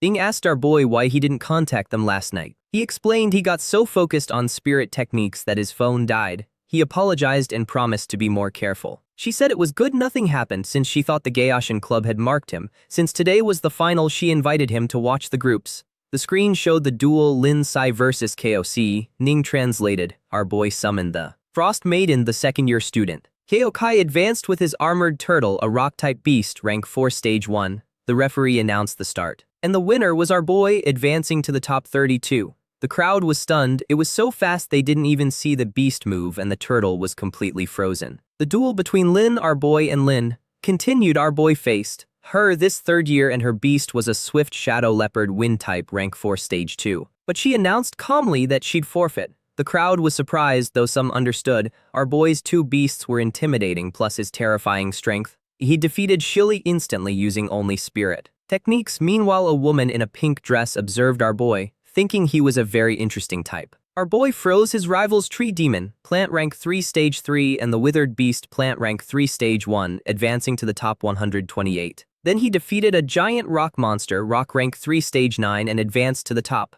64. Then came the sand lizard man, rock rank 4 stage 1, his stepping stone to the top 32. The crowd was overwhelmed and began to cheer for him. The system notified him he'd unlocked achievements like entering the top 128, giving him 50 points. On reaching the 64, he unlocked another for 100 points. And on entering the top 32, the reward rose to 200 points. He also unlocked minor achievements, and even if they were small, it all adds up. Now he hoped the remaining duels would unlock more. Then he saw the screen. More screens suddenly appeared. Our boy confused about what was happening. Afterward, they gathered outside. Yang spoke excitedly about how our boy scared the 3rd and 4th years, making some withdraw. He said our boy made the 1st years proud. Man added that our boy was the first rookie in the academy's history to reach the official competition and enter the top 4. She told him to keep it up because they believed in him. All Tianjung and Pingyun were depressed for not qualifying. Ning checked our boy's next opponent, got surprised and showed him the phone. The lineup of the afternoon's top 4 was confirmed and his rival was Ling Jun. What a coincidence, he was about to cross paths with the Gaoshan Club. Again, she got alarmed at hearing it because Jun was the club's former president. She told our boy it was a serious problem. She had conflicts with the Gaoshan Club and Jun was a formidable rival. Our boy asked her to explain more. Ling Jun is a 4th year and the 2nd best in the academy. He's a bronze rank tamer and has 3 fire beasts at rank 5. But the strangest thing Shang mentioned was a rumor. They say Jun possesses an inherited spirit technique he never revealed, capable of raising a beast's level instantly. Our boy entered the arena. Dean Quichan commented that our boy was more outstanding than he expected. The captain agreed. He even admitted that at first he didn't believe it. Deep down he recalled how our boy single-handedly captured 2 fallen ones, dangerous criminals wanted by the authorities. He also thought that compared to fighting those criminals, this competition was child's play for him.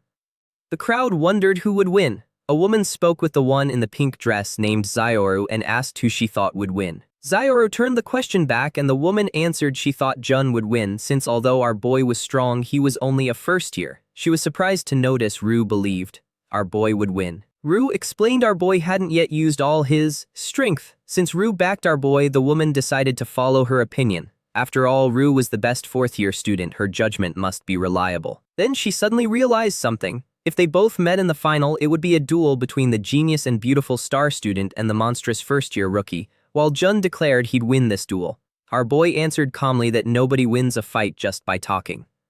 Then he mocked, asking if everyone in the Gaoshan Club loved talking nonsense. Jun got annoyed immediately. He told our boy he hoped he'd keep that attitude after this. Afterward, the crowd got excited at seeing Jun get serious. They noticed his web of flames. He seemed to be evolving again. With 3 rank 5 beasts, many believed our boy was finished. However, our boy looked amused at seeing them and then summoned his 3 beasts too. The crowd was stunned at seeing the igneous rock dragon. Langjun judged immediately that it was an adult igneous rock dragon, hatching and contracting one in so little time and raising it so much in level. Made her wonder how many secrets our boy had. He ordered his beast to attack without holding back. The igneous rock dragon charged its breath and unleashed a massive blaze. Jun's beasts got scared. The ice crystals shattered across the field. The rock phantom clashed head-on with the fist of the golem-type creature while the multi-armed humanoid demon raised a fire shield to protect them. The flames kept roaring. Jun didn't like the situation and ordered his beasts to attack the dragon first. One of his beasts activated Crimson Mist Stealth.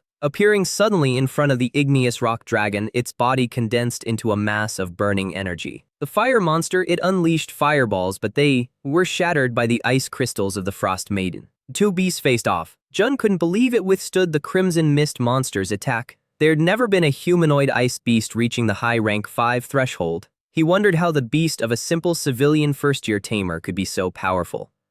He thought that if he eliminated the ice beast controlling the field, that rank 4 dragon would be an easy target. Our boy used the spirit technique, soul piercing, and followed with spirit arrow. The attacks caused a huge explosion. Our boy told his senior that trying to interfere in a beast battle on the sly only makes him look bad, but added that behavior fit the Gaoshan Club's style. Jun got furious in response and activated a magic circle. His beasts began to writhe in pain, then 2 burning fireballs shot out, striking the multi-armed beast. The crowd didn't understand what happened. Pengyun realized the other 2 beasts were absorbed by the web of flames. Yang reached the same conclusion and suspected it was Jun's inherited spirit technique. Dean Quichan was surprised at seeing it. He knew this technique increases strength by absorbing the vital energy of other beasts and wanted to stop this madness immediately. Captain Jan assured him our boy could handle it, but the Dean refused to believe it, since the creature reached rank 6 and could put our boy in danger. Web of Flames, also rank 6 stage 2, can sustain its power for 3 minutes. Spirit Fusion completely drains Jun's power, and besides, he must sacrifice his other 2 beasts. But no matter the cost, he planned to kill our boy. Our boy commented calmly that Jun's ace up his sleeve was mediocre. He said a fusion that sacrifices the lives of his companions is nothing but dark magic. Then he ordered his 2 beasts to fuse. A bright light shone during the process. When the light faded, the fusion form appeared, a Visal ice giant. Our boy was a little surprised, but it was just what he expected. After the Frost Maiden's evolution, the fusion form also completed its upgrade. This creature was now a Visal ice giant, rank 6 stage 4, and could last a minute. Our boy believed it was more than enough to end The battle. The crowd was stunned with excitement. They were shocked that our boy's beasts could fuse too. Sean wondered how our boy could use something that looked like Jun's inherited spirit technique. Ning thought her brother's technique was clearly much more powerful than Jun's. The dean couldn't believe what he saw. The captain looked smug and proud because, as he'd said before, the boy could handle it. Jun demanded to know how our boy did that, but then our boy scowled and told him to stop bragging and go to hell. His beast began to prepare a massive flame. The attack was called Purgatory Meteor Explosion. Our boy said calmly that logically fire types should beat ice types, but before absolute cold, the little spark Jun controls is no better than a candle flickering in the wind. Suddenly, innumerable ice fragments began to gather, combining into a massive block of frozen power. This technique was called Visal Ice Core Crash. The giant block of ice fell on Jun's beast. Thus, his spirit fusion, his greatest ace up the sleeve, was completely crushed. The dust and smoke slowly dissipated from the field. By this point, Jun could already feel the backlash of the spirit fusion. The web of flames could no longer fight, and the growth rates of the Crimson Mist monster and the Hellfire Giant had reset to 0. He couldn't accept that he lost like that. The referee announced that Jun's beasts lost the ability to keep fighting. So the winner of the semifinal was. The crowd erupted in thunderous cheers. Some said the Gaoshin Club finally got what it deserved since it always looked down on others. The Rock Phantom and the Frost Maiden ended their fusion. They were extremely weak, so our boy held the Frost Maiden while the Rock Phantom leaned on the igneous Rock Dragon's tail. Our boy praised the three for a great job. He noticed they didn't faint immediately after ending the fusion, which made him realize something. The greater their individual power, the lower the energy consumption of the fusion. For now, he sent them back to recover strength and rest. The system notified him he'd unlocked another achievement. Being a finalist in the competition rewarded him with 600 achievement points. Now he only needs to win the final. Then Rue suddenly announced she'd withdraw from the duel. Everyone was shocked. The woman beside her asked why she withdrew from the competition. She'd really wanted to see them both fight. Rue answered calmly that her ace up the sleeve was for real enemies. As for sparring with our boy, she believed becoming the top-ranked student of the academy was only the beginning for him. Instead, she hoped to see him defeat the students of the old prestigious schools in the next Tamers League tournament. She walked toward him and our boy thanked her for letting him win. She congratulated him on winning the championship and said he truly deserved the title of top-ranked student. She also said she hoped they'd meet again in the future. Our boy answered he too looked forward to the day they could fight side by side. They shook hands. The system suddenly notified him that another achievement was unlocked. He won the championship and the rewards were 1,500 achievement points, a spirit technique scroll, and a random artifact package. After that, they stood for the recess that ended with the medal ceremony. Kuchan admitted the boy had brought him many surprises. He told our boy his strength was already enough to rise to a bigger stage and the academy would also do its best to nurture him. Jan raised and congratulated him. From this moment, he'd become the top-ranked student of the Ninja Tamers Academy. He pinned the medal on our boy and explained it represents status. With it, if our boy needs to request permission to enter the academy's secret realms, his request will be prioritized for approval. Our boy thanked him. As for the other champion rewards like money and artifacts, he could collect them tomorrow at the administrative office. Dean Kuchan had even prepared several good artifacts for our boy to choose from. After that, the students got 3 days off. Ning told him she and Shinji already made plans. During these 3 days, they planned to go to the Greenwood secret realm to train and improve their combat skills. He asked if it would only be the two of them. Deep down, he wondered since when their relationship got so good. Although the Greenwood secret realm has a low danger level, the terrain is complicated and people can easily get lost. Separately, plus one of those two girls is impulsive and the other lively, which doesn't inspire much confidence. Shinji told him to relax because they can handle the Greenwood secret realm perfectly. Ning added that they didn't even pass the preliminaries of the great competition, so they need to train harder. Our boy agreed, but what worries him was the past. He knew that with his current strength, having too many artifacts would be useless. The system's random artifact package gives something suitable for Ning, which could serve as protection for her. He opened the reward package and the object he got was the flickering shadow orb.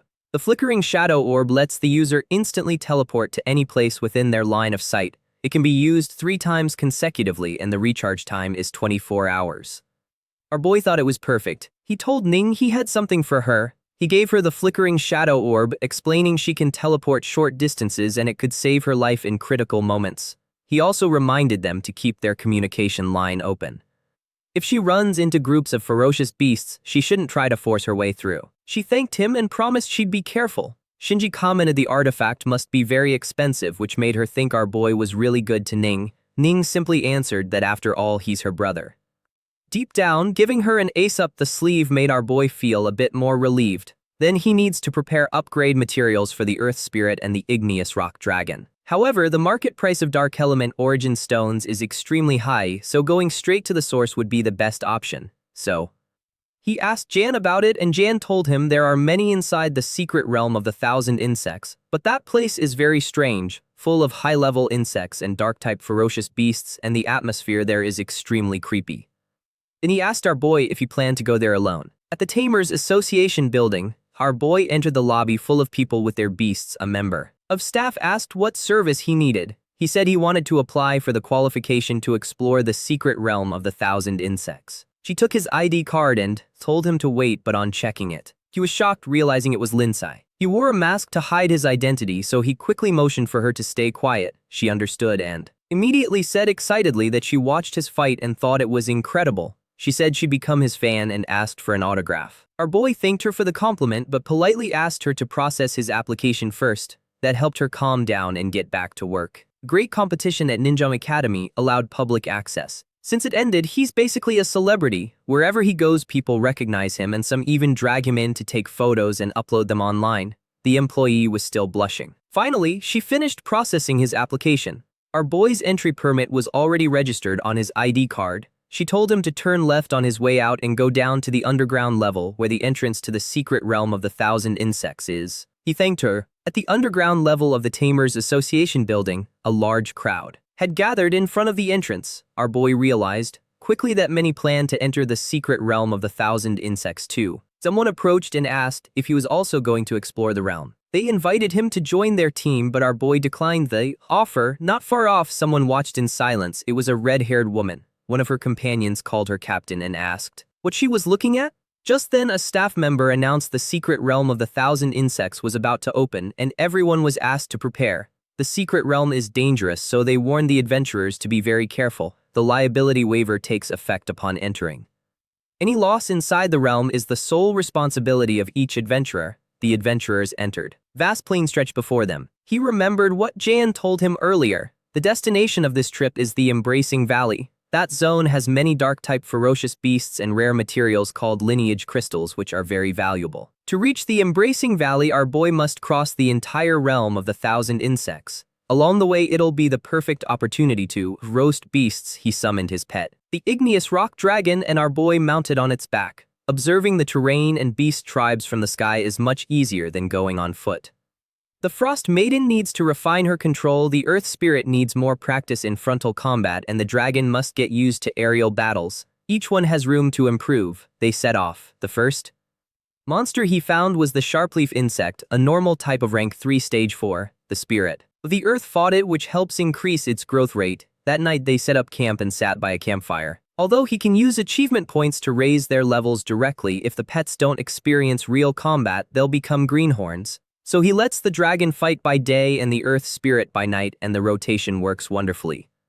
For now, the beasts are too weak for the maiden, so our boy decides she'll only fight when stronger enemies appear. That night the earth spirit was busy. Suddenly it heard a rustle. Our boy also sensed someone approaching. Meanwhile, the approaching group saw the campfire in the distance and assumed there were other adventurers there. These people looked like a band of thugs. They laughed and said they got lucky because they could take over a camp ready to use. They called themselves the Greenwood Squad and said they'd already had their eye on this place and no one else is allowed. Here, a bald member of the squad noticed the earth spirit and said it was a pet he'd never seen. Since it looked like a pile of rocks, he guessed it must be a rock-type beast. Then they announced loudly that the Greenwood Squad was the owner of the place and told the earth spirit to pass a message to its master that, "Thanks for watching."